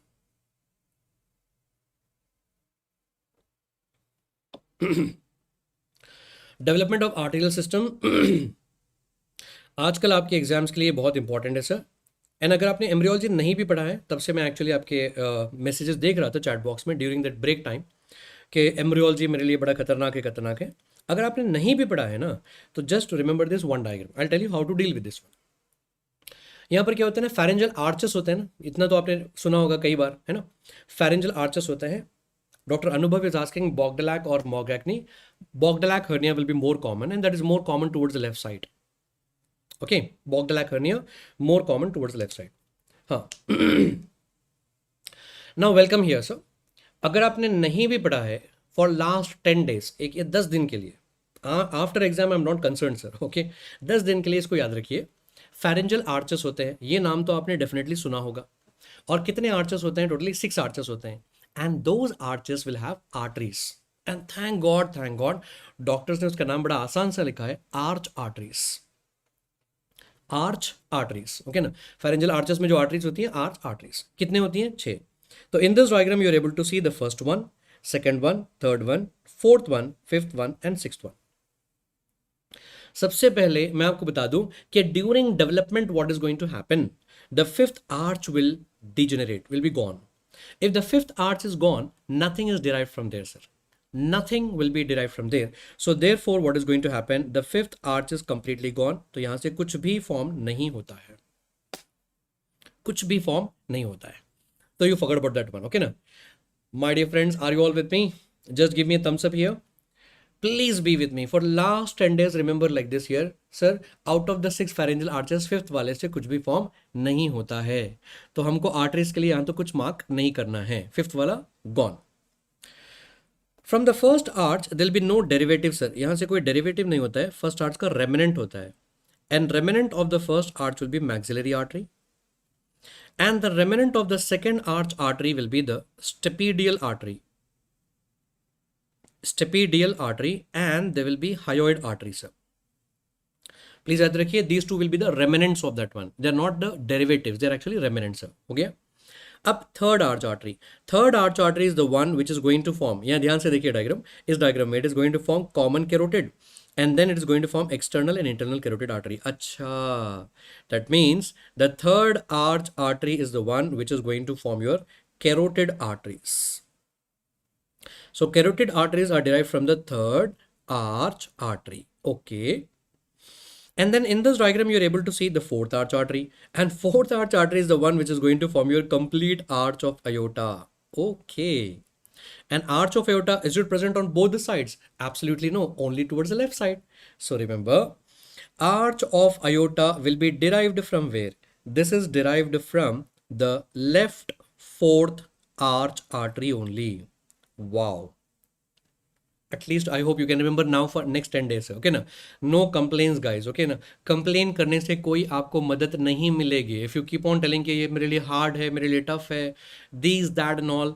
And please be away from all this negative people. मैं हमेशा कहता हूँ, आपका फ्रेंड दौड़ते हुए आपके पास में आएगा, यार एम्ब्रियोलॉजी डिफिकल्ट है, क्या कुछ पढ़ाई की आपने? नहीं। वो सच्चा दोस्त होता है जो आकर आपको बोले कि यार बैठते हैं 15 मिनट में, मैं रिवाइज करके कुछ बताता हूँ, एक दो पॉइंट तुझको भी सिखाता हूँ, मैं भी सीखता हूँ। That is a good friendship, understanding. खाली बस आकर आपको डराते जाना, that is not a good friendship. Keep them away for last 10 days, keep them away, no negativity. अब यहाँ देखिए सिर्फ 5 मिनट भी नहीं लगते हमको, hardly in 2 minutes we can learn this one. Third arch artery is going to form carotid artery. Left fourth arch artery is going to form arch of aorta. Sir ने already पहले बता रखा था, nothing will be derive from the fifth one, fifth से कुछ भी नहीं form होगा। Yes. And then welcome to the sixth arch artery. Sixth arch artery is the one which is going to form your pulmonary artery, right pulmonary artery and the left pulmonary artery here. Oh. So therefore pulmonary arteries are derived from where? They are derived from the sixth arch artery. अब थोड़ा सा recall कीजिए, ductus arteriosus last year आपके exam में पूछा गया था। Ductus arteriosus कहां पर होता है? डक्टस आर्टेरियोसिस होता है between the pulmonary artery and arch of aorta. Beautiful, it is between the pulmonary artery here and arch of aorta, this is ductus arteriosus. आपने ऑलरेडी पैथो मेडिसिन कई जगह पढ़ रखा होगा, पेटेंट डक्टस आर्टेरियोसिस, तो आपको इतना तो पता होगा कि ductus arteriosus is between pulmonary artery and arch of aorta. So it should be forming from where only? Sixth arch artery only. Which one? Left one. Okay. So therefore, ductus arteriosus will be derived from left sixth arch artery. Easy, sir. That's all. Easy, है ना? So in this manner, you just have to remember which artery will be derived from the which arch artery here. ठीक है ना? So remember here the first arch artery. चलिए एक बार दोबारा revise करते हैं sir. First arch artery, what is the remnant of that one? Maxillary artery. ठीक है ना? Second arch artery, what is the remnant of that one? Stapedial artery and hyoid artery. Third arch artery is going to form carotid arteries, and left fourth is going to form arch of aorta. Fifth, nothing from here. Sixth arch artery is going to form pulmonary artery, and left side वाला form करता है ductus arteriosus. Is it okay, my dear friend? Now right side में भी बिल्कुल same होता है sir, but about the fourth arch artery. Left side में तो ये आर्च ऑफ एओर्टा फॉर्म करेगा, तो राइट साइड में ये क्या फॉर्म करेगा sir? That is going to form your right subclavian artery. अच्छा, so remember right subclavian artery is coming from the right fourth arch artery. Left fourth arch artery is going to form arch of aorta. Right fourth arch artery will contribute to right subclavian artery, guys.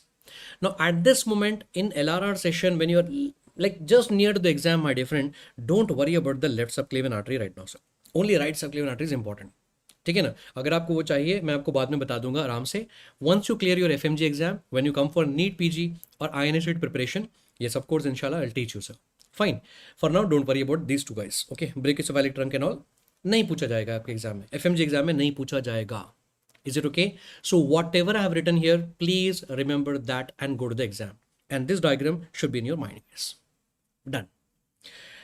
Now, अच्छा तभी तो actually क्या हो रहा है? Right recurrent laryngeal nerve, left recurrent laryngeal nerve. Which one is more longer? Students ने मस्त रट्टा मार रखा है. Left recurrent laryngeal nerve is more longer. Why? Welcome to my class here, sir. Actually, right side में क्या होता है? Is anything forming from here? Nothing is forming from here. Is anything forming from here? Nothing is forming from there. So therefore, what is going to happen on the right side? Right recurrent laryngeal nerve थोड़ा सा ऊपर आएगा. Right recurrent laryngeal nerve is coming up, and then right recurrent laryngeal nerve is going to take a turn around right subclavian artery. Okay, but left side what is going to happen? Ductus arteriosus. After birth it is going to become the ligamentum arteriosum. तो यहाँ पर left recurrent laryngeal nerve को ऊपर जाने का chance नहीं है. It is getting stuck there only. That is why the left recurrent laryngeal nerve is longer. आप इस diagram में देख सकते हो sir. Okay, so right vagus, left vagus, right recurrent, left recurrent laryngeal nerve is getting stuck here only, whereas the right one has got the chance to go up. And that is the reason why the left recurrent laryngeal nerve is longer, and it is longer because of which arch artery they're asking in the exam. It is longer because of the left sixth arch artery. I hope my students can manage here. अभी मैंने आपको बताया था, just now I told you here that right fourth arch artery is going to form normal subclavian artery. Right fourth arch artery is going to form your normal right subclavian artery. In some unfortunate babies, what is going to happen? Right fourth arch artery is obliterated. It is blocked. अब अगर right subclavian artery यहाँ ये form ही नहीं होगा थोड़ा सा common sense लगाइए यार. Right subclavian artery is the one which will be supplying to your entire upper limb. Can we compromise that one? No. अगर मान लो if there is a right fourth arch artery obliterated, अगर ये obliterate हो जाएगा तो क्या हो जाएगा? This part will remain, then ये रह जाएगा. It will not degenerate, it will remain. That is the reason why now what is going to happen, abnormally right subclavian artery is coming from your aorta. This is the aorta here. तो ये aorta से आना start हो जाएगा. Oh my god, समझ में आ रहा है? एक बार मैं दोबारा आपको कहता हूँ sir, I don't know whether you have actually studied this, not studied this, कभी जिंदगी में सुना है कि नहीं सुना है. एक बार दोबारा सुनिए ध्यान से. Just now I told you that right fourth arch artery is the one which is going to form right subclavian artery in normal people like in you and me right now. अगर मान लो if for example right fourth arch artery is obliterated, if this is obliterated, that means right subclavian artery is not forming here, it's not coming from here. Can we leave it like that only? No. Why? Because right subclavian artery is supplying to entire upper limb. Entire upper limb will not be getting the blood. That is the reason why what will happen, this caudal part will persist, it will remain. Persistence of caudal part of the right dorsal aorta. Caudal part will persist and that will give rise to the abnormal right subclavian artery. And that abnormal right subclavian artery will be taking a turn from the aorta. देख रहे हो? This is your aorta. From the aorta it's coming here. It's going to take a turn around the esophagus and trachea, and then from here it will go and supply to your right upper limb. ये right upper limb को जाकर supply करेगा. Okay, it is going to compress the trachea and esophagus. This condition is actually referred to as dysphagia lusoria. So dysphagia lusoria is actually happening due to the right fourth arch artery is getting obliterated and the caudal part is persisting there, and that is leading to what, guys? It is leading to dysphagia lusoria. Beautiful concept here, guys. I hope you got this concept clearly here. He's using both English and Hindi. Yeah, of course, I'm telling everything two times here. One in English, one in Hindi. Okay. चलिए बढ़िया sir. Finally, almost at the end, development of arterial system is completed along with the clinical anatomy. We are done with the dysphagia lusoria. We are done with, about that left recurrent laryngeal nerve. Everything has been completed. Now we'll come to development of venous system. During the development of the venous system, remember there are three sets of vein. The one which is collecting the blood from the entire body, cardinal vein. The one which is collecting the blood from yolk sac, white line vein. And the one which is bringing the blood from the mother, umbilical vein. During development, you are having three sets of veins, sir. तो मेरे साथ में repeat कीजिए sir. Wherever you are sitting, anywhere across the world, जहां पर भी आप बैठे हो, मेरे साथ में एक बार लाउड एंड क्लियरली बोल दीजिए. What are the three sets of vein? Cardinal vein, white-line vein, and umbilical vein. Now, cardinal vein is going to collect the blood from entire body of embryo. That is a hint. If it is collecting the blood from entire body of embryo, compare with our body, this should form superior vena cava and inferior vena cava. है ना? Already this is a PYQ. आप जाकर वापस देख लीजिए. It is one of the PYQ. Superior vena cava is derived from where? Cardinal vein. White line vein is the one which is going to collect the blood from yolk sac.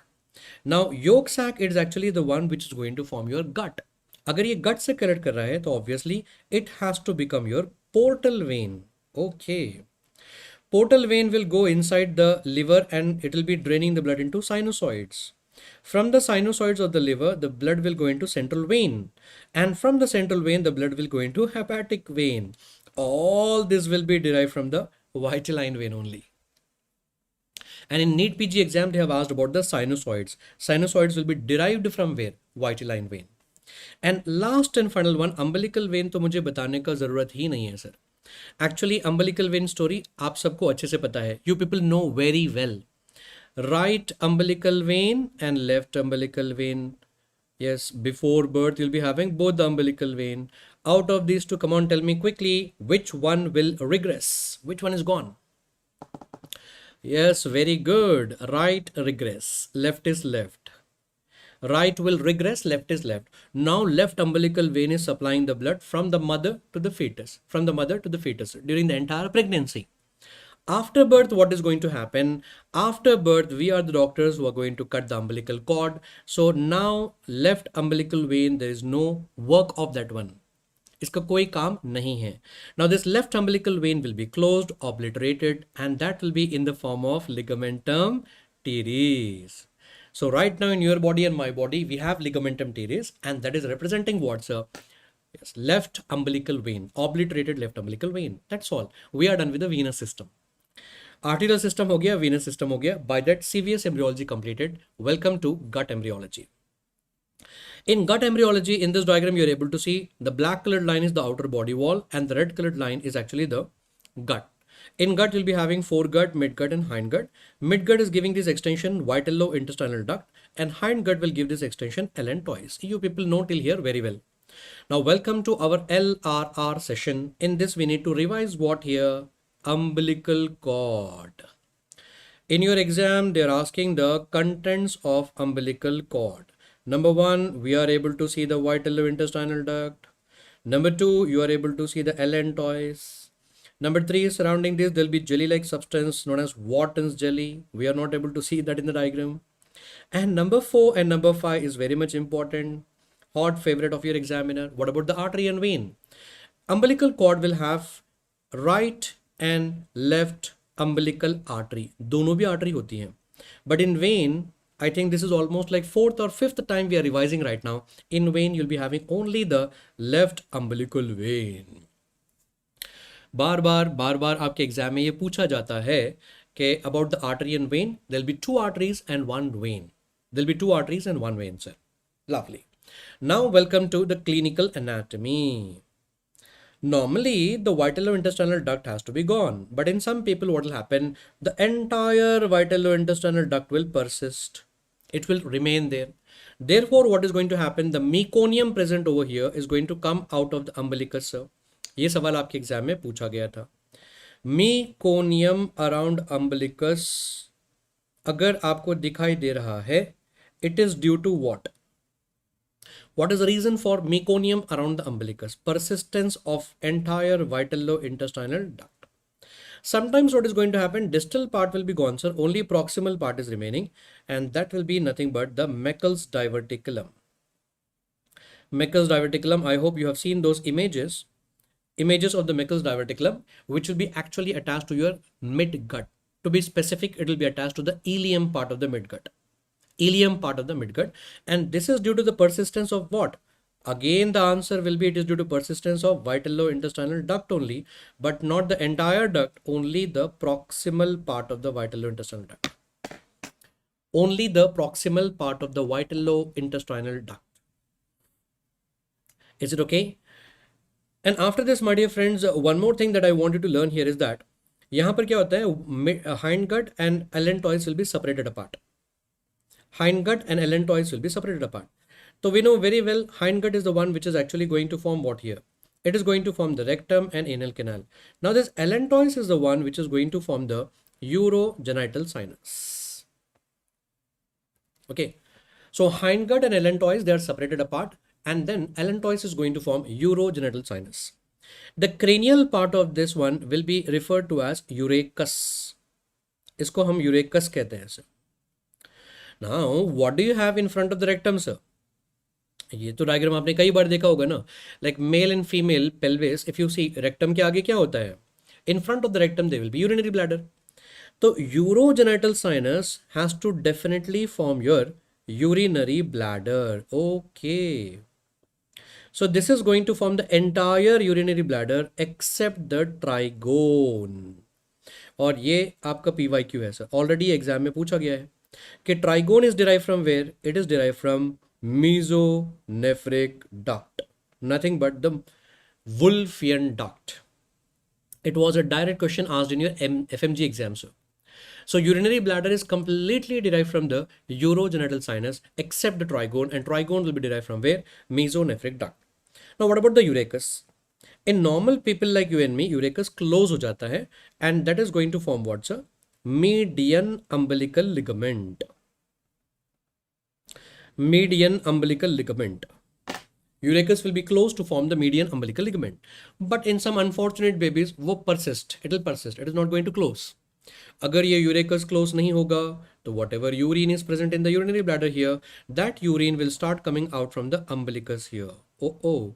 And that umbilicus will be known as the, that will be actually known as the weeping umbilicus. And weeping umbilicus is due to what? It is due to the persistence of urachus. अगर urachus रह जाएगा, you'll be able to see the urine from the umbilicus.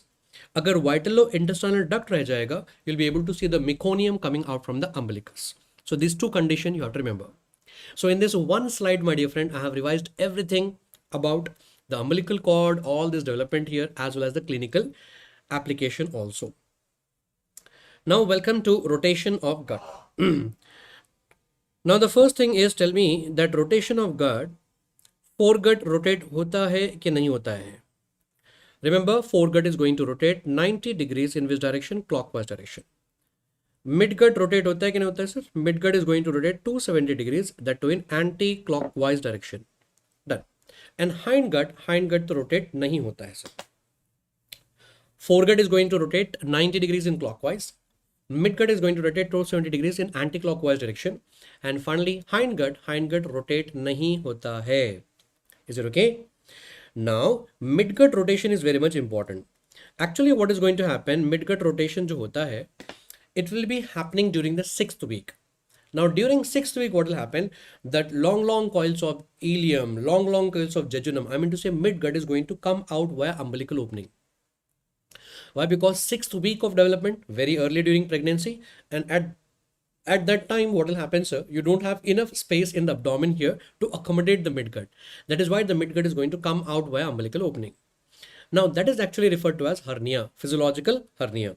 So, when will this physiological hernia occur, sir? 6th week. 6th week, it is going to actually come out.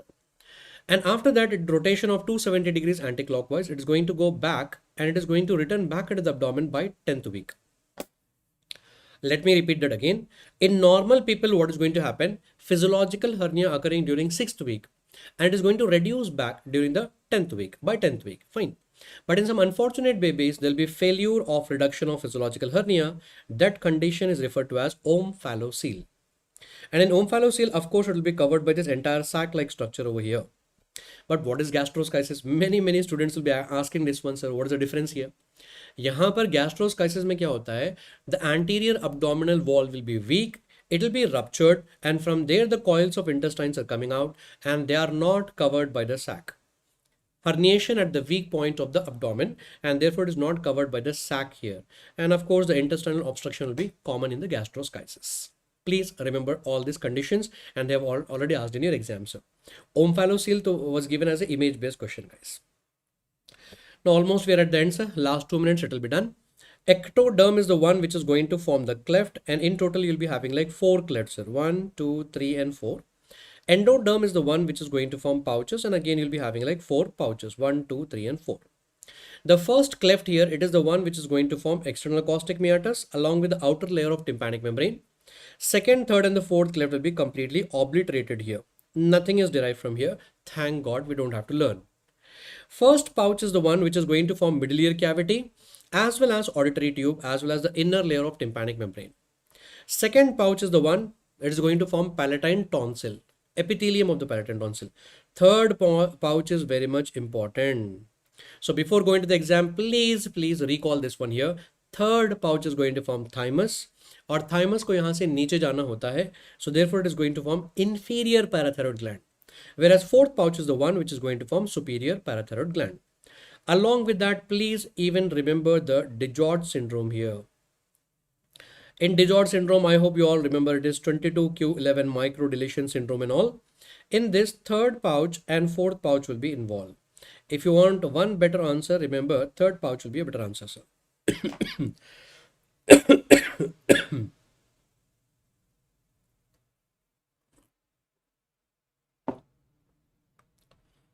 Is it okay? So third pouch and fourth pouch will be involved here. But out of this, remember, third pouch will be actually a better answer here, guys. Yes, of course. Third pouch is actually the better answer here. Now remember, if third pouch is not forming there, thymus gland form nahi hota hai, thymic hypoplasia hoga, along with even the parathyroid gland is not formed there. So there will be actually the hypocalcemia bhi hota hai, sir.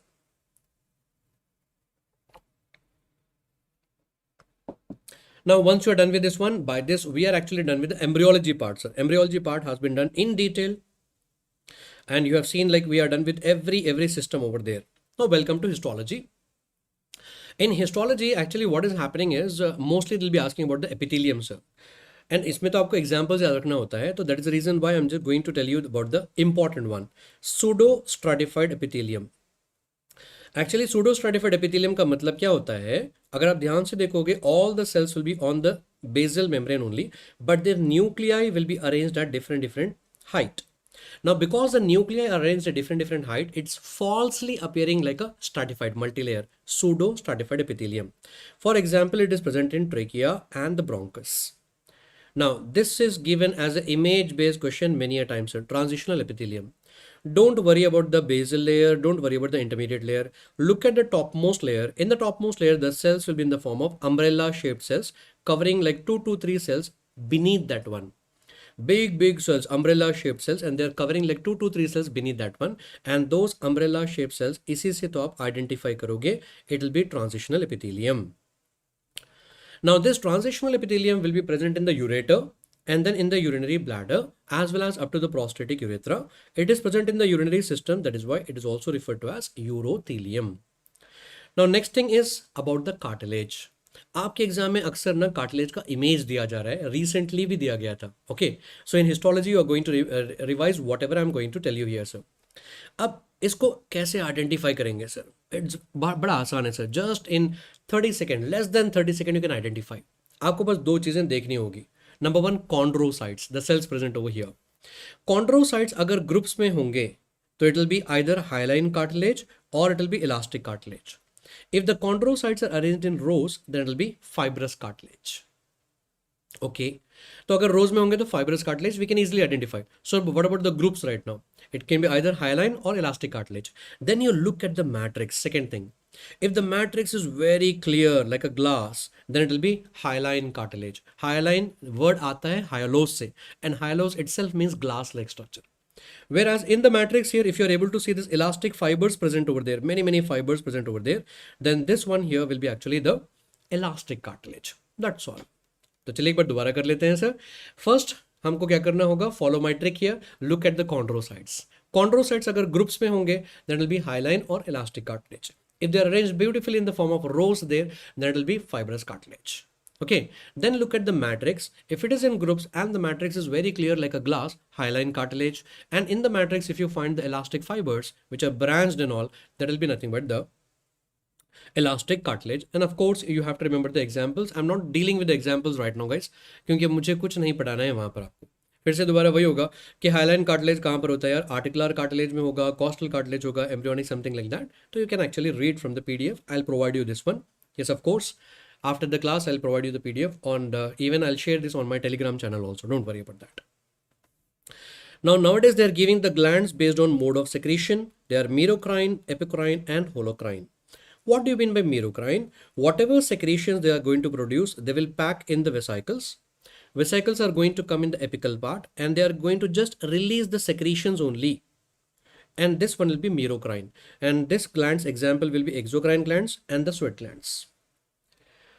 What is the meaning of epicrine? Now, whatever secretions are produced, they are packed in the vesicle, and these vesicles are completely removed along with the apical part of the cell itself is getting removed. Upper part of the cell itself is getting removed here, sir. Okay, now, so that is epicrine here. Example will be the mammary gland, and along with that, there will be atypical sweat glands. Atypical sweat glands of axilla and the pubis. Okay.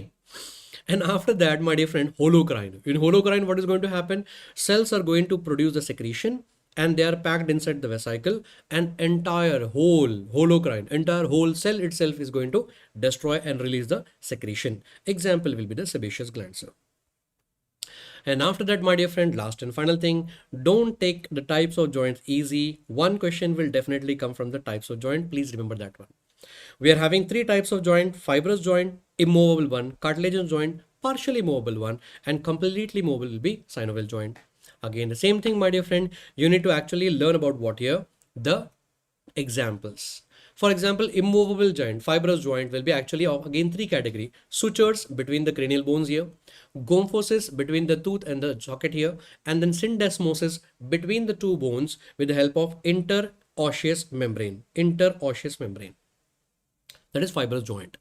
They have given one special example, that is shindilasis. Shindilasis will be actually a type of suture only, but that is present between the rostrum of the sphenoid and alley of the vomer. Rostrum of the sphenoid and alley of the vomer. That suture is actually referred to as shindilasis. Dr. Halima here, she is asking now, sir, extravasation of urine. Good morning. Too much here. Cartilaginous joint here, sir.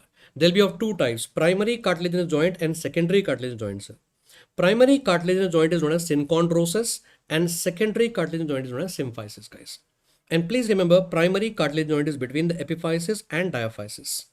Between the epiphysis and diaphysis, as well as the costochondral joint and then the spheno-occipital joint. And for secondary cartilaginous joint, that is symphysis, please remember one word, that is your midline. All these midline joints here. Mandibulosternal, xiphisternal, intervertebral disc, pubic symphysis, everything here in the middle will be examples of your secondary cartilaginous joint. Please isko revise karke jana, guys. Why? Because your FMGE examiner loves the symphysis example. हमेशा आपने देखा होगा pubic symphysis का image based question दिया जाता है. They'll be giving a X-ray image of the pubic symphysis. Identify which type of joint is that one. Secondary cartilaginous joint, guys. Okay, and by this we are done with the entire last resort revision of anatomy here.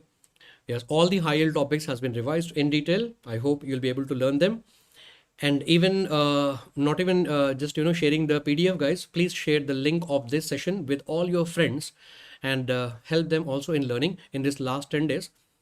Suppose अगर ये 3-4 घंटे अगर वो video देखेंगे, अगर उनके भी 2-3 marks होते हैं, तो हो सकता है कोई अपना दोस्त हो जो 148, 149 या 147 पर स्ट्रक हो रहा है, तो थोड़ा सा अपन उसको भी पुश करते हैं, उसको भी हेल्प करते हैं कि वो 150 क्रॉस कर दे. It's not a competitive exam, my dear friend. Yes, my dear friend, it is just a screening exam. So it's not like a competition कि अगर मैं किसी और को बताऊंगा तो उसका रैंक बेटर आ जाएगा, उसको कुछ अच्छा ब्रांच मिल जाएगा, ऐसा कुछ नहीं है. It's actually just a screening. सबको 150 क्रॉस करना है and just you get the license there. So believe in one thing, believe in one thing here, my dear friends. I'm just requesting all of you that whatever religion you follow, that is not important here. I'm not concerned about that one also, guys. There is something supreme power. It's actually helping each and every one of us. तो इसीलिए उसको ध्यान में रखते हुए यहाँ पर ना compete मत कीजिए आखिरी 10 दिन तक. Keep your intention very clear. आपकी नीयत को बड़ा साफ रखिए. Okay? तो जितना हो सके दूसरों को भी हेल्प करिए. Try to help them. The more कहते हैं ना, अगर आप टीच करोगे तो उतना ही ज़्यादा आप एक्सपर्ट बनते जाओगे. तो keep on helping others. Remember that in the exam आपको कहीं ना कहीं गायब से मदद मिलेगी. So keep this words in mind, share this across, help all other friends also. There's a lot of hard work behind that, making the entire subject concised in like few hours here. Okay, so let's help each other and let's everyone cross that 150 mark. God bless you all the best. I'll see you on the other side. Come out with the flying colors after the exam. All the best, my dear friends. Thank you.